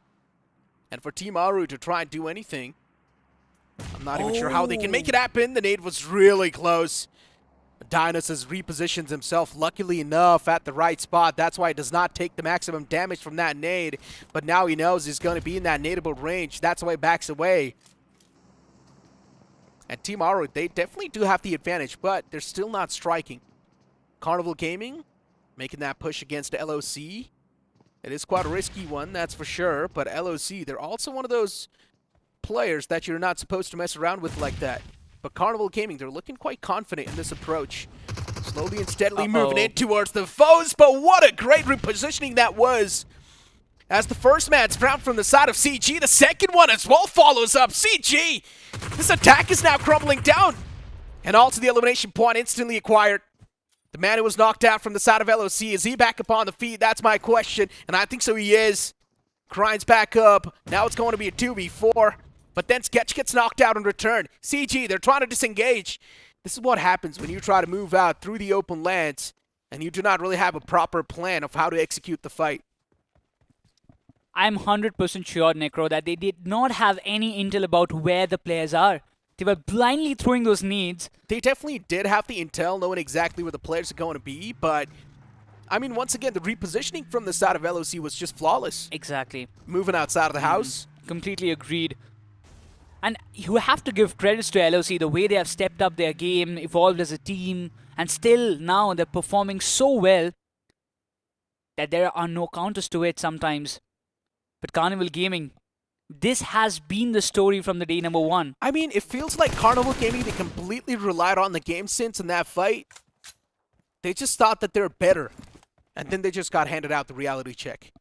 If you look at the fight, CG, they had all the disadvantage moving inside there. They had a smoke trail. They were moving out in the open. And right then and there, LOC had the advantage to strike. And that's why they came out on top, considering CG, they did not really have a proper playing cover. You saw a Goblin just behind that one single tree, getting shot at from the left lines. So CG, they did not really plan through that attack properly. They had the compounds, right? They could have moved up from the left-hand side rather they than going could from have. the right-hand side. Goblin did a mistake. Neo did the same. Overconfidence, in my opinion. Just Completely thinking that agreed. the opponents are not good enough. I was really thinking, like, why are you going from the open? You have just got one knock, isn't it? So there was only one player who was taken down from LOC, and you don't have, like, three of the players were there to provide the support. They had the smokes up. So it was kind of an easy judgment that they were going for the revival. One Molotov in that smoke maybe could have gotten them one finish. But I mean, once again, we did not exactly know what was going through exactly in the heads of CG, right? We're just sitting over here making assumptions, speculations, trying to understand what exactly is going on the screen. And what I said is what I felt like. That's why I said it. Same for me. Because it, as a viewer's perspective, it is what we see. But for now, it's Entity Gaming on our screens as we speak. Still kind of being a little bit positional-oriented gameplay that we see, playing through the edges, having the intel about where the teams are. And again, it's a good shift. Godlike still keeping themselves in the dead center. They will be in the ideal spot. I mean, is it even a shift though? I mean, look at it, right? As I mentioned, till the stage 5, you're not going to see a lot happening. We want to be a little nasty, don't we? Of course, everyone wants it to be. We just want the teams to be under pressure. We want them to face a lot more trouble inside the game so that we can get entertained. For VG, it feels like as soon as that Kemen buff is gone, this Venom buff is not working too well for them. They need that Kemen buff back. But yeah, jokes apart, for VG, there's been a drastic dip in the performance. This can be the recovery path for them. And looking at the rotation they're trying to make in towards that off-centric spot, it's looking decent. They're going to find themselves that compound that is line individual. So it should be good. Looking at NIY, another one of these undergods that we have a lot of expectations from. And we're also seeing a bolt-action sniper rifle in the hands of Sam. I'm loving that. Man, good old days, I remember. M24 and ETEX, getting headshots. I have always been a fan of M24, you know. I obviously liked M24 over Car 98. And you're gonna hate me for this, but it is the harsh reality for myself. Put the suppressor on top of the snipers, it sounds even better. Oh, man. Blessing to our ears, for sure. But it's it's quite a decision from Sam, if you ask me. I mean, it's a very bold decision because when you see players going with the DBS, UMPs, and the M4s, you're getting a bold action. It's a big gamble, but oh my god, look at the positioning of Simp. He just knew the players of VG were coming up close. He could have gotten one finish, if you ask me. Godlike, trying to play for the intel. They always do tend to play like this, right? Just hunkered down. Godlike knowing the fact that they've got the better of the zone, so that's why they do not even need to move. Understandable. But now Godlike, they've got a lot of intel to play with. Let's see how well they pave the pathway if the circle does move away from them. One thing I really want from Godlike is not to mess up the decisions in the final circle, what they did in the previous Vikendi. For them, it's quite important to bag one chicken dinner to kind of finish in the top 8 by the end of the day. But even FS, those tap shots going in the direction. Clutch. He's got to know in that there's a player in the front. That's what's just tapping away. But he's not able to find anything just yet. I guess spotting the pixels right in the front, right? Yeah. FS Esports, they had a good day if we kind of relook over the matches that happened yesterday. But right now it is another weekend, it's another day, but so far FS, it has not been that pleasant day for them. Still looking forward for the matches that they can get a lot more points. And if you kind of ask me, Inspiration Esports has also been one of those, but I guess the BGMI gods are favoring the team. They don't want to test them. Let's be honest, this Vikendi's been quite still so far. The circle is just centering on up. We're not seeing anything going off the mark. Stage 5 is what I'm waiting for. This is the stage 4. All the teams, once again, will be forced into tuck in a little bit more. Mogo Esports just playing edge by edge. Once again, that edge gameplay coming through. But on the map of Vikendi, I'm not sure how to feel about it. I've been saying this over and over again. Mogo Esports, the same play style. It works on either maps, but on the map of Vikendi, it might just throw you off. Unless in the later few stages of the game, you somehow do get the hard shifts on top of you, then it can be a different thing. And we can already see the elimination feed now starting to dance as Godlike, even they're challenging themselves in some of the fights. And why Sam gets knocked out. The bolt action not working out this time. Didn't even get the chance to take a shot. And Team Limra and Godlike, in a partnership, they're breaking down the backbone of NIY. But Jelly, oh, that's a very bold decision. Dragon definitely has his eyes on Jelly, and he's pinned down. That's a very bad spot for Jelly to be in. He went to just get the finish done for his side to secure one more point. But it is not a great decision, if you ask me. It's not. I'm not even sure why Jelly's there out in the open now. His position's compromised. Now the man's trapped. And for his teammates, the work is just doubled up to try and make sure Jelly's not going to be eliminated from the game. There's a high chance Jelly can be knocked out right here. He does get the confirmation, but what is the escape route going to look like? Oh, he he's once trapped. again needs to cross out in the open. Jelly's completely trapped. He's screwed up. Yep, there we go. Godlike messing up as usual. He's not able to grab on the ledge. He's screwed. Oh. He thought he might just... he can just climb up from those hilly areas. Admino needs to provide him the cover, but it's not the kind of scenario. There we go. It's taking damage now. I mean... oh, lucky boy. He does move up, but he's out in the open now. Once again, tossing the smokes. The amount of utilities Jelly's utilizing just to get that one single elimination point claimed. I'm not sure how much worth it that's going to be. 4 smokes? 4 to 5 smokes he's already invested. I mean, he gets back to safety, but the only reason why we're not happy with that decision is because he took too much risk for that one single point. He could have been taken down in an instant. He was already taking so much damage from the players of Team Limra. And when you know there is a team in your neighborhood, why would you take a risk about it if you are not engaging with them? Imagine if NLY would have pushed up as well to try and save the day for that remaining player. X-Park last man, which is Ninja Jod, is getting pushed up now by the entirety of Team Entity. And Team Entity, they're of course going to be prevailing inside of the fight, considering the man disadvantage is there clearly with Team Xbar. But NinjaJot is not a player to be messed around with, as the utilities, they are being tossed in the front, and NinjaJot is missing out on a lot of those shots. Entity, with the experience now, slowly and steadily starting to prevail inside of the fight. NinjaJot sits inside of the vehicle. He was trying to use those advanced shenanigans, but it's not going to work out this time. A 1v4 is not always possible. NinjaJot, he is one of the greatest players for sure, but not always you can expect clutch from him. But Timaru also gets taken down. Omega also being that solo survivor once again. It all comes down to VG. Will they be able to pull this fight? All the players in a very low HP. This is a big opportunity. There goes one down. There can be another, but the backup arrives. The cavalry comes in question, but Omega, he almost would have clutched it out. But Carnival Gaming takes an exit in the 13th spot. 2 finishes in the name of VG for sure. Phantom has pulled the strings for his side. You gotta be kidding me. That one single man just creating things so much more worse for Kim and X-Venom. This should not have been the case in the first place. There should have been a smooth sailing in that fight. But yeah, utilities not being used properly, and that's why you can't say that's why they were facing that front. Team Limra, they would need to try and leave this compound. The safety lines are now going to be taken away from them. Magnet Esports on that critical move as they make the rotation happen. It's going to be all okay for them. There's too many shots taken against Magnet Esports, though. And now look at this ramp coming through. Jonathan, 3 points in the front. That's what he can see. As Nate's being tossed now, is definitely going to find that one knockout. But then Jonathan, he gets pre-fired.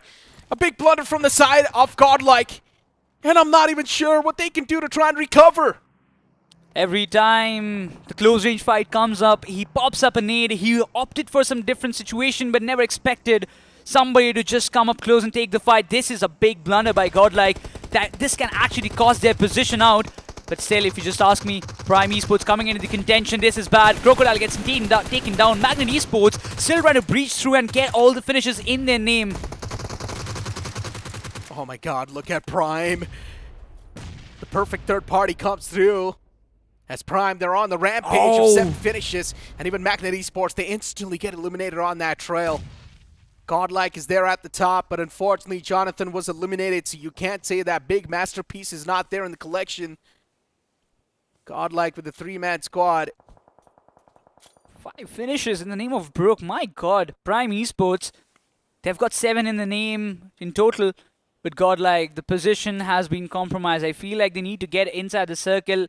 Even the circle has shifted drastically towards the western side, keeping FS Esports in the controlling position. But Entity Gaming, LOC needs to be eradicated from this match. Then only Entity can have a seamless run in the circle. The nade was close, but Fragger, he's barely breathing on a pixel HP. Yeah, one more nade to tickle, and it's going to do the deed. There we go. Gumla Boy is going to be the one to kickstart that fight. And now Troy instantly closes on up. He's supposed to be the frontliner, but somehow Troy's not been able to find that sweet spot. And now look at the amount of utilities that are being exchanged. Troy gets knocked out. What a beautiful nade that was from Fuzzy. Fuzzy last time, I remember, in this same map, he was making things way much more tough for the foes. And now, once again, Fuzzy's doing the same thing. But Fuzzy gets knocked out in return. The revival needs to be there. But look at the spray from Sketch. Catches the man. Entity Gaming down 2 players. Now it's going to be a 2v2 battle. But unfortunately, Fuzzy's knocked out as well, so you can't say it's going to be a 1v2 against Entity. But what is this disconnect between the players? That's my question. A big blunder once again. Entity, they could have revived themselves from the fight. It all came down to one player. But Jelly, he's knocked out as well. Godlike crumbling down against Revan Esports. Jelly is down and out. It all comes down to Simp and Admino. Godlike, they have 5 finishes in their name for sure. But 2 to 3 teams to take care about. This is the corner of the map. This is the edge of the map, which is clustered like hell. Inspiration Esports around the corner as well. Revan Esports has got a big job to do. Even Maxi gets taken down by Starboy. Oh my god, the snade's actually going to find the opener. And it does. Just gets knocked out as well from the play zone. A lot of things happening at the same time. So many utilities being tossed on the other side.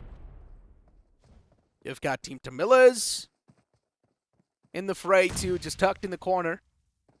Inspiration right there in the front. And look at Raven Esports, this two-man squad, it's supposed to deal some more damage. The Ravens, last time when we saw them, they were taking a dig against the players of X-Spark, but now look at Aim God getting shot at from somewhere completely else. And now it's all down to Reaper. Reaper's always been the man to hit back the foes in quite a great fashion, but instead he burns himself up with that Molotov that he tossed. Luckily enough, he's alive for now, so you can't say it's all good in the head for Raven. His heart would have popped out, but for now, Inspiration Esports, they have their eyes on Team Tamil as it seems, but even Entity, they're flooding those nades on them. This is going to be really crucial. Somraj, he has got the height advantage, but Team Tamilas, they're literally trapped in that spot. They cannot even come outside from that particular position. They can't move out. Entity, they've only got 2 players though. And this is where Team Tamilas can find themselves in the advantage, but they need to gather that info as quick as possible. Godlike slowly and steadily, even they're on the verge of being eliminated as they keep on losing out on the man number. One more man knocked out. And with that, you also do see Raven Esports taking an exit from the fray. And Mino's knocked out. It's all down to that last remaining player, which is going to be Simp. And Simp is making sure that he's trying to squeeze as many points away, but instead, Godlike, they got eliminated on the 6th spot. They had decent amount of elimination points, so you can't say decent outing, but still, you expect better performance from a team like Godlike. Moving forward towards Entity, just playing for that consistency, playing for the placement. They have the ideal spot to get all those finishes. Inspiration Esports, Team Tamil are still outside of the circle, but VG, between all the chaos, they are finding so many finishes in their name. Oh, I love this from Pokar. The only reason why he's tossed in those nades on the right, or those smoke grenades on the right, is because he knows there's another team. He wants to isolate that angle. But this is where he starts taking shots against Team Tamilas. It's really tough to spot Pokar because he's taking those shots and barely just popping out through the smoke. And that's why Team Tamilas is not even wrap their head around on what exactly is going on, where they're getting shot at from. And then you see another player from Team Tamilas now wanting to move out in the open. He's got his hands on the vehicle, but then he gets shot from the side of Venom. Oh my god, VG, they're already on roll right now, finally getting the momentum. They're in the dead center of the circle. Even FS would be interested. Entity coming into the question. This is our ideal spot. Inspiration Esports, we can see in your dreams, and Mr. IGL from Team Tamilas going for the heal battles, but the nades from FS Esports are on point. Phantom gets taken down. Somraj making the play for Entity Gaming. We had to talk about FS Esports, and now finally feels like they're going to swing back to life. Kiminix Venom, though, looking at these players, 6 finishes so far, looking pretty comfy. And Kiminix Venom, even they do desperately need this game to sort of bring themselves back in that race. Look at the amount of gear tools that are being tossed in the front. Just throwing everything that they can get their hands on at this point. Just give them a stone and they will throw that as well. Fury finally finding a knockout onto Hitman. And now Kiminix Venom starting to make that push against the players of FS Esports, because they know they're going to be the one to prevail when it comes to the man advantage. So many nades invested. 6 finishes so far in their name. Hitman will be definitely getting the revival done. But if you ask me, oh my god, that was close. Clutch finally gets Fury down. He's there on the backhands, but for now, the nade still not making the ideal connection over Clutch. VG, this can be their match. They just don't want to mess it up right here. They're in the top 3 finally after so many matches. Even Trace God, he has his eyes everywhere. As Entity, they might be coming up to their end run as Somraj remains the solo player standing from their side. Props to Entity, though, with just a 2-man squad making it to the top 3. Impressive. Somraj, now all he needs to do is just play that waiting game. The nade was so close. Fury, man, you're lucky. And now you can see Fury just backing away. Yuck. Clutch has been very precise, but Somraj, he can be that party spoiler. He has just got 2 first aids for his name. He needs to get inside the circle, but Hitman's nade makes a connection. He's got that itch to take the fight, I'm not going to lie, but then he realizes just hold on to the trigger a little bit more.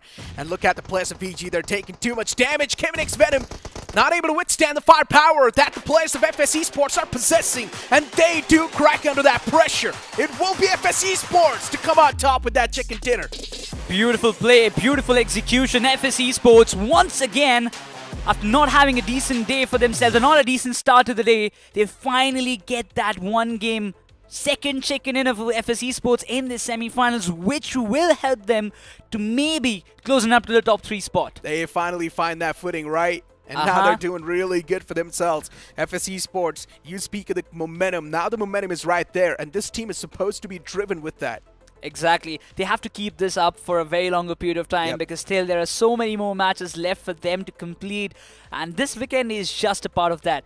I really believe finally FS Esports, they're finding the rules, they're finding the momentum that they needed, and again, not every match you can win, right? So the matches that you get, the chances that you get, they're calculating it and capitalizing on the loopholes that they're actually getting in front of their eyes. And how can you forget that big mess up that we saw from the side of CG? Oh my god. That push out in the open, just not planning it through properly. At least that's what it felt like. Not gonna lie, I mean, Carnival Gaming, every match you see this kind of mess-ups happening in the semi-finals, not only in this map of Vikendi.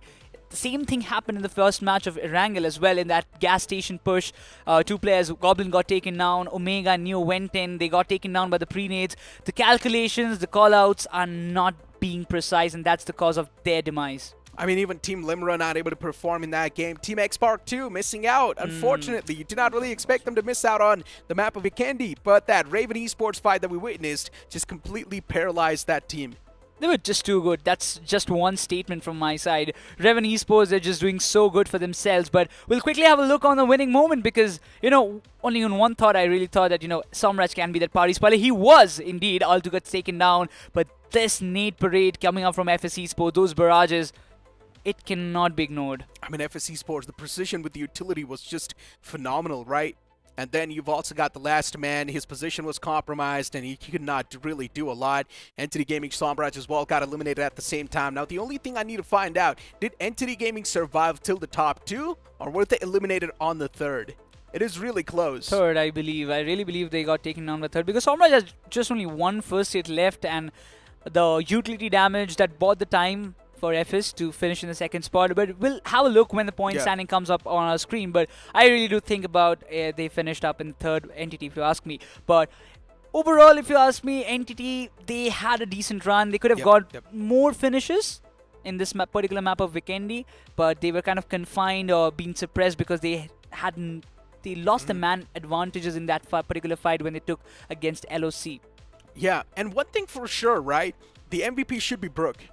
Because the amount of individual finishes that he had was a lot. Prime Esports as well, definitely trying to step up on the occasion. They're trying their best to make the waves, but they're still not able to find that solid footing because the positioning's always been off. And once again, going back towards that Mogo Esports' conversation that we're having during the cast, I mentioned this. Mogo Esports, yes, the playstyle is really good, but to replicate the same playstyle on every single map can be a little bit difficult. You need to adapt when the change comes through. In Erangel, it has to be different. In Vikendi, it has to be different. In Sanhok, again, it has to be different. But for now, I'm really happy for the players of Kemenix Venom finally finding the momentum, finally finding that, I would say, the game that they wanted for themselves to boost up their momentum. That's for sure. It's going to help them. I really hope they continue this for a couple of more matches because if they can do it so, I guess they can bounce back. Team Tamilaz, we had a lot of expectations moving in, right? Unfortunately for Team Tamilaz, even that mess up we saw them where they were just completely trapped in that one single corner. Entity was at the top with just a two-man squad. They were pressuring them so much. And then later on, Team Tamilaz, when they decided to move out in the open, things were just completely cracked open. Mr. Igil was the last man who was going for that constant patch-up. Right next to them was also Inspiration Esports. So in general, it was like a big cluster of teams who was not able to make it in the zone. They never expected Pucar to be in that position, right? The kind of pressure he relayed over the teams like Godlike, even on Team Tamilaz, Inspiration Esports was there because they were determined. We cannot get inside the circle, at least we can try to get the heal battles done. Yeah, and speaking of Godlike, right? You're really seeing a lot of those questionable decisions being made from the players. Jelly trying to claim that one single elimination point from NIY. He takes so much risk to do so. He was also screwed for a while where he's taking too much damage. Luckily enough, he was not knocked out. If he would have been knocked out, then things would have been way worse for Godlike. Jonathan as well separated from the pack a little bit all by himself, gets eliminated within a flash. So yeah, I mean, these type of problems, they really do need to be eliminated, especially when you find them yourself in the advantage. Talking about the MVP, once again, Necro, your prediction seems to be right. Brook, once again. Prime Esports, they had a decent run. 5 finishes in their name. Stole a lot more finishes. 294 damage for sure. He was a naughty boy. Yeah, he was. He was that thief on the map of Vikendi, right in the icy lands. He does not get cold feet, that's for sure. Moving towards the top 5 players. Brook having the most amount of elimination points. Then you've also got Trace God with 4 points. Then you've also got Reaper with 3 eliminations. Altu with 3 as well from VG. And Entity as well with 3. Now, let's speak of Cheminix Venom. Finally finding that footing too in that top 2. I am really happy for them. They are getting back on the track. They're finding, yes, we can do it, boys. It's still not over. We have got that safety cushion for ourselves. If not in this week 1, they can also try to bring it up in the second week. But it's still very early to say. We are not even halfway. After the end of today's day, we can say that halfway of the week 1 would have been completed. But overall, it's good. It's going good for FS. It's going good for Raven Esports. But talking about the match summary, we saw 56 finishes, 43 revivals. My god, that was some hell of a revival that we see. 43 rescues. Vehicle finishes 0. I mean, considering it is the map of Vikendi. Knockout 64. You have 64 players in the lobby, and you have all the players being knocked out first. And then you've also got the grenades, which is going to be 12 finishes this time, a lot more, considering we saw so many of these teams just raining down utilities upon each other.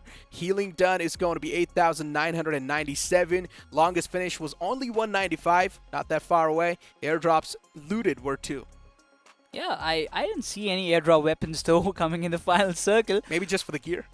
It can be. It can be. Level 3 gears always helps you to stay alive. But talking about the point standings, 20 bomber for FS Esports, 10 finishes, 10 placement points. Definitely having the mark, trying to set up and finish in the top 3 spot for sure. Cheminix Venom coming in the second spot with 12 points in total. Entity being consistent, right? They've got 12 points inside of this game, so you can't say in the overall standing, once again, they're going to be on that same spot. They were in the top 5 at the start of the day. They should be somewhere around that once again. Team Tamilas with 8 points, decent start. Inspiration Esports with 7 points. Knowing the fact that Inspiration Esports started things off with completely on 29th spot. So yeah, I mean, these 7 points are definitely going to be helping them push a little bit more up in the overall standings, but not a lot in my opinion. Even for Godlike, 7 points should be like, yeah, we are still in the top 16.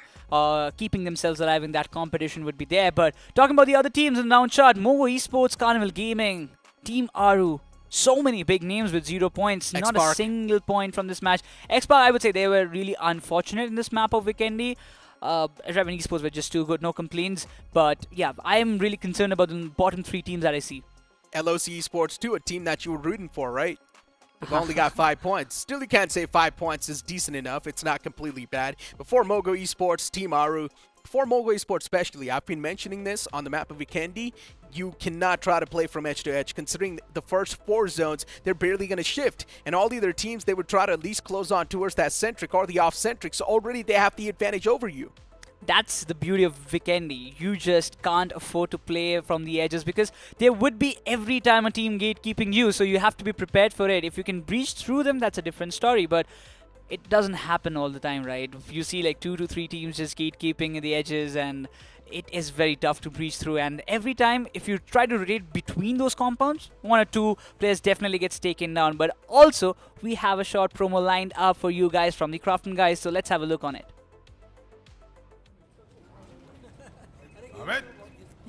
Yes, sir.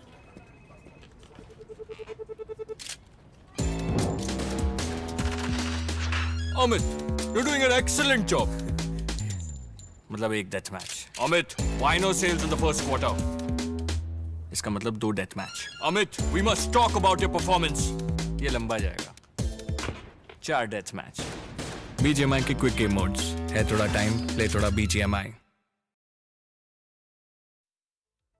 It always comes down to the stadium battles, isn't it? So I and Necro sometimes, kind of have that 1v1 contest. Yeah, I mean, you've got no aim, but you've got some good movement, I'll give you that. Well, you know what? This debate can go long enough as we can be on the desk, but it's either he's winning one time and sometimes he. But again, coming back to the discussion, this Vikendi has been nice. I do not agree with that. I win majority of the times, and we've got the stats for that as well. But you know what? Jokes apart, moving forward, now things will be interesting. Miramar on the fray. My favorite map. I mean, Vikendi has been one of my favorite maps for sure when I play the BGMI, but also Miramar is one of them because I like to use my DMRs, the Mini 14 for sure, sometimes MK14 as well from the drop.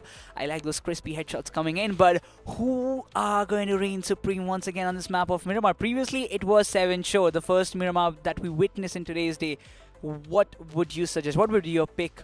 I mean, I just do not know what to say. Really, Okay. it's really unpredictable at this point in time, knowing the fact that so many of these teams are choking up that last moment battle. It can be anyone just coming out on top, but at this point in time, you speak of the teams that are desperate for this game of Miramar. Can be Reckoning Esports. They're still looking forward to find that footing, right? They are getting the finishes, they are getting the placement points like an average basis, but I still feel like that one chicken dinner is missing. The cherry on the top of the cake is still missing that they want to just do, because the icing is done. They just need that one cherry to put up and to finish the job. But yeah, not finish the job at least, because there's still a long way to go. But Reckoning will be looking forward to get some more points in their back to just be in the safer spot to qualify for the first top 8. Now, speaking of Entity too, right? Even they need a decent performance. Yeah, I mean, the game was good. They got enough amount of elimination points, but still that chicken dinner, it's going to give you that comfort zone that you need inside of the overall standings. And then after that, even if you just manage to get 5 or 6 points per game, it's all good in the hood. Your position's not going to be contested in that top 8, just like what Global Esports is doing. They do not care if the circle shifts away. They just care if they have enough elimination points. I would say, like, the chicken dinner always gives a room for satisfaction that, yeah, we've got the chicken, boys. We have got the momentum for us. But even when we have mentioned Global Esports, even Xpark, they're doing it on a similar basis. They are getting the points for themselves. But you know what? When we are talking about so much points, let's have a look on the overall standings as well, because everything will be cleared in front of our eyes as we just look down to it. Because, I still believe Xpark, they are on the top. But followed by that, Global Esports can be second or third. But oh my God, FS. That leap that we saw from them. And then Solus right there on the 3rd. Global Esports on the 4th. As I mentioned, Global Esports, all they need now is just a series of 5 to 6 points, considering they've got so many more games to go. Global Esports, they're going to be chilling. Entity Gaming, they started things off on the 5th spot. Once again, they're on the 5th with 42 points. Raven Esports with 42 as well. Now, speaking of Raven Esports, there's been that disconnect in the performance. The first day, Raven Esports was super consistent. Now it's out of this day. Raven Esports, yeah, they are there here and there, but then you can also see that consistency messing up, considering we're not really seeing them in the top 5 all the time. So that's a little bit unfortunate. Moving towards Team Insane, I mean, after that first day of performance, we haven't seen Team Insane do anything. Yeah, I mean, again, we had a lot more expectations because of this format. Insane is one of them, or one of those teams that has got a lot of gunpowder. Even, I would say, THW Gaming, they are also trying to put up a show and try to make it to the top 8. But talking about the second chart, a lot of big names still crumbling down. 8-Bit, Carnival Gaming, Rivalry Esports, in those 25-30 radar. Look at Galaxy Esports, right there with just 10.5 points. 8-Bit, as you mentioned, even they're crumbling down under that pressure. Prime Esports with only 15. Lifecraft as well on that last page. It really does hurt my heart to see all these big names over there. And now Esports came in through as like the biggest underdogs, and now look at them. Just not being able to find that momentum. Rivalry Esports as well should be a part of the conversation, considering we all had so many expectations from them, but they've only got 7.5. After seeing the performance what they had, after ending 4 matches and only having 7.5 points, it's breaking my heart to say, but it is not the performance that will earn you the land spot. It will not, definitely. And looking forward towards Rivalry, we expect a lot more. Considering in the past days, in the past stats, Rivalry Esports, they have been dominating the competition in volumes.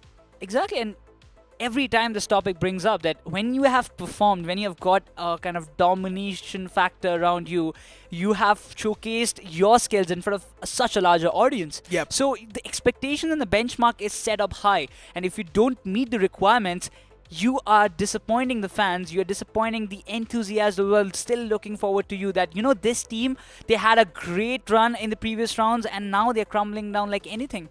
Exactly. And the same thing can be said for the likes of Prime Esports too, right? This team is supposed to be the heavy hitters.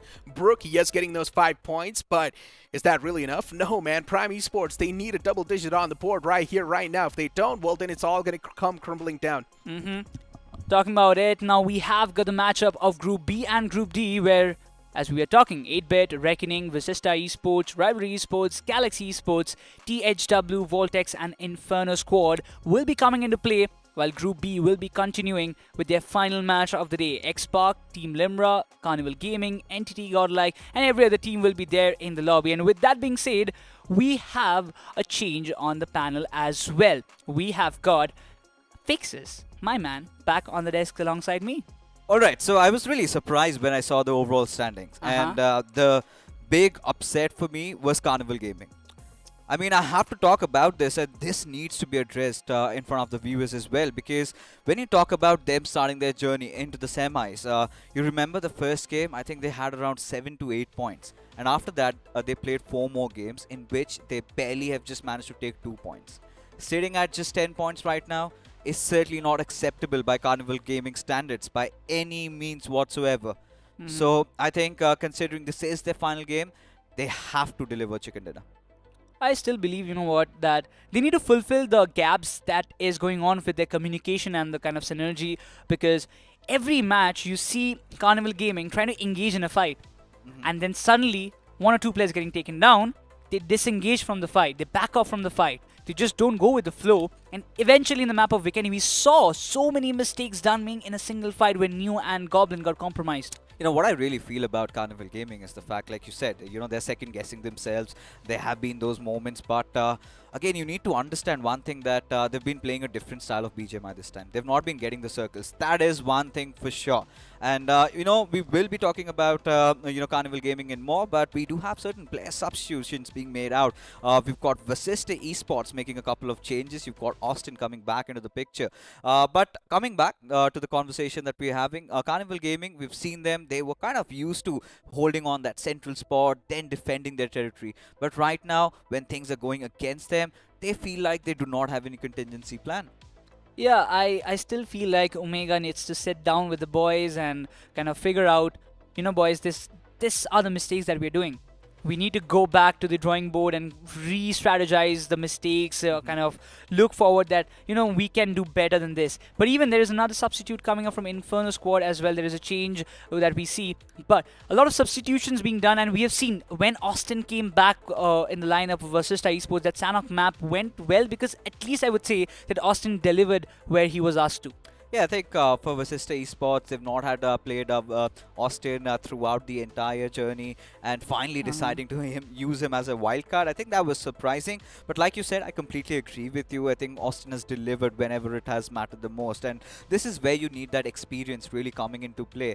We've seen he did take a big hiatus in his esports career, finally made a comeback. And that was pretty huge, especially, you know, looking at Vasista Esports and the boys. Again, you know, they've come in from different organizations, all joining in, holding hands just before the BGIS, and still making it so far. I think their journey has been quite impressive. We've seen them right from the beginning, from round number 1. I think they've been having that little bit of that Team X-Pac storyline also. But to talk about Team X-Pac, still the leaders of the pack, still are sitting at around 56 points plus. But the previous game of Vikendi is something they really need to rub it off their shoulders and have a really good game of Miramar. For sure, X-Pac, they are in a very comfortable spot, not a lot of pressure on them because they've already gained the points. As we walk halfway through the semifinals week number 1, they have done a great job, great job. 1 or 2 bad matches, that doesn't count. It's part and parcel of the game, right? Not every match can go well for you. So again, as you mentioned, rub it off and just move forward for this map of Miramar as we are set to take off. But right now, that being said, the Miramar, the map of Golden Sand is ready, while Group B and Group D will be colliding against each other in this particular map itself. And let's see which team reigns supreme. And this will be one hell of a battle, because now we've got also teams from Group D chiming in, their second game of the evening, and they have one to follow after this. Yes, Reckoning, they're back into the fray. We've got Team 8-Bit. Now, for 8-Bit, even Miramar has been one of their strongest suits.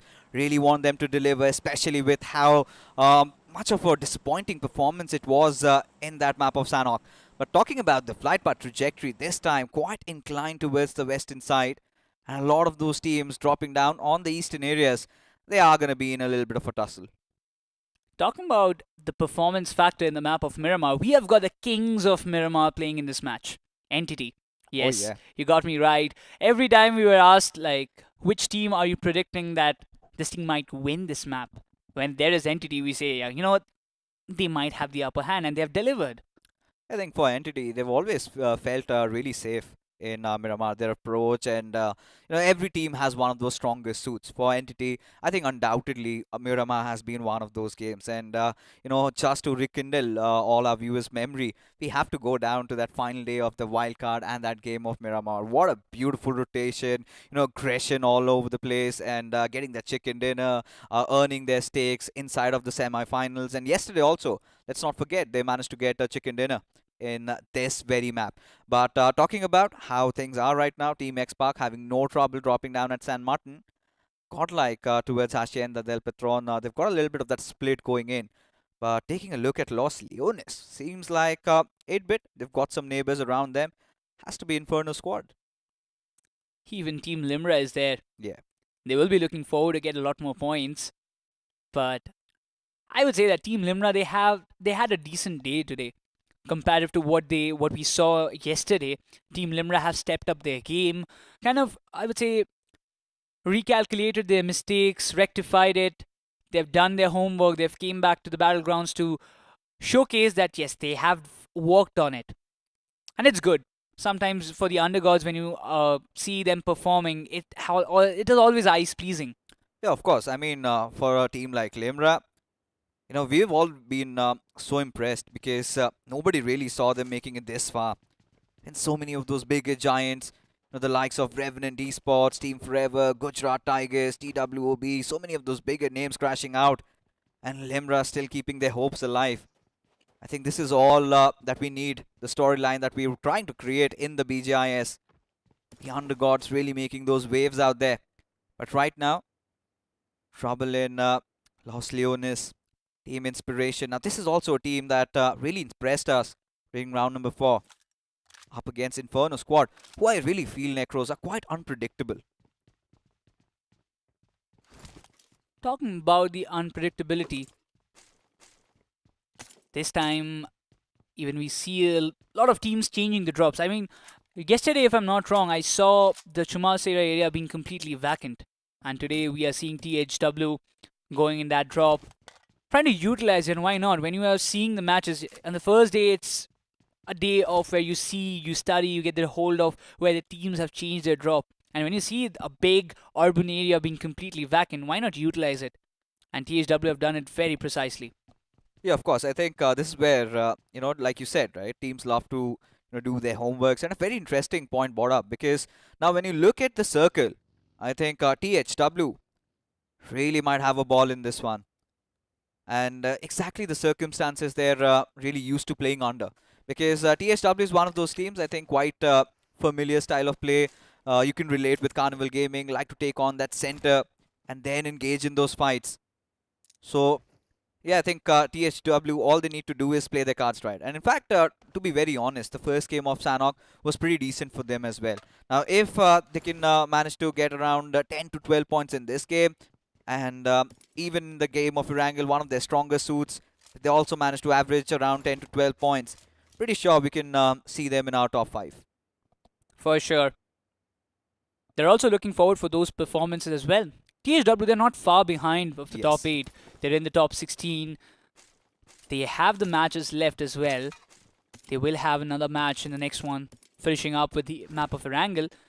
So when you have got 2 matches, at least THW will be looking forward. If not the top 8, at least by top 10, we would like to finish the day, which will grant them the motivation or the kind of momentum to come back much more stronger in the next day. Yeah, but for THW, now when you talk about a team like that, we've seen them playing in the previous official tournaments as the Third World Mafia. They've had a really nice fairy tale run. But after that, even Necros, you would agree, right? They went on a huge collapse. To the point where I don't know what happened, if it's some external factors. They had to change a couple of orgs here and there, finding their home in THW, still holding on to a couple of players. And now they seem to be in the groove. I think they were really tested, and to overcome that, it takes a lot out of you as an esports player. Because everybody has those peak moments, everybody has those hunger. And suddenly once you achieve success, the big question is, will you be able to hold on to it? Now this is one of the conversations we can draw parallels with Team Big Brothers. They were the runners-up of the previous BGIS. Where are they right now? I really felt bad when they did not qualify just because they lacked a chicken dinner. Yeah. If only they had 1 or 2 chicken dinners in their favor, we would have seen them playing in the semis. Unfortunate for sure, but yes, as you mentioned earlier, it's easier to, I would say in a comparison, it's easier to achieve something but hold on to it. It's much more tougher than that. You can be the winners, but can you defend it? And you know, with every single tournament, that we're getting to see some new talents pop up, new prodigies in the making, and the competition is so cutthroat, right? And you can never feel settled. You can never be complacent. We've seen even the biggest of the players, the oldest of the players, also tumbling down. So always you've got to be on your toes, always on the lookout, just to keep on getting better. Because even after BMPS, we all felt like this current roster of IQ Soul, they're going to be unmatched. Till so many teams started taking them down. And yes, don't get me wrong, they're still a strong unit. They're still fighting it out. But we did not expect them to go through the wildcards. We expected them straight marching in, should be a very good run. And yeah, they are the favorites. They still are. But yeah, the competition, the levels have increased so much. I mean, look at godlike esports. When you talk about this banner, when you look at this organization, you're certainly going to expect so much more. But have they delivered? Have they lived up to their name? They've barely been squeezing through. In BGMI, it's very, I would say, uncertain to put a bet on any one single team and expect that they're going to perform. As you mentioned earlier, every tournament we are seeing new teams coming up because again, if you just put your bets on X-Spark right now, that this team, they're doing so good in semis, even like Mogo Esports or FS Esports, they're doing so good in semis, they might be doing the same in the finals. I can't agree to it because finals is a different story. Finals is a complete reset of the points table and it's a LAN. Yeah, I think LAN is a whole different ball game altogether. I think in moments as such, that is where experience really comes into play. And yeah, Akshat and that dazzling Bentley that he has along with him, and one of the old guards of the competitive scene. There was a time I used to play against these boys and feels really proud that they're still in it. But when you talk about them as a unit, you could see that Discord, something that Carnival Gaming in the wildcard stages really did not have to face those issues, because right off the get-go, they did majority of the heavy lifting in the earlier days. And this time is a complete different storyline. Now the big question is, have they given up already? Because in 4 matches they played after the first game, they could barely manage to get a couple of points. I would say that, still there are matches left for Carnival Gaming. That's a copium we're living.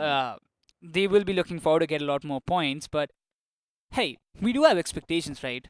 We do see you guys to perform in your best spot, but performing like this, it's like, I don't seem to see that Carnival Gaming, they're doing any homework for themselves. I don't know, if it's about the homework, yeah, I mean, they did not make the same mistakes as they did yesterday though. But it's always something new really piling up. And I really feel like they're lacking those plan Bs. With a team like this, you've got such players, you've got Goblin, you've got Neo, they're in the form of their lives. I really feel like they could do so much better in terms while taking those fights. But again, in those 4v4s, you kind of see that lack of communication between the players. Something is definitely not right. Because when you talk about a banner as big as Carnival Gaming, let's not forget, when they were a part of Team Soul, they came in, they also had a Cinderella story of their own, getting that first BMPS trophy. And they've always been out there. They've been fighting, they've been hustling. Even the wildcard stage, they were so good. But when you draw that comparison, wildcard Carnival Gaming and suddenly they transition into the semis, I think it's heaven and hell difference. I have a kind of opinion in this topic that I really feel that Hector should be brought back in the lineup. Absolutely. You need the support. You need that one guy. Hector has been one of the best support players that you can ever ask for in this entire circuit. after Z-God, he's one of my favorite support players. I think you've really, just carved open my heart and spoke my words there. Could agree with you. I think I also personally love Hector. Because, a lot of teams are actually making those substitute changes. Could maybe try him for a game or two. Because, again, for all our viewers, let's just remind them quickly that it is still semi-finals week 1. Even if you do not qualify from here, there's another chance. So might as well try to get Hector back into play. A game here and there, at least those games of Sanhok. We've seen him being quite influential. Some sort of things are like if you ask me, like substitutes, it might not work, but what's wrong in even trying that? Yeah, of course. I mean, for Sister Esports, they've brought back Austin. In the match when he came, he's fresh. He's kind of pumped up. He's looking for the opportunity to play one game. And even I would say that if I am Hector, I would be also looking forward to play at least one match for my team. And if you give him the opportunity, he's going to do his best. But talking about the best, even Inferno Squad Zen, he's in position. He has got all the noises. He knows about all the players where they are. But it's very hard to engage. I mean, we've been chatting around for like around 10 to 12 minutes. And it's kind of a stalemate, isn't it? But finally, somebody had to drop the ball. And Chico, he's gone down on his knees. No trouble whatsoever. And 8-bit opening things up. But like you said, I completely agree with you. I think... Hector should be given a chance, but hey, who are we to be making those calls? But yeah, of course, we do have our rights to exercise our opinions. Oops. Oh, did not see that coming for sure. How could INS let that happen? This is what happens when you don't check your 6. And 8-bit just capitalizing that. The circle seems to be again favoring the areas of Chumasera for now, and THW. They would be a happy team, but Zen, oh my god, he's burning. Completely cornered him with Molotovs on both the sides, and if Zen makes it through, he would have been a lucky man, but Aryan not just letting him slip away like that. Owen, the substitute of Inferno Squad, will be looking forward to just pave the paths for Zen so that he can survive, but his position has also been compromised. Yeah, but is Owen aware of Starboy's position though? I guess so. Starboy for sure knows. Somebody is going to make a move. Somebody is going to try to do something. The sad part is that Inspiration Esports, they do not have a lot of utility to work around with. And at this moment, Inferno Squad cannot really lose out on their best player. We have seen Zen. He's been quite instrumental for his team's success. He's done so much heavy lifting. But 8-bit, they're on the back lines. They're all happy. They know that Inspiration... They've got their entire attention focused on towards the players of IS. And the moment somebody from Inspiration steps out of cover, that is where 8-bit might just unleash their wrath. 8-bit has always been a team to look for opportunities in the loopholes where they can capitalize. And talking about this, so much sound being made in the compounds of Los Leones, and 8-bit, this has been their home ground for such a long time. They know every hook and corner of this entire terrain, of this urban circle. They would have been the happy lads if the circle ended at this spot, but even Inferno Squad, I don't think they're trying to back away from this fight. They want to engage because the Util's coming up from Omega. It's going on point, almost dropping them down to pixel HP. Still looking forward for that first opening. Inferno Squad, they're so much interested in taking this fight. This is finally coming down to this. Inferno Squad losing their patience, but at the same time, they're aware of one factor is that they know Inspiration, they're down on their numbers. With just 3 players surviving, if Starboy gets picked off over here, for Aryan and In Your Dreams, things could go really wrong in massive proportions. That grenade ricocheting out, but still, now Inferno Squad, they want to make their move. They want to breach in through.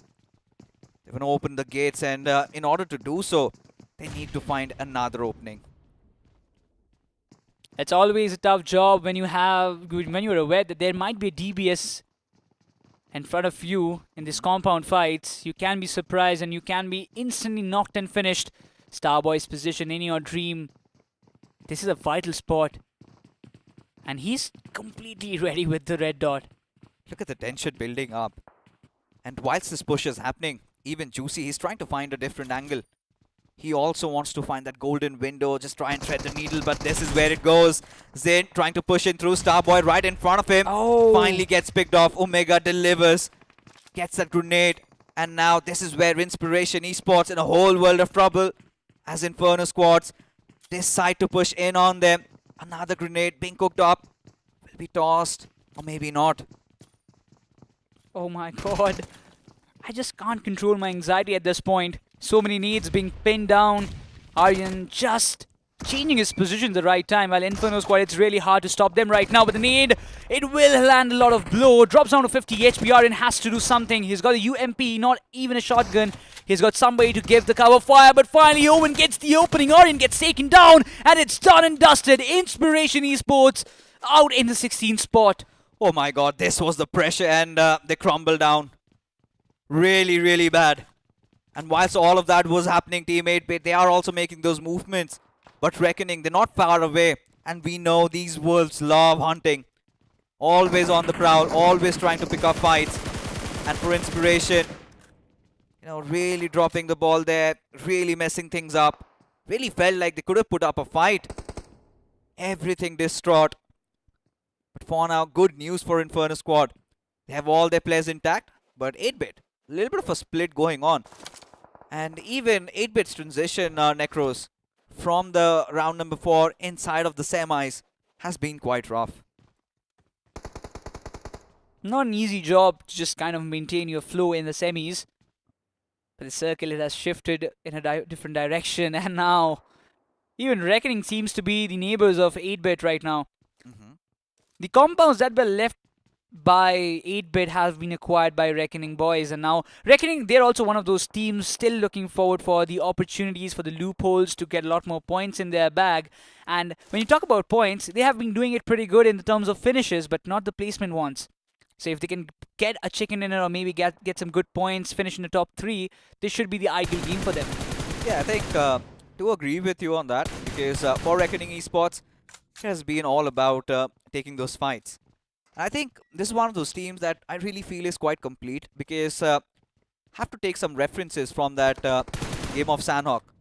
You know, Gravity Jaw deciding to send 3 of his players, go look out for any fights you can pick up, and then eventually just heal battled himself and took his team to the 3rd position. Yeah, Reckoning, they could have done with a little more finishes in their bags. I think could just muster only 3. Did wipe out the players of Global Esports, but were hunted down by the players of Voltex Gaming. So this time, in fact, if you talk about the Miramar match yesterday, they were the ones who annihilated Godlike, if I'm not wrong. They're doing a wonderful job. As you mentioned, they are a complete team, but the next circle shift, that is going to concern them a lot. Because when you see the Chumasera area, the urban compounds have been compromised, and my god, it has gone down southwest. Galaxy Esports having that cushion for themselves, as there is nobody coming up from the backlines and they are assured of it. But the question is, will Raven Esports let them have the position? Because the way they have been playing, they can literally push up close and decimate any team that they want. Yeah, I mean, look at Prime Esports as well. Literally having the smack center. And finally, folks, the podcast hours are over.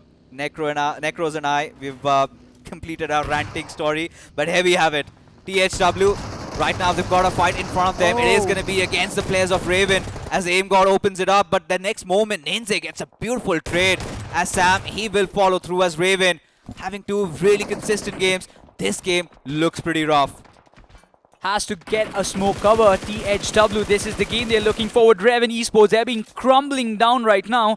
I was really talking just a few moments back that they can be the team to decimate everyone who is coming in their way. But it seems like THW, they have some different plans for themselves. 1 finish registered, but they're still looking for some more and more in their way, as they are having a good spot for themselves inside the circle.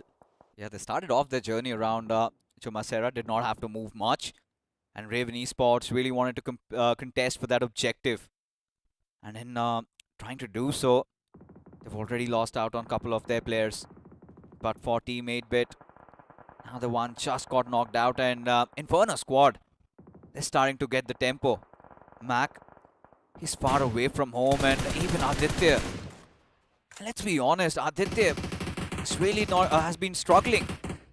inside this entire tournament. 8-bit, yeah, they qualified. It was because Juicy and Mighty were just too good. The recent additions, and we know Aditya. He played the last BGIS under Team X-Park's banner and did manage to get that third spot. But after that, he's also had a roller coaster of a journey. He had a little spell in Godlike, and now with 8-bit. Initially, he was doing quite well, but things are looking really rough for him now. In simple words to put up, the fortunes are not favoring 8-bit. Even in this scenario, IS, Inferno Squad and Versista from behind, they got the players of 8-bit down. Otherwise, it would have been a clean rotation for them. But Rivalry Esports on our screens against Team Godlike. Even if you see Team X-Park's shadow rotating from the sidelines, Team Limra into the picture around the radius, they will be looking forward for some fight. But Chelly is way too far. He has to reunite with his teammates, but this is not a great spot to hold for Godlike. Yeah, looks pretty tough, especially all their 4 players just boxed into that one position. And let's not forget, Team X-Park could really chime in any given moment. As there you have it, trying to get inside the circle, but look at this. The gods of BGMI being so notorious. The zone shifting away, and Galaxy Esports will be quite happy with what they have in front of them as a barrage of grenades come pouring in on the players of Carnival Gaming, and 2 of them instantly just get blown up with Neo, the last player surviving over there. How long can he breathe? Every match, the story is continuing. The nades and the relationship with Carnival Gaming is so strong that it is not leaving them behind. Barely breathing. One nade is causing so much damage to the side of Carnival Gaming. This is unacceptable. But you just can't predict THW. They're just having those free finishes. Even on the other end, Voltex finding some openings against Galaxy Esports, which might just give them the openings or the breakthroughs to get inside the circle and find a sweet spot for themselves. It really felt like an artificial red zone. The way THW just bombarded that area, at least 5 or 6 grenades were flung in to that direction, and eventually, there you have it. The curtains falling down on Carnival Gaming. This time also being eliminated. The 13th position without even a single point. Oh my god. How have the mighty fallen? But heading on, Galaxy Esports. Now this could be a really good game for them. And considering they just came in with 3 players yesterday, this time having an entire squad certainly makes things better. But THW, they are starting to really dance. They want to tango in this one. They had enough of being passive. Yeah. They just want to go all in.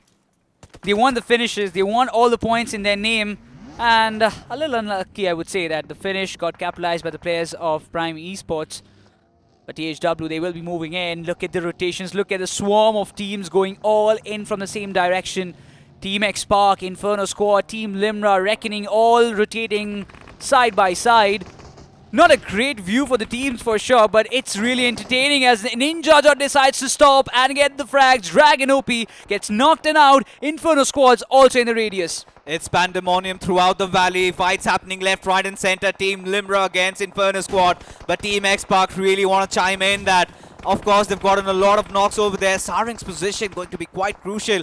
As suddenly in the blink of an eye, Inferno Squad, they have been reduced to their final player surviving. As he slowly but surely tries to sneak his way inside of the circle. But Prime Esports, they've got such a prime position to themselves.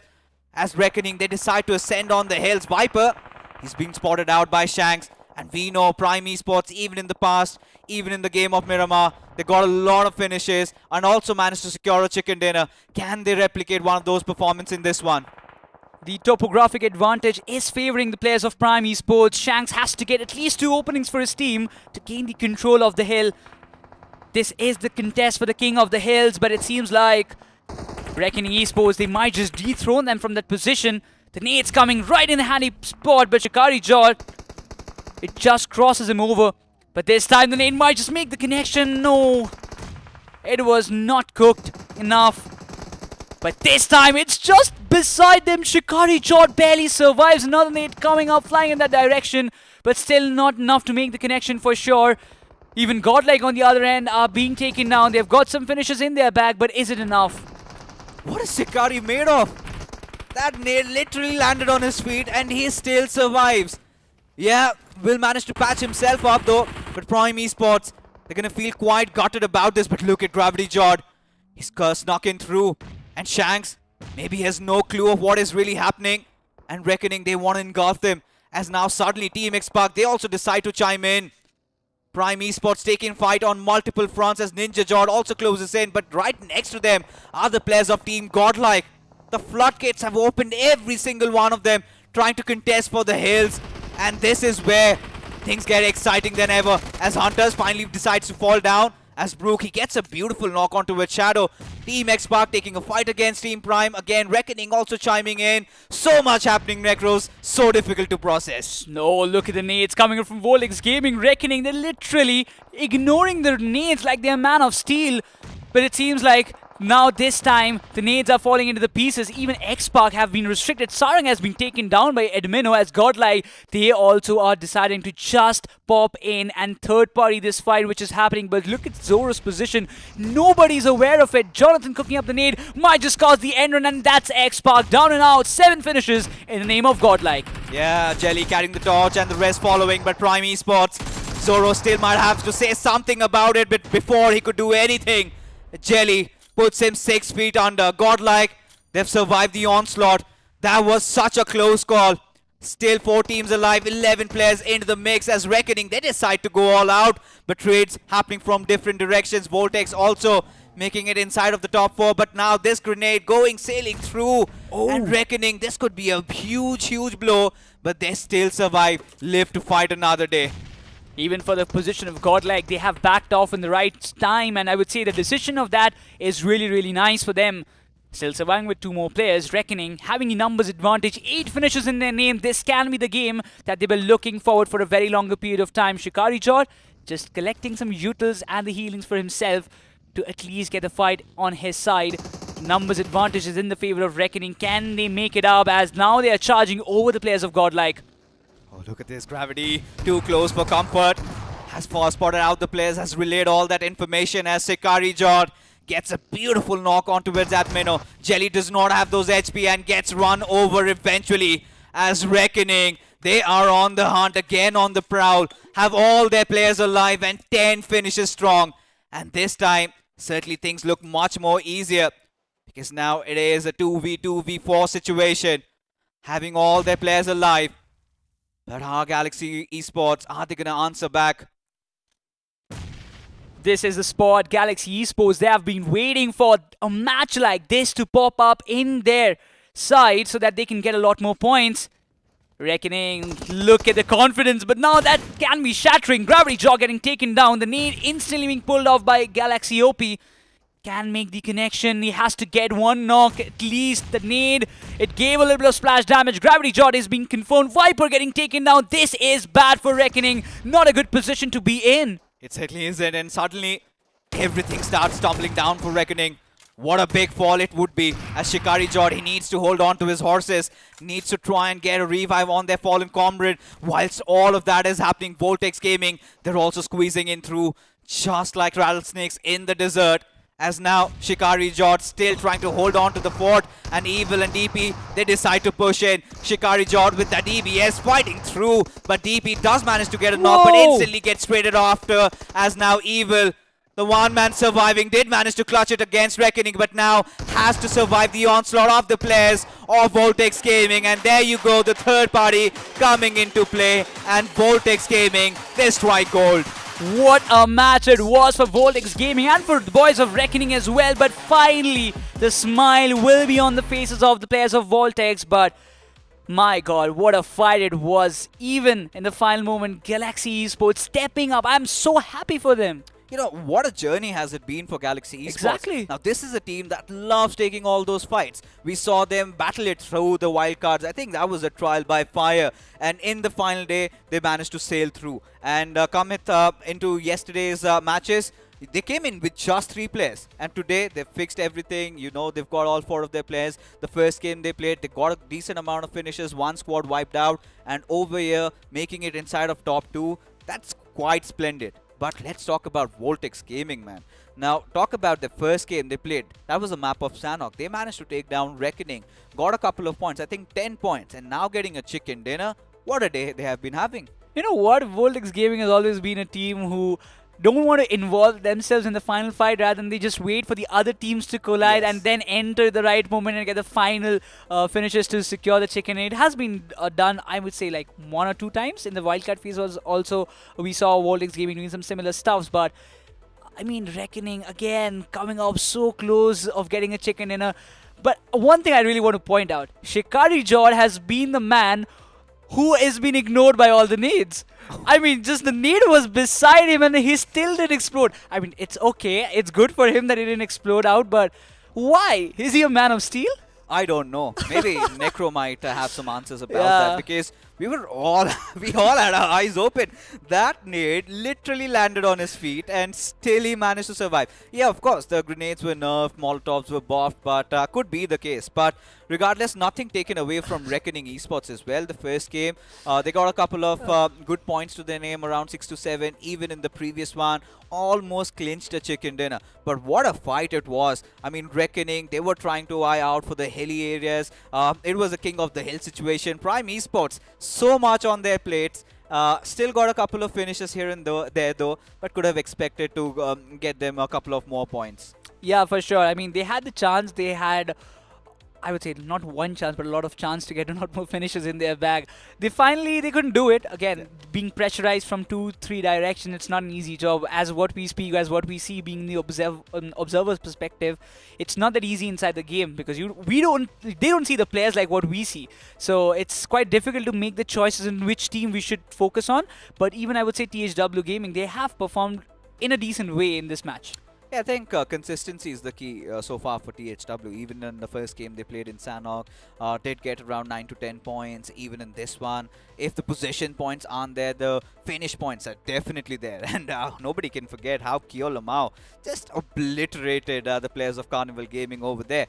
But this really forces me into thinking, who could the MVP be in this game? Is it going to be somebody from Reckoning, because they had a lot of finishes in their bag?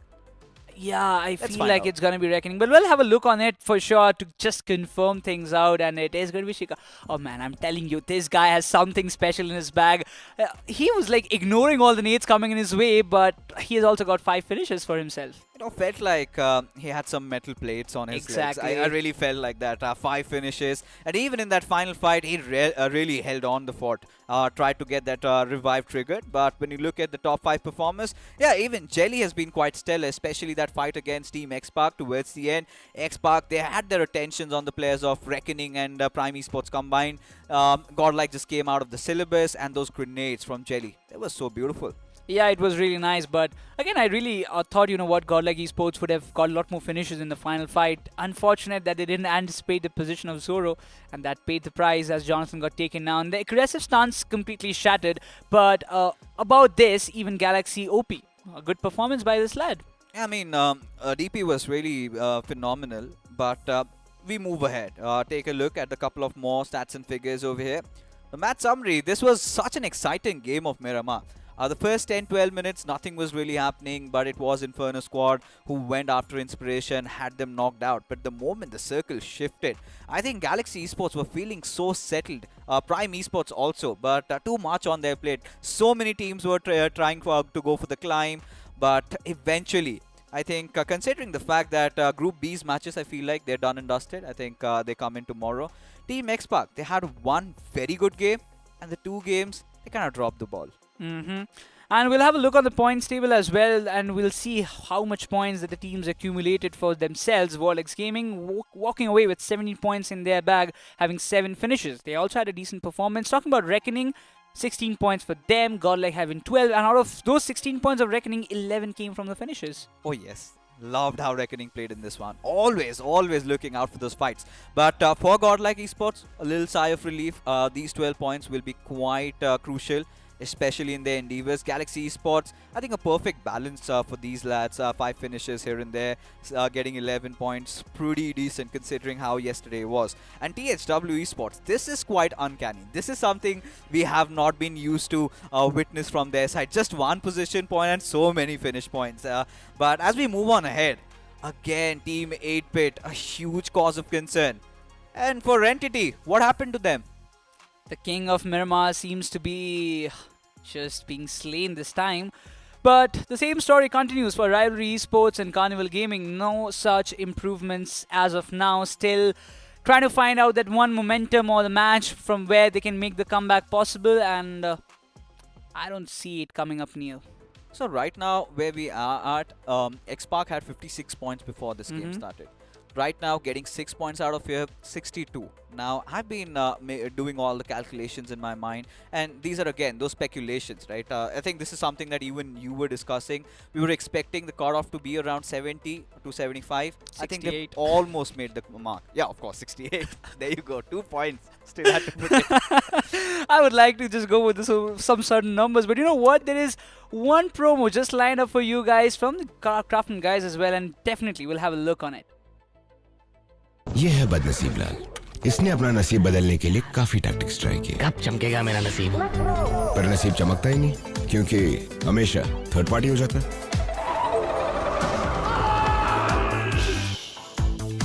Gold spin में items जीतने के tactics तो बहुत होंगे. तू मेरी मान, बस स्पिन करता जा. अरे मिल गया! Let's get spinning.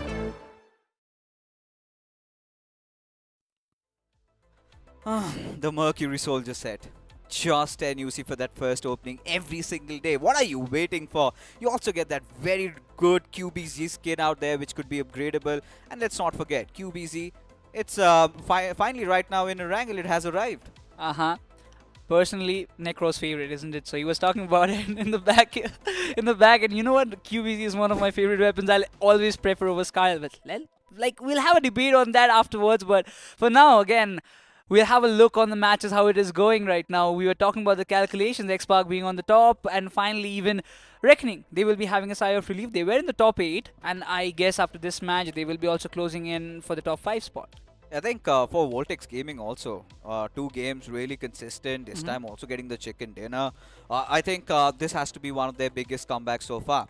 And at this point, you know, by the end of today's evening, if they could have crossed over that 40-point marker, I think this is one of those teams that could surprise everybody. Let's be honest, nobody saw Voltex Gaming coming through. Nobody expected them to make it so far. But that has been the tell-to-tell story in the BGIS. We've been witnessing those upsets. We've been witnessing some miracles. And Voltex Gaming, I think they have been quite sly, quite cunning. And I really hope in this final game, they also have a decent outing. But like you said, Reckoning, they've really collected a lot of points. But the final game, it is going to come down to the wire. Reckoning will be only satisfied after they get a chicken dinner. That's the harsh reality, guys. I mean, why not? Like, you are getting finishes, you're getting points in every match, but what you are lacking is that chicken dinner. That one emoticon beside your name in the overall standings. I mean, at this point, do they even care is what I feel for Reckoning. I mean, just by the mind, virtue right? of those finishes, they've been collecting so many points. I completely get it, right? That could be the icing on the top of the cake. But here we have the overall standing in all its glory. 62.5 points for Team X-Park. For FS Esports, you've got 53 going in. Aiku Soul still at pretty much at the 3rd spot. But Voltex, look at that climb. 43.5, and same goes with Reckoning. And let's not forget, they still have one more game to play, and even FS, they will be back in action. Exactly, FS still there. There's a slight chance that they can finish the day on the top spot. But for that, they need the chicken dinner once again. They have the highest number of chicken dinners spawned now in the entire semi-finals week 1. But as we were mentioning, Reckoning, Revenue Esports, still, you know, that one thing is missing, is that the chicken dinner emoticon. Oh yeah, of course. I mean, everybody would love to have that chicken dinner. But as long as Reckoning, they're still in the fight, they have got those points. And who knows, if they get a biggie in this one, like you said, a chicken dinner could sail through to the top spot. But as we move on ahead, this is where things get a little concerning. Because LOC, we've seen them always in the Tekken 10 of all those fights. They still have one more game to go. And Fuzzy, he's been one of those prospects that Necro and I, we've been both loving so far. What about you? Yeah, I mean, LOC has always been that one emerging team we were talking about in the wildcard phase as well. I am still, you know what? I'm wondering about that. LOC will make a comeback when it comes down to the week 2. You know, I have to again bring this to the viewers' attention. Look at Carnival Gaming once again. 10.5 is where they're sitting at, and they have 9 finish points. So out of the 6 games that they've played, all they've managed to get is just 1 per position point, which is such a big cause of concern. Now, considering their natural style of play is being completely opposite. And this is where, again, we're back to square one, aren't we? Yeah, and I still feel like Omega, I don't know whether he's following the script of Mania of just going down for the second week and then qualifying with a dominating performance. It can be, but you know what? It always is a safe question to just kind of perform in a greater way and qualify for the first top 8, isn't it? So why go down to the second week and make it a do-or-die situation for yourself? Let's be honest. Yeah, question marks, fingers were raised at Mania, but Aiko Soul pretty much quite comfortable in that top 3. So nothing much to worry about them. And Omega, I think a lot of things must be going through his head. And at this point, finally they're done with all their matches. They get back to their drawing boards. They really need to stage a comeback. We have seen comebacks happen. We have seen teams perform in the latter half of their matches to play. And let's not be too critical. They still have 6 more matches to play, but they have to start afresh. Exactly. They have to kind of reset themselves. I really believe that still, you know what, there are 2 days left. You have got 6 more matches in your hand for sure. And I mean, 6 more matches, it's not that very less that you would not be enough for you to qualify for the top 8. You get 3 chicken dinners out of 6. I mean, I know it's too much to ask for, but the position where Carnival Gaming is, you at least need 3 chicken dinners to confirm your spot for the top 8. Hey, in the BGIS, everything is possible. We have seen Carnival Gaming get hat-tricks previously in the previous rounds. Maybe this could be the case. Maybe it's a little bit of a copium. But as we take a look at the matchup, the final game of the evening, it is going to be teams from Group C taking on teams from Group D. And a little bit of a switcheroo. One of the neck bro goes out, the other one comes in. And hey, Necro, we've been having this conversation about Carnival Gaming so far. And you and I, we've both witnessed them right from the very start of their journey into the BGIS. What do you think has gone wrong? I mean, the defensive playstyle now is not working. Simple.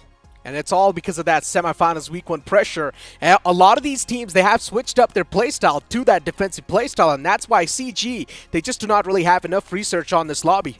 This is where, again, that question arises. Because for Carnival Gaming, let's be honest, we've both seen them play all their games, and there were those they were in the previous rounds. They were always having the center of the circle. But this time, they haven't been quite fortunate. Exactly, yeah. The positioning gameplay definitely not there, as I mentioned. They're not able to execute that defensive play style because a lot of those teams are playing under that pressure. A lot of these teams are booking it towards that centric spot, and that's why CG just isn't quick enough to move in forward towards that spot, and that's why CG is cracking under as well. But let's move on with that CG conversation, right? Considering their game's done for the day, now we need to move on towards Group C and D, and we've got much more interesting prospects over here. Reckoning Esports, the elimination factor, man, really favoring these guys, right? Certainly, they're hitting so heavy there. Yeah. And what do you have to say about Shikari Jordan, him surviving that grenade? I mean, I was literally on the edge of my seats, and I was in shock and awe of how could he have withstood that splash of grenade there. Sometimes the luck really does favor you, my friend. Do you the think it was luck? Yeah, I think so. It's the gods just favoring him. I mean, we do not really exactly know what happened there, but maybe something was going on. Maybe that little bit of a ledge where the grenade just landed on that little pixel. Those sometimes can also make the difference. But moving forward towards Galaxy Esports 2, a decent game in the previous one, right? Galaxy Esports finally started to make those waves. Yeah, they're finally, increasing their graph. I think it's headed in the right direction. We saw them in the map of Sanhok. They did manage to win a fight, and now almost getting that chicken dinner there. But interesting storylines again. Mogo Esports, I think a team that comes back into play once more. And this is where they have slipped a lot of positions, and they need to redeem themselves. Not just them. I mean, we're still waiting for teams like Vasista Esports and Rivalry to make some waves, right? So far, they have been completely deactivated. Beat the day 1, beat the day 2 so far. We're just not seeing these teams on the forefront, and you really do expect them to be there. Yeah, of course, because we've had so many of those newcomers in the block. FS Esports, who would have thought that they're now going to be contesting for that top spot? And they have been quite amazing. 2 chicken dinners already. And let's not forget, even the final game of yesterday, that game of Erangel, I think it was FS Esports who bagged the chicken. Yeah, they did. FS Esports, they're definitely quite a packer, if you'd like to say that. Because so far, when it comes to the firepower, they're on the forefront. When it comes to the placement game, of course, they're doing too good as well for themselves. So in general, this FS Esports' lineup, it seems pretty balanced. But moving towards 8-Bit too, I mean, this team has been deactivated as well. 8-Bit, the underconfidence is right there. It feels like the bomb has been defused for Team 8-Bit. Really haven't seen them activated. Yeah. Mac and Aditya haven't really been out there. Really need to stage a comeback over here if you are 8-Bit or maybe are a supporter, but because they still have one more game to play. And this is it. The final game of the evening. It is going to be in the greener pastures of Erangel as the flight path trajectory all the way from Novoripnoi heads towards Severny. Now, let's talk about the facts, right? Voltix Gaming, they've done quite great. Yeah. They've cracked inside of the top 8, so you can't say. Now, all they need to do is a consistent series of at least 5 or 6 points per game, and they will be easily inside of that top 8. Moving forward towards Galaxy Esports, doing decent. Once again, they need to find that cushioning as well. THW Esports, slowly and steadily there on that pathway. We know what THW Esports is capable of. All they need is another decent game, and THW can easily make it there. Now, Inferno Squad should be an interesting prospect we need to speak of. When we saw this team inside of the wild card, Inferno Squad, they definitely did make a lot of those promises, but now moving in forward towards the week 1, man, they're just not there. The previous game was still quite decent considering how they managed to win that fight against Inspiration. But after that, like you said, right, they have not been doing a lot of things that kind of go in their favor. But, you know, I want to move away from Inferno Squad a little bit because I want to talk about teams like Cheminex Venom, because yesterday was an absolute disaster. But today, they found some room, at least in that map of Vikendi. They did. Cheminex Venom doing decent in today's day. And once again, you also need to understand they've got a little bit more games to go by their side, right? They've still got 12 more games to go after this. So there's enough room for error that they can try and make. For Cheminex Venom, nothing really taken away from these guys, right? Of course, every single player, they do pack a lot of that punch. They've also got decent experience to play with. And if you talk about their past history, I mean, these guys, they've been spectacular. Oh, yeah. But now inside of the semifinals week 1, things are being quite shaky. Look at towards Severny. You see a little bit of that collision coming through. Vasista Esports against LOC. And I genuinely think so. In these early type of fights, LOC can actually chime in through well. And we know, you know, they are kind of known for those early fights. And we know that they've got things really synchronized if it comes down to those early battles. And for Vasista Esports, I think it has been a little bit of a rough day in the office. They've pretty much been hit upon. Maybe they get to redeem themselves. And look at this. Kevin Esports X-Venom. This time they've got some foes around inside of Yasnaya Poliana. And Galaxy Esports, this is one of those teams that has finally found its tempo. And I really feel like this would be an interesting fight. You might just be too quick to say that, though. Look at Team Tamala straight up just shredding through the opponents. But this time, Artel welcomes Mr. IGL with open arms and saves the day for rivalry. 2 players are taken down, but Team Tamales, they're not going to be shying away from this fight. Instead, they're here to challenge it. 2 more players as they do strike inside of the action.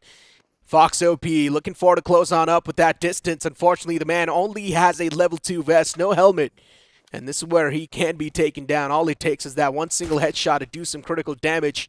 And then the other one to follow up on the chest can actually seal the deal. Rivalry Esports, they should be the one in the advantage, considering the man advantage is right there.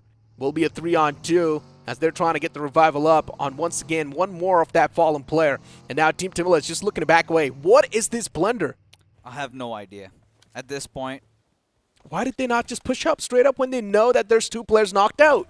I mean, I think it's just the pressure too much. Because for Team Tamilas, I mean, you cannot be under pressure, especially when you know that your lifeline's on the line. And if you do not really take this pressure that ease, then, well, you will be moving forward towards the week 2. At least you've got that cushion, so you can afford to go for these type of risks. I mean, I completely get your frustration. And trust me, I'm on the same boat, at least with Team Tamilas. Because throughout the entire day, even day 1, It did not pan down well. We were talking that maybe Team Tamilas, they make a comeback in the map of Miramar. Yes, they had a good spot for them, but got shredded apart by Kusol. And the way this fight begun, what do you have to say about this? I think the idea for Team Tamilas was all about dropping down for the vehicles and did not see the players of Rivalry Esports around coming. It doesn't even matter, man. Still, in my opinion, the players just had the advantage. Team Tamila should have actually closed down up and tried to do some damage. At least they would have been able to get 4 points off the rip. That's a great start. With just a 2-man squad, then later on you can try to play that placement game before Team Tamila's already things are being quite down under. They cannot afford to have these type of games anymore. They've got 6 more games after this. And they can definitely try and establish a comeback, but you need to understand, then the pressure will be much more higher. Day 2 is supposed to be the day of comebacks because you can't afford to take those risks. Yeah, but at the same time, right, like you said, kind of adding on to your point, they're pretty much at the brink bottom. Exactly. There's nothing to lose. Yeah, how low could they get? Because even, the supporters of Team Tamilas, they're also feeling quite frustrated. Because this is not the Team Tamilas that we are acquainted to witness. Yeah, they were playing so good. And you talk about so many of those third-party tournaments that have just happened. Team Tamilas have won quite a few. Given us hopes, and I really felt like this could have been a Team Tamilas year. Yeah. And it feels like when the pressure is so high, they've started to crumble and big question marks. And yeah, of course, in that fight against Rivalry, they should have committed. I mean, they just need to understand one thing. You have got that cushion. You're not going to be eliminated from the week 1. Exactly. And right now, you're at the ground 0. You do not really have a lot of those points to back you up, so you can't afford to go for these type of risks. And considering it is day 2, it really allows you to do so. Then later on in day 3, then definitely you can try to be a little bit more disciplined. But, yeah, I mean, let's move on from that conversation, right? There's so many more pointers we can try to come up with. Let's talk about FSC Sports. I think let's look at some positives. Let's look at the greener side of things, because FSC Sports, they have impressed us quite a lot. Of course. Because yesterday also that final game, Wizard, the way he conjured that fight against the players of Keminx Venom, 1 grenade, 2 of the players being taken down, then eventually just going in for the third party, got the chicken dinner, stolen right under Team Aru's noses, and right now also having a chicken dinner. Already 2 chicken dinners in the bag, could get potentially the third one. They would be eyeing out for that. And looking at the circle, at how hybrid it is, them being positioned around Rozok, I think everything is going really well for this team. It is. I mean, for FSC Sports, as I mentioned, they're a perfect balance of everything. Elimination and the placement. They know exactly the difference between the good fights and the bad fights. The only team that I'm still waiting to stage a comeback for is going to be NIY, the Undergods. NIY, they do have a lot of that potential, but unfortunately now it's starting to fade away slowly and steadily. And wow, I'm not sure what Sam is doing out in the open like that. Gets ran over by that player. And for Reckoning Esports, they've already been in these type of situations. They're really good at making their dominance felt by the opponents. And now look at this. Hunters up close and personal. And the shotgun shot is, of course, going to find that connection. That's it for NIY. We just had to talk about them. And NIY, they get dismantled. And it's also systematic dismantle. The pack of wolves out on a hunt. And look at Gravity Shot. So quick with his fingers. Instantly trying to create that flank. And now the tension just keeps on getting increasing in massive proportions. Luca and Ravan, the 2 players surviving. And this is where Dark Devil is such an amazing player. But hold on. Voltex gaming out of nowhere. Aryan just decides to jump and takes a snap. What am I watching? Inside the water. Is this BGMI or is it some movie? The man just straight up made a book. And then later on, he realizes that, oh no, there's 2 teams fighting. It's better for me to just not be a part of this fight. And then he just straight up books it inside of the water. Interesting. Voltex Gaming, now they need to help out the fallen player right there. It's not exactly fallen, but yeah, I mean, he's in a really bad spot. He can't really recover from that spot anymore. So Voltex Gaming, they need to provide that cover fire. I like that decision from the side of Reckoning Esports backing away. Knowing the fact that there's also another team looking forward to chime inside of the action, they do not want to be a part of this third party. Look at how aware they are of their surroundings. And like you said, perfect disengagement from their side. Because they know that Voltex Gaming just recently won a chicken dinner. And they're starting to feel it. But now, Reckoning, they're still not done with the hunt. Yeah. They just decided to switch the direction. Oh my god, there we go. quite oblivious and felt like they had escaped from the grasp of the players of... Aryan got knocked out. It's from the play zone. No, he just drowned in the water. Forgot to heal. I'm not sure what he's doing, but... I think he just got... he did not want to come up to breathe. Yeah, I mean, he was taking damage too much, right? Oh It's also the play zone dishing out damage. He's also suffocating to his death inside of the water. So, yeah, Aryan is probably going to meet the makers. That's Reckoning Esports. They probably do read the elimination feed, and they know exactly what's going on around them. But unfortunately, Reckoning Esports too, now they're starting to face that brunt. Yeah. Viper's knocked out. The vehicle can be blown up by Cyrex to get the confirmation, but then there's also that confirmation from the back lines, right? Spidershot is given that constant cover fire. Again, getting a little greedy, and the Wolves getting hunted. One of their players already alienated from his squad. And Shikari Jot, he needs to provide that cover fire. And Aryan, he just falls to his own demise there. I'm not even sure what Aryan was doing in that moment. Look at Cyrex, right? Look at how Reckoning are trying to piece it. Look at the amount of utility they're committing. And for Cyrex, alright, he did pepper a couple of bullets down. Did manage to connect though. But Viper, I really feel like a revive could be there. But no, this is really bad. Shikari goes down. He does. He's all the way in the back though. It's fine for Reckoning Esports. They can't afford this. Viper's going to be back up on his feet. They can't start to toss out a couple of more smokes. They've also got the vehicles right around them. And you can see what Gravity Jot is doing, right? Closing on up. It's all good in the hood, my friend. The man's going to be back up on his feet. And once again, for Reckoning Esports, they can't afford to go for the fight as well. Man, that headshot with just a red dot. Hunter's making it quite close. Indeed, staying true to his name. Alright, enough is enough. Now they need to disengage. Now they need to get the hell out of here. They can't, because right though. now, they're losing out on meds. They do not have much to work around with. They can't, though, Fixes. They've committed too much. I mean, imagine if you do want to look forward to disengage from this fight, the only way they can do so is wait for Voltex to back away. Reckoning Esports, if they do try to disengage, they are going to be taking a lot of that damage, but instead, Voltex and Reckoning Esports, luckily enough, they decide to disengage at the same time. They just got away with murder. Reckoning, no way. No way they just got away like that. Voltex Gaming, is there going to be any retaliation? Nothing. Alright. That's what I said, right? Both of those teams decided to disengage at the same time. So that's why there was no cover fire. So luckily enough for Reckoning Esports, the timing just matched with that disengage. I for a moment really thought that Reckoning could just go hunting once again. Go after the players of Voltex. Anyways, they're really enjoying themselves, but now they're pretty much looking at the bigger picture. Yeah. Because so much has been happening around, because the circle has even taken a very big hardship. It has gone all the way towards Talbot. And if you talk about who are on the center, well, I'll be even surprised. THW, they're really enjoying themselves out there. Such a dramatic action. Where's Mogo? Oh, Mogo is on that move. That right next to 8-Bit. There's a high chance there can be that collision.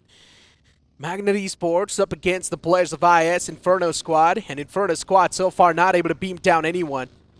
And I guess looking at the entire game and how things were looking like, it did feel quite a funky game of Erangel. That's why maybe we have got that rehost coming through. Yeah, that was quite a surprise. We were enjoying ourselves. I was. We certainly were. And for Reckoning and what they were really doing so far, that was amazing. But I think at least for the players over there of NIY, a little... and Voltex. Yeah, a little huge sigh of relief. Even for Voltex, at least Aryan finally we figured out. I mean, yeah, what happened? He was not trying to really get that oxygen. He was pretty much not there, maybe.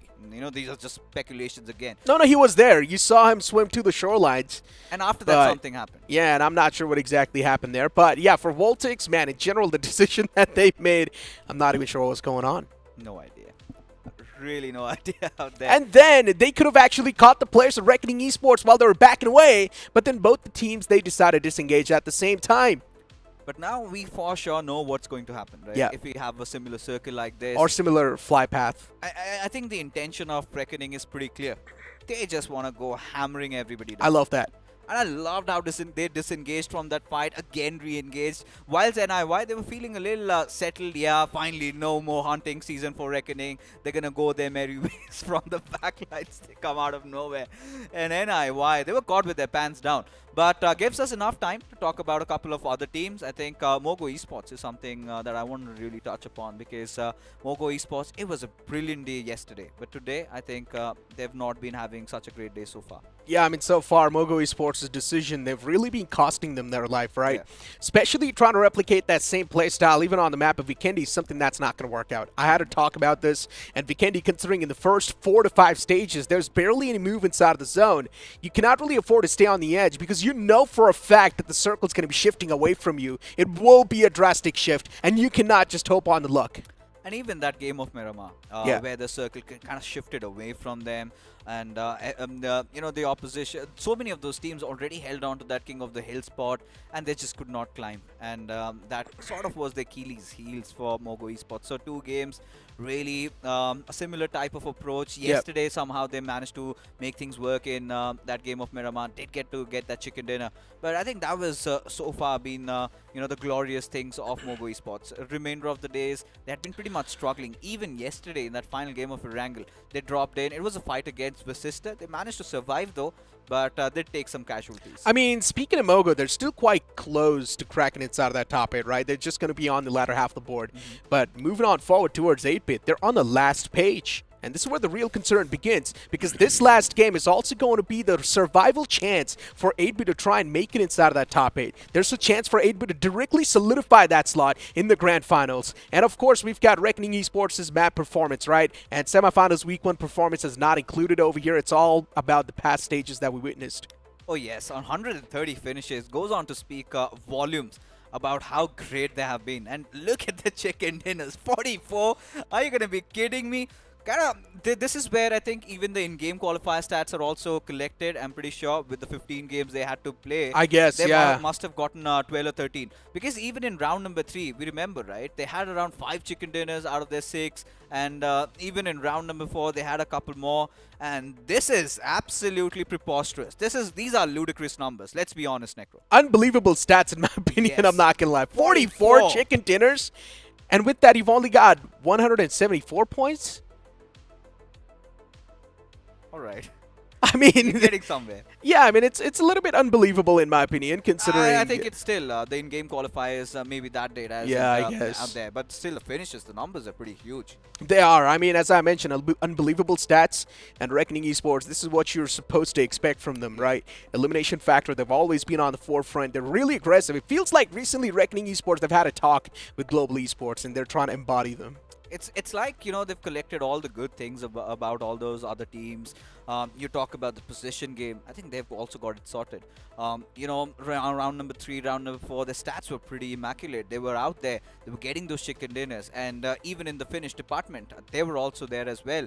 Even today, like I said, what I loved about them is they've always got some plan B cooking for them. If everything goes down the hill, in fact, imagine in Sanhok, the players went after the likes of Global Esports, eliminated them. Still Gravity Jot, he was still alive. He was patching himself up and he made it inside of the top 3. And this is when everybody thought that the healing meta in Sanhok is finally over. He's just bringing it back. Now, let's be honest, right? Every other team is really good when it comes to the firepower. They know exactly how to challenge a fight. It's all about the escape route, though. What if things go bad? That's when a really good IGL comes into play. For example, Manya, in that game of Wrangle that we witnessed, things went really bad against CG. Manya instantly recovered from that spot. That's what I'm speaking of. And then as you mentioned, once again, Shikari Jot, I think you were speaking of, right? Yeah. He was able to sort of go for that med strat when things really went bad. It was Gravity Jot, yeah. He was able to go for that med strat when it mattered the most. Still being able to squeeze some of the points away. This is what I'm speaking. Having that escape route even when things can go bad. Exactly. You know, that contingency plan is something that we keep on talking about. And I think Reckoning, they've really delivered on all fronts. But a few other stats and figures for Rivalry Esports. Now, when you look at this, all right, 69 finishes and just 3 winner chicken dinners. Now, this is where, you know, I really want to talk about them. What has happened to them, Necro? I don't know. Rivalry Esports, they came in forward inside of this entire moment. with quite a dominating performance. And then looking at their finishes, 69, 3 winner-winner chicken dinners, total points of 111. Rivalry, they've had quite a consistent performance in every single stage we witnessed, and now look at them inside of the week 1. But this in itself should showcase the amount of level up we have witnessed in the confidence. And the question goes out there, have they sort of gassed out? Because Rivalry Esports, what we saw from them during the wildcard, and I really felt like this team had so much more to offer. The kind of fights they're engaging in, you can kind of see that lack of confidence really exuding out of them. They're quite hesitant in taking those fights, and it's been barely any fight that they're really swinging in through. Even in this game of Erangel, they suffered some early losses. It was Team Tamilas, of course, and Team Tamilas were pushed back, were answered back. But still, I mean, for Rivalry Esports, I think we expected bigger things from them. We definitely did. For Rivalry Esports, as I mentioned, they moved in forward with quite a consistent note. Yeah. And now look at them. Nowhere to be seen in the first half of the board. You expect them to be at least in that top 8, but Rivalry Esports is not even close. They're actually on the last page. And what exactly is going on with Rivalry? I don't think so there's anything wrong going on with Rivalry. It's just the other teams adapting to the environment better.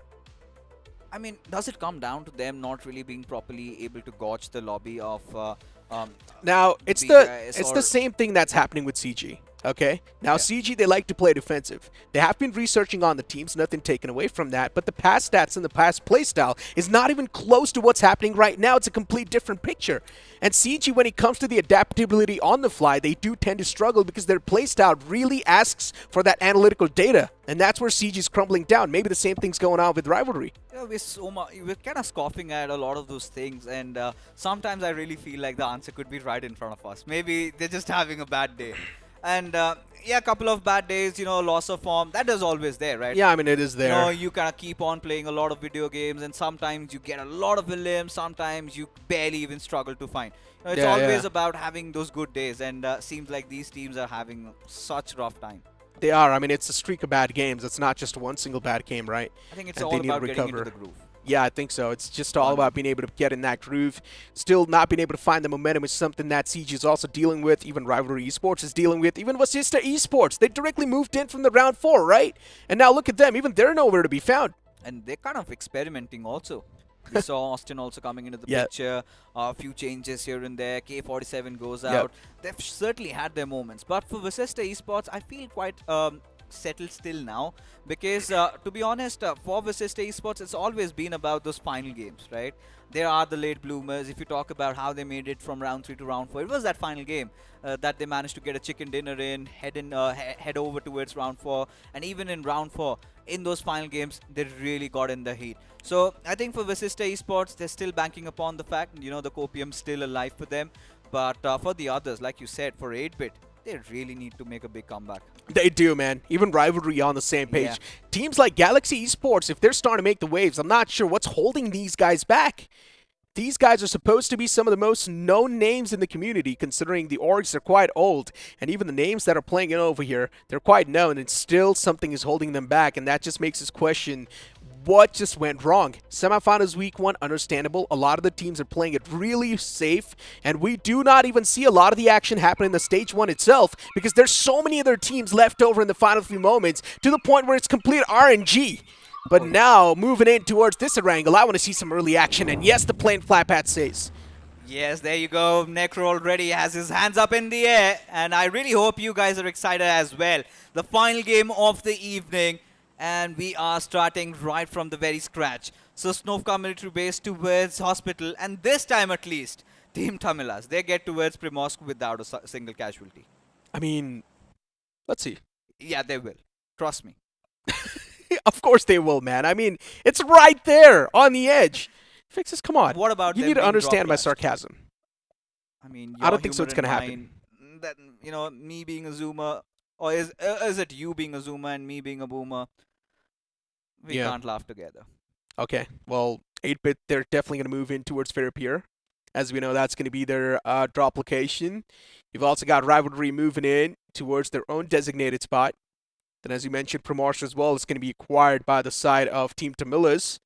Now, looking at this entire plain flat path, looking at the previous game off Erangel, we sort of do have that general overview on knowing exactly what can happen. For Team Tamilas, the previous game went really bad, but luckily enough, because this rehost, it's all good in the hood. Oh, yeah. Oh, I just forgot. 8-bit loves to drop around Primorsk. So for Team Tamilas, they also are heading around that western shorelines. Yeah, 8-bit, they do like to drop around Primorks, only when you see OG in there, Orangutan. But now, considering OG is not there inside of the lobby, so they're going to be dropping in towards Fair Pier and Quarry, and that's what they're exactly doing. So they've taken over that spot. They could just block off Team Tamila's way of rotation, because it kind of takes you back to Team Tamila's that first day in round number 4. They were engaging against one of those teams, and suddenly they got third-partied out of nowhere. And they will have to be prepared, though. I'm pretty sure everybody knows that 8-bit drops around that area. And that could be a potential case. But the circle again, what is happening? Oh my god, I'm loving this it. Time, Yes. Kevin X Venom go up against LOC. And Sketch is taking quite some hefty amount of damage, but still swings through with that QBZ. Off the rip, we're seeing that fight. And look at LOC just fighting with everything that they can get their hands on. AKM in the hands, even pistols, so they're going to be inside of the action. Basista Esports, unfortunately, they're not going to be able to stand their ground as they keep on dropping down. A shotgun to the face. And then Basista Esports now taken down to just that one last man. Oh my god, Kevin X VG. Oh, it's going to be Charles Fury surviving. And this is something they did not see from miles afar. Yes, we know they'd love to drop around at Isnaya. And yes, these were the same compounds we saw Mogo Esports fighting yesterday, but look at this. He was coughing at the players of Rivalry, and now they have caused a huge upset. Hunter already done and dusted. Man, that VGVE confusing me. It was supposed to be Kevin is X Venom, happening? as you mentioned, right? It's way too confusing off the bat. You've got Rivalry just chasing down Reckoning Esports, and now Reckoning. Oh, the man's in a whole world of trouble. He's got nothing to defend himself with, and he's also going to get hunted down. As I mentioned, the plane fly pat says yes to the early game aggression, and Rivalry just chasing down the players of Reckoning Esports. I'm loving this. And towards the end, did you see that? Gravity, he just gave up. He was like, guys, you can have me. Just devour me. Just let me live. In the afterlife, I'm gonna come hunting after you later on, maybe in the next game. But Rivalry seems like they've heard us, and this is exactly the Rivalry we want to see come into play. But what a start to the final game of Erangel, where I was quite upset when the lobby got reset over there. Really were enjoying all that action, but this time, right from minute 1, it is fights happening all over the place. I love that, right? I'm a big fan of this early game aggression, and as soon as I saw the planned fly path, even you mentioned, my hands were in the air because I knew we're up for a chaotic start. And it all happens on those temporary drop locations where you try to get your hands on the vehicles. And right now, looking at the bigger picture, Inferno squad losing out on Zin is supposed to be the major playmaker for that squad. And yeah, off the rip to a bad start. Zin's going to be confirmed. No one's going to stop that elimination. All right. Galaxy Esports this time again getting the better out of Inferno squad. Now, for Inferno, they had a really good start in the previous game of Miramar. Wiped out Inspiration Esports and Galaxy Esports. I really feel like they're also starting to feel themselves, starting to get into the groove, starting to gauge the situation. And this is one of those teams that always has those fights in their DNA. We've seen them every single time by the Oh virtue my god! of engaging in all those battles. But again, just as we're starting to praise them, they really let Lost. the flow. Yeah. I'm not even sure what he was thinking moving out in the open like that. This is where you're supposed to get the confirmation on exactly knowing the fact that the backlands are going to be cleared. And Oven, he just finds that free opener. Galaxy Esports, they were like, yeah, we do have the advantage, but now it's time to throw. I mean, already one good game of Miramar. I feel like they're quite settled, but no, Galaxy Esports again out of the hunt. Oh my god, he was so good.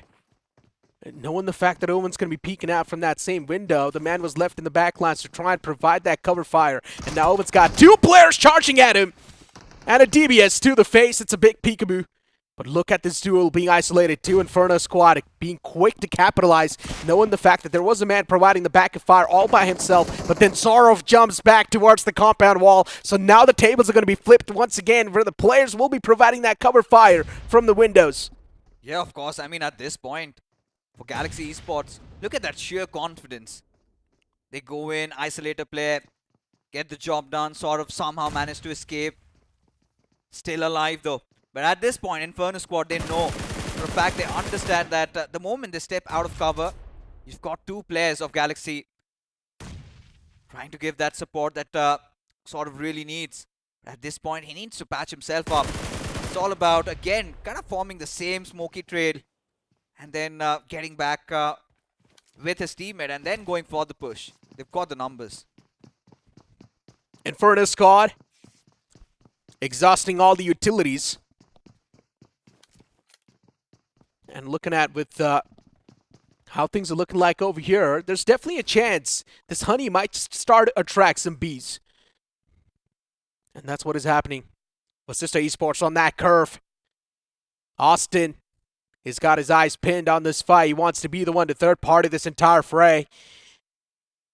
Wanting this piece of the pie. And look at this, Vasista Esports. Like we said, they might be out on the hunt, and Austin making his way inside of the roster. He's had such a glorious career, filled with ups and downs, and this is what Galaxy Esports they were waiting for. And now terror strikes, and it is going to be Austin. Still, you've got those beautiful spray coming out there. But for Galaxy Esports, the push has been halted, and Austin, this could have been such a close call. Nice shots taken against him. Oh no. And Galaxy Esports slowly and steadily crumbling down. It's not a good news. They were in the advantage, and now look at them in the disadvantage. Inferno squad, a chance given to them, a lifeline given to them, and Evil wants to capitalize. Oh, he's looking forward to swallow that tough pill. But I'm not sure if he's going to be the one to come out on top in this one, considering Evil, even the back lines are not way too secured, and Vasista Esports, they've closed on up too much. There we go. Third party is going to be perfect. Galaxy Esports eliminated from the entire game, but Vasista Esports, now they will try to press up on against Inferno squad. I mean, talk about the cojones on Evil. Instead of really trying to get his teammate back alive, he decides to go for a fight, 1v2. I mean, he knows that Vasista Esports is pushing up, right? So it was like, it's either two ways. If he does move outside where his teammates are knocked out, there's a high chance Vasista Esports is just baiting those knocked players. And you know, for Vasista Esports also, I mean, for Rage God, him trying to create such a nice flank angle, Austin buying all that time. But Inferno squad, they live to fight another day. Still to Not yet. I mean, at least for now, because, you know, again, around these apartment areas, you can really play around with the minds of your opponents. Because look at this. This is what I was talking about. Vasista Esports, they're wondering that they might be inside of that compound, but suddenly they've changed their houses. No, MJ's got the information. He knows exactly where the opponents are. Because he was still at the hilltop, so he spotted those players cross out in the open. Shots were taken. Unfortunately, no confirmation was there. So the position is compromised. Inferno squad, still Vasista Esports is lingering right on top of their head. Look at this. You know, Inferno squad really still want to pick a fight. And this is where if Jatin gets a knock, oh yes, he's done it. Will get that finish instantly secured, but has no meds to work with. Starting to ponder if he's got any bandages. Because Jatin is almost on the verge of collapsing right now. I think so. He's trying to find those bandages and the meds. Vasista Esports, they're completely stacked on everything you can ask for. Meds, utilities. Imagine if Inferno squad, even if they find one single body from VE, this can be a lifesaver for them. But unfortunately, Inferno squad losing out on the numbers slowly and steadily. And yeah, Vasista Esports, of course, being the alpha males in this fight, knowing the fact that they have the advantage, they want to press upon the charge. Inferno squad, not a lot could be done if you're in their position. Jatin slowly and steadily patching himself up. And he's also getting pushed up on. I don't think anything to really save him. Does not even have a shotgun. But maybe with the AUG, he might deliver. Also has the Honey Badger on him. But look at him just being bombarded. And I'm pretty sure now Vasista Esports, they know, they're aware of his position. And yes, 2 shots on his face and he's pretty much done and dusted. Inferno squad, they have been eliminated. 5 finishes for free. Yeah, but this comes at a cost, Necro. Losing out on Austin, yeah, this is something that Vasista Esports did not anticipate. Oh, yeah. But yeah, getting those 5 points with a trade of 1 player, that is something that Vasista Esports can really live with. I mean, look at Reckoning Esports just down to a 2-man squad. Only if the game wouldn't have been rehosted, if something wouldn't have went wrong, then Reckoning Esports, they would have been in the power position. Unfortunately for them, now taken down to a 2-man squad, it's going to be a rough start for them. Finally, a break in the consistency, maybe? Maybe, but I don't know. Maybe they were just thrown off. Sometimes, with all those rehosts happening, and especially when you one of those teams that has got a lot of those finishes, has been really proactive, kind of really ticks you off. And this time again, the circle really not favoring them. It was again the vehicular clash, and as a result of which, Reckoning losing out on their players, and certainly upset with how the game started. This could have been one of those games where they could have gone really big, and maybe they've entered inside of the top 3. But look at the circle shift again. THW quite comfortable, quite settled. Let's not forget, FS is still alive. They're also battling for that top. Oh my god! So close. Voltex, things could have been way worse. And now Rivalry Esports, considering they already tasted some of the elimination points a while ago, that two of the stronger foes, Reckoning Esports, now they want to start to get inside of the fight. And what a cruel run over that was. Oh yeah, of course. Now Vishu, the best player of Voltex Gaming. He's always constantly impressed us. And this time, really getting caught out in the open, had no other option. And Rivalry, this is exactly what we wanted to see from their side. They're throwing those punches back. Start off with getting 2 finishes off of Reckoning. This time also a huge denture for the players of Voltex Gaming, losing out on their star player as they still battle their way in. Quite an interesting rotation though. Started their journey from the southern island, and suddenly now they're on the eastern sides. I'm starting to ponder if they're going to make a long rotation all the way from the northern areas. Mogo, 3 of the players in front of us. And you've got the entire team this time being a little bit proactive. Luckily enough for Mogo, the spot they try to rotate in from, it's inside of the zone this time, so you can't say Mogo Esports, a chicken dinner is up for grabs. I mean, for Mogo Esports, they have to get it. For sure. This is really not the Mogo Esports that we have seen. Yesterday was a good day in the office, but one quick look at Jatin and his heroics. Just gets that head out of Austin, and before they could even answer back. But like you said, right, MJ, having that little bit of a flank angle, but pretty much I think Inferno squad made peace with their fate, and this is what I was talking about. Vishu really getting caught off guard out in the open. But looking at things that matter at this point, Magnet Gaming, they had a really good run in the game of Miramar. They did. I mean, especially for Magnet Esports, the day's been decent. Nothing taken away from that. Yeah. And for Magnet Esports to carry on forward with that momentum, once again, they need a little bit of that luck favoring them too, considering sometimes the firefights, they might not go their way. We've seen a lot of those times just happen that. So, looking at Reckoning Esports, even they're on rotate, they need to be as safe as possible, and that's why you're seeing them taking the longest rotation route. The circle-centric part is Quarry, and right now Reckoning Esports is towards Yasna Poliana. That's how far away they are. You know, I'll be shell-shocked if they enter in from the western side. Imagine them taking all the way from that longer route from that western Georgie, and then take that bridge, come down south, and inject themselves. I mean, that could be a genius idea. If they manage to implement that, that's a big question. But for Keminex VG, been such a big fall, especially after finding some footing in that game of Vikendi. And now reduced to the final play. And this circle looks quite familiar. I knew it. This is going to happen. And this is one of the circles in which Prime Esports, if you remember, round number 4, day number 1, the first game of Wrangle, they had a chicken dinner to themselves. They did get a lot of those elimination points, yes. 8-Bit was doing quite good too, considering it is their hometown, right? Fair appear.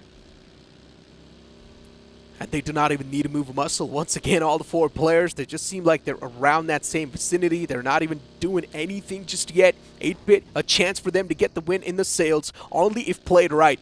FS Esports 2 on an instant move inside of the zone. But there's a high chance they might just start to meet a lot of those teams in the front. Mogo Esports is also going to be one of those. Mogo Esports, in my opinion, in a really good spot for now. But look at this.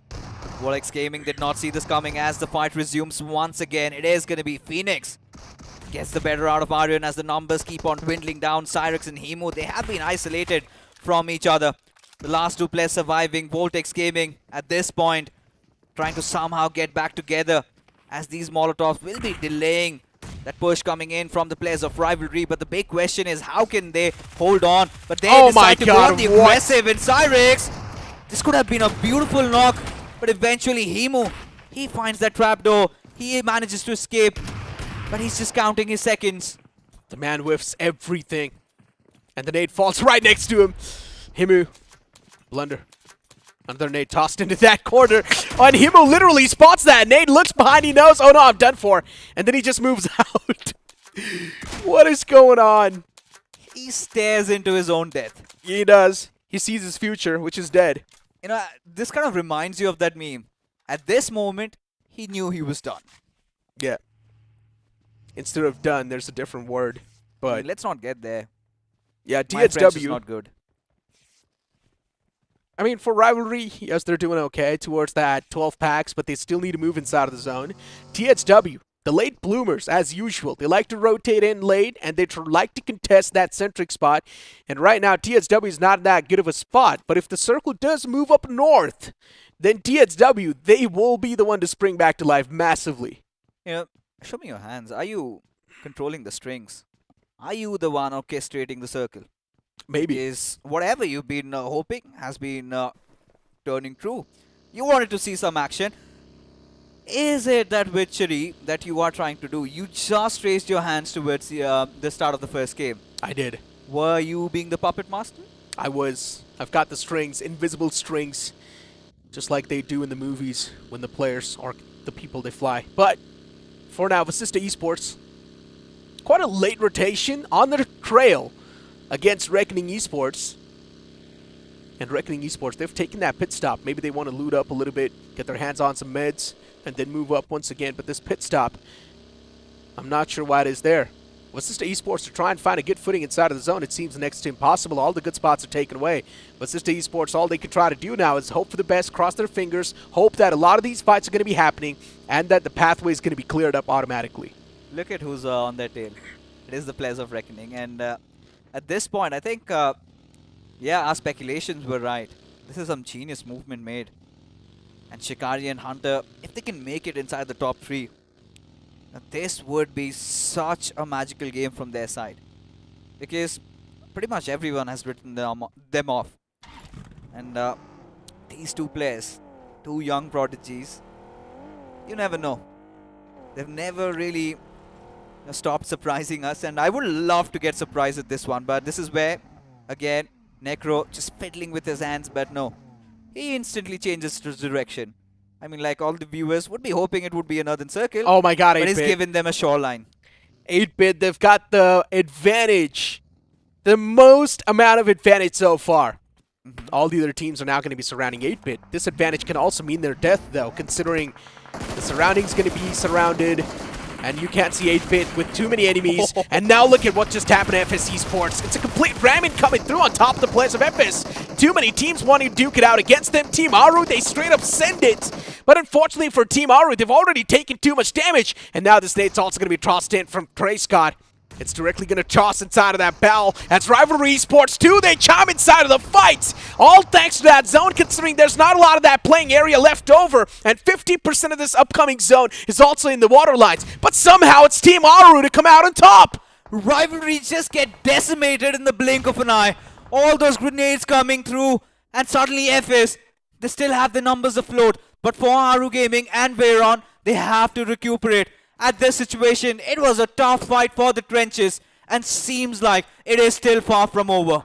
Such an entertaining game of a wrangle.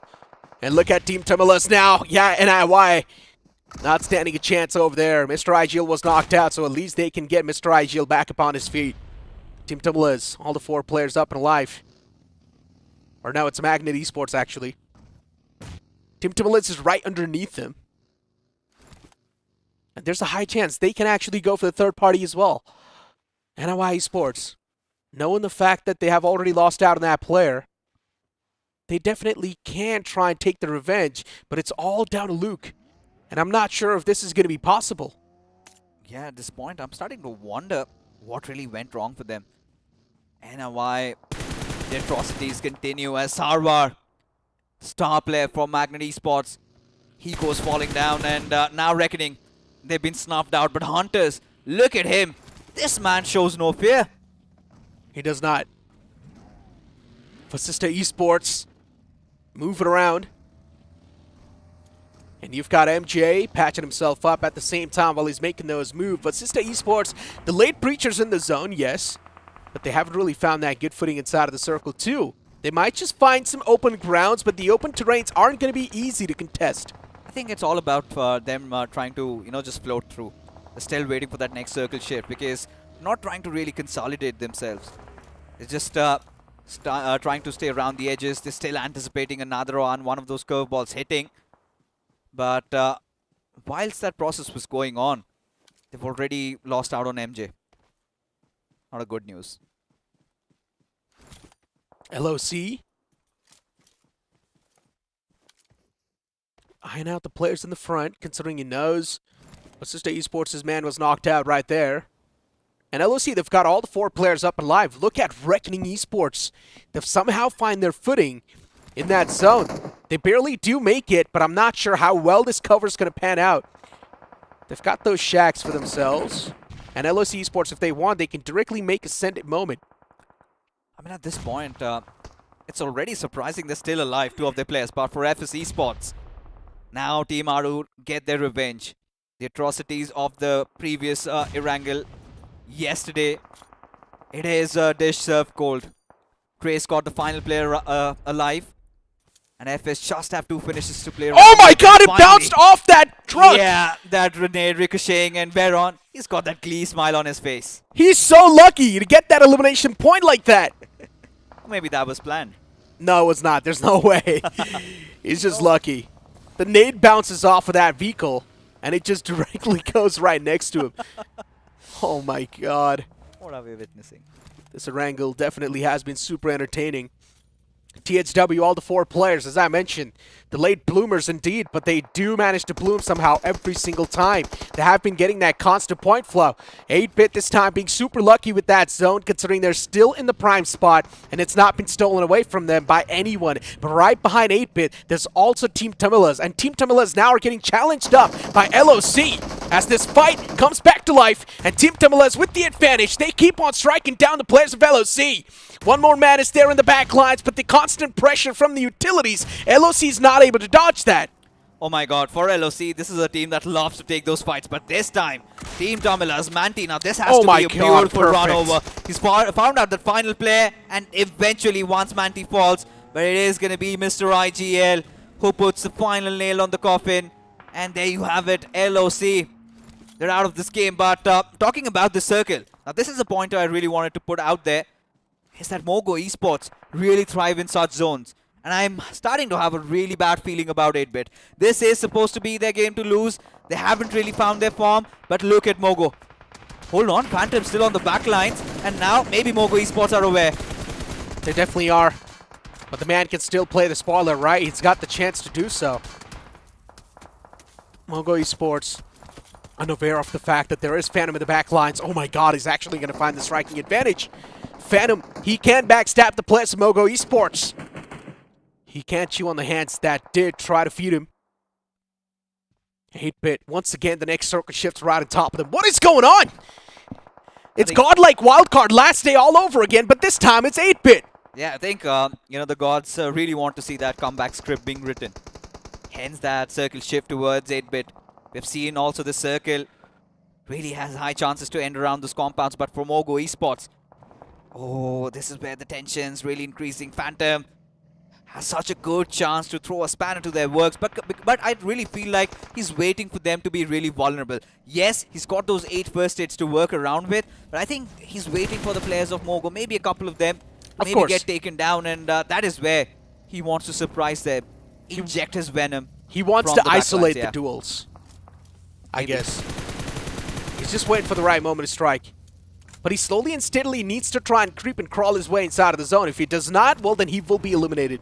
The damage is too much. And considering the next circle shift once again just favors the players of 8-Bit, all the other teams around them are screwed. Mogo Esports, they're trying to adapt, but I'm not sure for how long. All right, finally, Team Tamilas have woken up from their slumber. 8-bit, they're looking quite dandy too. There you have it, Reckoning finally dealt with by 8-bit Aditya. And Hunters, he gets taken down by Team Vasista Esports. I think Sue from the backlines. But this is what we were talking about, right? Mogo Esports in a whole world of trouble. This is a perfect time for Phantom to strike. But look at this, THW out of nowhere. They just death push on the players of Team 8-bit. And somehow 8-bit are able to hold their fort. And I'm loving this. 8-bit, of course, doing the most amount of damage against the foes because all they need to do is defend this line. And the final utility is also going to find the final player of THW. And just like that, THW, they have been eliminated from the game too. On the 6th spot, Mogo Esports, Shogun just going for that Met strat. He can't really come out on top, but at least Mogo Esports, that 2-2 split has still kept them inside of the game. I mean, at this point, what do you say? Mogo Esports, Delta and Destro again, it all comes down to them. But Team Tamilas, they're looking quite fierce. As Maxi gets that final finish with Sister Esports, they've been eliminated, but it is a really good game for them. For Team Aru, quite a consistent run. Starting to be really keen at how many finishes could they have accrued for themselves. But like you said, Necro, this is all starting to set up for Team 8-bit. This has to be their game. Has to be, but I'm pretty sure they're going to choke it up. I mean, I'm starting to have a bad feeling. Yep, that's what they're known for. Whenever you see the circle right on top of the players of 8-bit, they do tend to choke it up. At least that's what the past stats say. And right now, Veron just going for that constant patch-up. The only player alive from the side of Team Arun has got the clear line of sight on all the players of Team Tamilas, considering they are playing on the edge lines too. And looking at the next zone, Team 8-bit moving in tandem. It's like a pack moving inside of the zone, slowly and steadily. Mogo Esports too, they need to find themselves a little bit of that beat and piece of that zone. Team Tamila is pretty much just charging. You know what? I really feel like Mogo Esports can also have a chance. Well replicated what we've seen in the storylines. The first game of Triangle, Beast out of nowhere. Now you let the dogs fight and nice. Just snatch that chicken dinner away. But 8-bit not want to leave it to chances. They know where the position of Mogo Esports players are, and they want to hunt them down. Oh Delta my God. BG already down and dusted. The last player alive, the IGL. How long does he breathe? They're making all the right calls, Fixes. Yes. 8-bit actually seems like the stars are aligned. This will be their game. Unless Team Tamilas, they somehow do throw a spanner in the works. And right now is the right moment. If Team Tamilas do third party this entire fray, 8-bit will be screwed. And 8-bit, they're completely focused on this fight in the front. Mac is there to try and hold down the back lines, but just one single man trying to do so. I'm not sure how well that's going to pan out. Look at Juicy's position. He's got a very good spot to work around with. He does. And at this point for Team Tamilas, they're all they're waiting for is the hell to break loose. And Mighty and Aditya, look at this high ground. Love it. Exactly the kind of an opener that Team 8-bit wanted. Manti and Maxi are gone with this nade. It's going to find the perfect mark. Oh my God, he was so close. I thought this nade's actually going to find the marker. Unfortunately, a little bit short. And then a return nade comes into play. It's all about the initial opener, trust me. If 8-bit, they lose out on one player, then TT, they instantly swing back to life. If TT, they lose out on that player, then 8-bit, they are in the biggest advantage you can ask themselves to be in. And now the final push against Destro is there. Mogo Esports eliminated on that third spot. Team 8-bit from the top. All the 4 players up and alive. Utilities being exchanged from both the sides, and this time the util tossed right next to him. Luckily enough, he does not get knocked out, but a lot of damage is being dished out against him. Aditya outside of the zone, he cannot afford to be over here anymore. They need to move in. Team Tamilas, it feels like the advantage right now is stacked with them, as both the teams, they need to leave their comfort zone, and the constant util is doing a lot of that damage. And yes, 8-bit, as I mentioned, they're known to throw these type of games, and that's what happens once again. They lose out on this game. That has to be hurtful. That has to be painful, at least if you really love 8-bit over there. But on the silver lining, you talk about Team Tamilas. They've backed this one home. And they were quite patient. In fact, the final circle just shifting away from Team 8-bit. I think it all came down to Aditya to have found one more opener, because that was such a smart move, trying to take over that barn house. They got on top. That was a bold one. But them not really capitalizing on that, I think that is where the cookie crumbled. And Team Tamilas, they kind of had a good spread. They managed to get that revive on, and they were pretty much fighting it out till the very end. It's not one of those games where Team Tamilas, they were quite passive, they were caught napping or something. They were constantly on the trail, they were constantly on the prowl from the edges, they were taking those fights, they were engaging in every single thing. So they had their hands hot, and all they had to do was just dig their graves, and that is what they did. I mean, for 8-bit, I don't even know, man. The zone was right on top of them every single time, so you can't say this The time. last shift went away. Yeah, this time the luck definitely favored them. But for that one last shift, man, things still should have been in their court, in my opinion, considering there was a man right at the top. His job was to find the opener. The nade messed up. Right then and there, everything just came tumbling down. But this is where the real call-out should have been made. If Aditya was supposed to take that proactive position, his teammate should have given him the nades. I think the follow-up should have been there. Like you said, right, there might have been some discord. Maybe Aditya did not have enough grenades to work around with, because they initially did manage to find a knock, but the completion should have been there. But again, when you do not know just across the ridge what's happening, who's hiding where, you just have to leave it to chance. And yeah, little unfortunate, but still, I think let's look at the positives, right? Finally, 8-bit get a good game. Finally, you could see that you could say that Mac has got decent amount of finishes. Yeah, Aditya, he's struggling, but still trying to find his groove. But for Team Tamilas, this chicken dinner was so much more important. And what an entertaining game that was. Confusing off the bat. Reckoning Esports getting hunted down, and the Bloodhounds was just on the trail. Then you've also got Vasista Esports in quite an interesting fight, just third-partying that entire fray. Galaxy Esports messing that entire advantage up, considering there was a third party from Vasista Esports. Reckoning Esports' rotation that we saw was also quite phenomenal. Magnet Esports, too, was doing decent until the circle popped up, once again on top of the players of 8-bit. Yeah, I think for 8-bit, everything was going well for them till that last circle shift. Because I think, you know, there was certain areas inside of that barn house that were still inside, but for 8-bit to have held on to it, that would have made them quite vulnerable to those grenades coming in, because Team Tamilas then would have known that yeah, the players just hunkered down to those doors or maybe towards those walls. So it was supposed to be a death push, and yeah, they have that TPP advantage. And Team Tamilas, they are one of those teams that never really shy away from situations like that, because so many fingers were being raised also at them, because what has been happening to them, that game of Miramar, they had a very good position inside the circle but got decimated by Aiku Soul. Starting off today's Wrangle game just before getting rehosted, things were looking kind of dire for them, but now they got a golden chance, they seized it, and this has made things a whole lot more exciting. Yeah, Team Tamilas, I mean, those two players that we saw knocked off the rip before the game was rehosted, I mean, that could have been way much more worse, man. I think so it was Team Tamilas facing the issues then, right? Yeah, probably. I mean, could have been anybody. Yeah, we don't know. We don't know what happened in the backlines. But let's talk about certain other teams or players that have really made a comeback. I'm pretty sure one of them could be the MVP in this one, and could be somebody from Team Tamilas, could be somebody from maybe 8-bit also.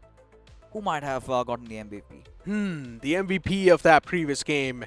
Maybe it's going to be Veron from the side of Team Aru. There's a chance he definitely can be there. And yes, it is Veron from Team Aru. What a good prediction from me, right? All right, I saw your glances. I saw how you were trying to just sneak in through. And pretty much we know what has happened. Necro seeing into the future. But yes, 4 finishes for Veron Gaming. I think that was where hell broke loose. If you remember, FS, and then there were the players of Team Aru coming out of nowhere. Rivalry. Now, I wanted to really come back and touch upon Team Rivalry, because this game, they went all out. Exactly what you expect from a team like Rivalry. Finally, just letting it all loose. And quite literally, they also went all out. They just decided to ram in. Whilst FS and Team Aru were fighting, and in the blink of an eye, they were in a jiffy. They were wiped out. Honestly speaking, this was one of the most entertaining game of Wrangles I've ever casted. Right. No and thanks, moving forward, you also see Beast with 4 elimination points from Rivalry. Even Lucifer is there on the board. So in general, it was a magnificent game for Rivalry. It's also a wake-up call for a lot of these teams now. Look at this. You've got Veron too from the side of Team Aru. That means even Aru now has finally found their footing. Mogo Esports as well, doing decent for themselves, but not a lot of those elimination point. 8-bit too, finally fighting that win in the sale that we were talking about. Team Tamilas also doing really good. So in general, this game was sort of like a good night's sleep for a lot of those teams that were not doing too good. Yeah, it's just a, opener for them, I must say. Especially if you are Team Tamilas or for 8-bit. I think there's still a lot of work that needs to be done. Hands down. But finally, you could say that they're getting on the right track. And at this point, 8-bit or Team Tamilas would be hoping if they had an extra couple of games more to play, because you feel like you're starting to finally get into the groove. And again, tomorrow, that is going to be another reset. That is. Point standings, though, for now on the screen, 19 points. Then you've also got Team 8-bit right there with 13, Team Aru there with 9, Vasista Esports with 9 too. Vasista Esports as well, slow and steady baby steps, but I'm not sure if these baby steps are really going to be helping them to make that Herculean task. Mogo Esports with 8 points. Mogo Esports, they're always there. Once again, as I mentioned, they're quite close to that top 8, so they can easily breach in with double digits if they do get it. Even for THW Esports, really felt like they could have gotten a couple of more eliminations, especially the way they decided to just ram in a blindfolded death push onto the players. They had no other option too, man. Really no other options, and quite helpless, but still managing to salvage 5 points, still keeping things afloat for LOC Esports. So expect a little bit more from them. Early fights, very good, but could not really keep the momentum rolling. But for Kemin X Venom, blunder. Yeah. Off the bat, we saw those players getting taken down. And yeah, things just did not really work out. Inferno Squad, they had a decent start, but then later on, the follow-up was pretty bad. FS Esports, same thing can be said. Galaxy Esports, once again, that third party came through, and that's why things were just not too good. And then Reckoning Esports, we saw their fight as well early off, where they got hunted down. Magnet Esports, they were there in the final few moments, but unfortunately not able to squeeze themselves in that top 8. Yeah, I mean, for Magnet Esports, really, it was kind of a mixed bag of a day. The first game of Miramar, they come into play, they get a good, decent second position finish. But after that, really have been trying to, get the strings right, but that hasn't been working out, even for Voltex Gaming. Yep. Now, two faces, and when you look at them just getting chicken dinner in the previous game and this one completely dropping the ball, that sort of nullifies that advantage that they were trying to create. Yeah. And even for the likes of Reckoning, if you talk about them, because they were also on the prowl. For the likes of FS, they were also on the hunt to take that first position away from Team X Park. Seems like they'll have to wait till tomorrow. Exactly. I mean, for Voltex Gaming, right, going back once again to that conversation, inconsistency has been the main problem. And once again, it hits them like a truck. Yeah. Moving forward, even for LOC, we had a lot of those expectations from even that banner. Even LOC was not able to perform. But in general, man, this previous game was just really weird. You cannot even blame the teams for not being able to perform in a zone like this. And not just that is not where it stopped, right? It was not about the circle being weird. We've seen circles worse than Yeah, this. we have. It was about the mentality, the psyche of the players that they were going out on the hunt, really not shying out from the fights. Right off the rip, we get to see those fights happen. I think Vasista Esports really made a lot out of it. I think, in fact, even the players of Keminex VG, they did not see it coming. Absolutely got decimated. I think it was a fight against LOC. It was pretty early on. Those almost 3 eliminations. Maybe LOC could have gotten another one. But when you look at all that has happened, so much drama. Yep. Because Reckoning Esports also being hunted down. 2 of their players instantly eliminated. One of them really jumping down. Gravity John was like, guys, enough of chasing. I'm coming down. I'm giving my life away. Take it. He knew he couldn't escape. Yeah. His vehicle also started to smoke, so he knew if he keeps on driving, there's just going to be constant shots on his vehicle. One thing that he wanted to do was directly eject inside of that bunker, but unfortunately he could not do so. Driving skills are not exactly on the point, but you cannot even blame him, man. There's so much adrenaline that's just rushing through when you know you're getting chased down by a team. Exactly. I mean, that just happened with me a couple of days ago. I was on my own merry ways. I was driving the Dacia. I was heading towards my drop location. In fact, trying to reunite with you guys. But suddenly I decided there were literally 4 players hunting me down, and in a jiffy, I was dealt with. Yeah, that's painful. But there were a lot of those amazing plays being made, and we have to start off the first game. And Sarang, boy oh boy, those 3 eliminations were beautiful to watch. 1v3, incredible, man. The players just kept on peeking one after one, and I'm not even sure what the last man was doing. It's like he just ran in the open arms of Sarang. It's like, you know what? The 2 players are down.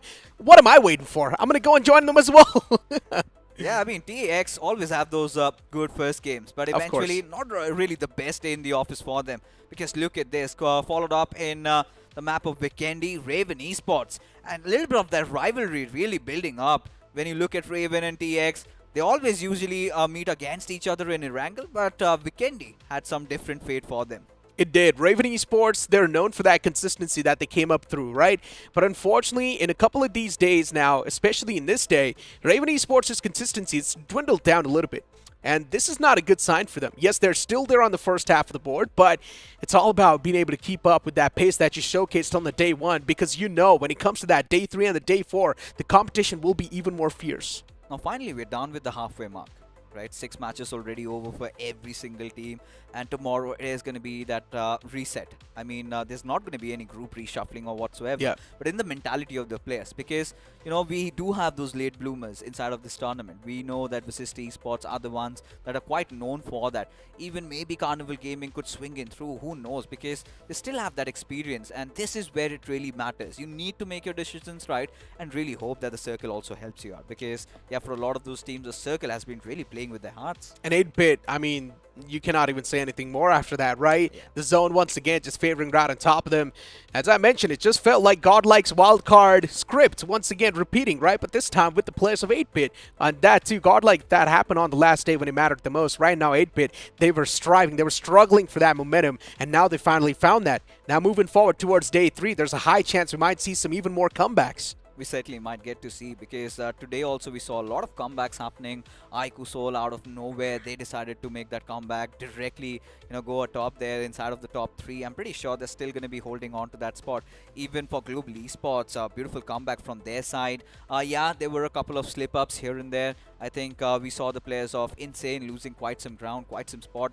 Did not get to see a lot out of them. Godlike, for that particular team, I think they still have been keeping things alive, right? Still averaging out around 6 to 7 points, but reckoning they've been making a lot of those headlines. I mean, today was the day for the Undergods. Yeah. Off the rip, we just saw the Undergods performing super well. And you know what? Let's look at the overall standing so that the picture can be a little bit more clear. The Undergods definitely started striking quite hard off the rip. And if you look at the first half of the board, it should be a prime example of that. Voltix Gaming on that 8th spot. Look at FS Esports on the 2nd. Team Tamilas, they instantly just catapult themselves on that 3rd spot. Nobody saw this one coming, at least not us. Because Team Tamilas, they've been really getting those numbers at least. In terms of those finishes, this time they were there. Mogo too. And Mogo through, I think considering how day number 1 was, yeah, day number 2, things are still shaky, but still at the 7th spot, I'm pretty sure they're not feeling settled. And as I mentioned, even Raven Esports, that consistency dip is clearly noticeable. That's why now they have been kicked out of that top 8. THW Esports, they're quite close. Exactly as I mentioned, right? Raven Esports, the consistency dip is right there. Entity Gaming, even with just 42 points. THW with just 41 points. But this just makes competition even more exciting, considering the fact that there's not a lot of points separating these teams. Not even 10 points, between someone who's around the 8th spot, and you head on to look at 17th. You've got 34 points still out there. Magnet is still inside the competition, and everyone is. Till you start hitting those single digits, right? NIY barely struggling, even Carnival, Rivalry, Prime Esports. I think for a moment we really felt like they could have made a comeback. And that game of Miramar was looking quite solid. It was those games of Vikendi also, those 7 finishes to their name, but still, the conviction has been missing. NIY just feels like they're like the free points in the lobby. They've only got 4 points so far in the span of 2 days. That means 6 games they have played, and they've only got 4 points, and this is a big sign of concern in my opinion. Moving towards inspiration as well. At least they're getting those double digits on the board, right? At this point in time, any other team can swing back to life fixes. One single chicken dinner, and you can easily be in that top 8. Yeah, even for 8-bit, like you said, right? Imagine they start their first game off with a chicken dinner, sitting at 26 points, maybe around 6 to 7 points. They would easily make it inside of the top 8. So that is also out there. Even like you said, for Limra Esports, the first game went really well, did get that top 2 finish. But today, like you said, right, has been a lot about those comeback storylines that we're getting to witness. Global Esports, Aiku Soul, even FS sort of carrying forward the beacon of consistency. Team X-Pac also being quite decent in terms of still being at the activity top though. But they need to kind of, increase that lead tomorrow. Otherwise, I think the top spot is up for grabs. You know what breaks my heart? What? CG on the last page with only 10.5 points. Yeah. I expected so much more from this out of CG, considering they like to play it consistent. But unfortunately, their playstyle now is really being tougher to execute as the days keep on passing by. I think for Carnival Gaming, we had an entire podcast around that, and even Necro, you and I were also talking about it. I think Yeah, we did. Yeah, they're just having really miserable days. No other ways to even sugarcoat it or something, because 10.5 points is something that's unacceptable. Because out of those 10.5 points, 9 points is what they got just by that first game of Wrangle they played yesterday, and in the next 5 games, they absolutely bottled it. I mean, for Carnival Gaming, I'm not even sure what they can do, man. You guys were also talking about the switcheroos inside of the playing Instant four, right? You guys were also talking about the switcheroos in the playing four. Even that can be an interesting mix if they do want to go for that try. I think that could be there. Yeah. I mean, surely that's up for the that's on the cards, right? You have the option, but at this point, I really felt like I would have loved to see that to happen today. Okay. There's 2 more days remaining, and you've got just 6 matches. I don't know what waits for Carnival Gaming. Exactly. As you mentioned, the halfway point of the week 1 is already being reached, ladies and gentlemen. And inside of the semifinals, things are just getting even more fiercer and fiercer. Teams like CG, Rivalry Esports, that showcased some nice competition in the past, now they're starting to struggle. So many more hopes and dreams, they're being crushed. But at the same time, you're seeing more hopes and dreams being ignited for the Undergods. Today was the day of comebacks. Maybe tomorrow we might as well witness some more. But ladies and gentlemen, with that being said, today's day comes to an end. That's going to be it from my side, Necro, and its fixes. We're signing off.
आप क्यों नहीं खेलते हो? Time नहीं मिलता यार। ऐसा क्या करते हो?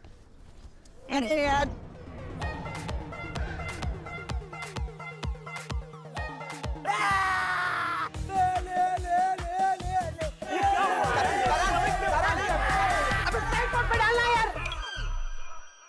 टाइम नहीं, seriously.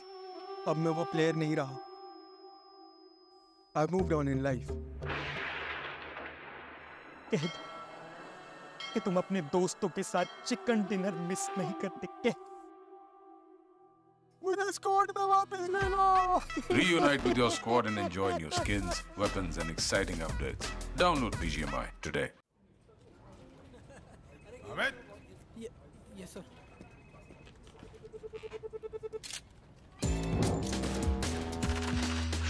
Amit, you're doing an excellent job. मतलब एक death match. Amit, why no sales in the first quarter?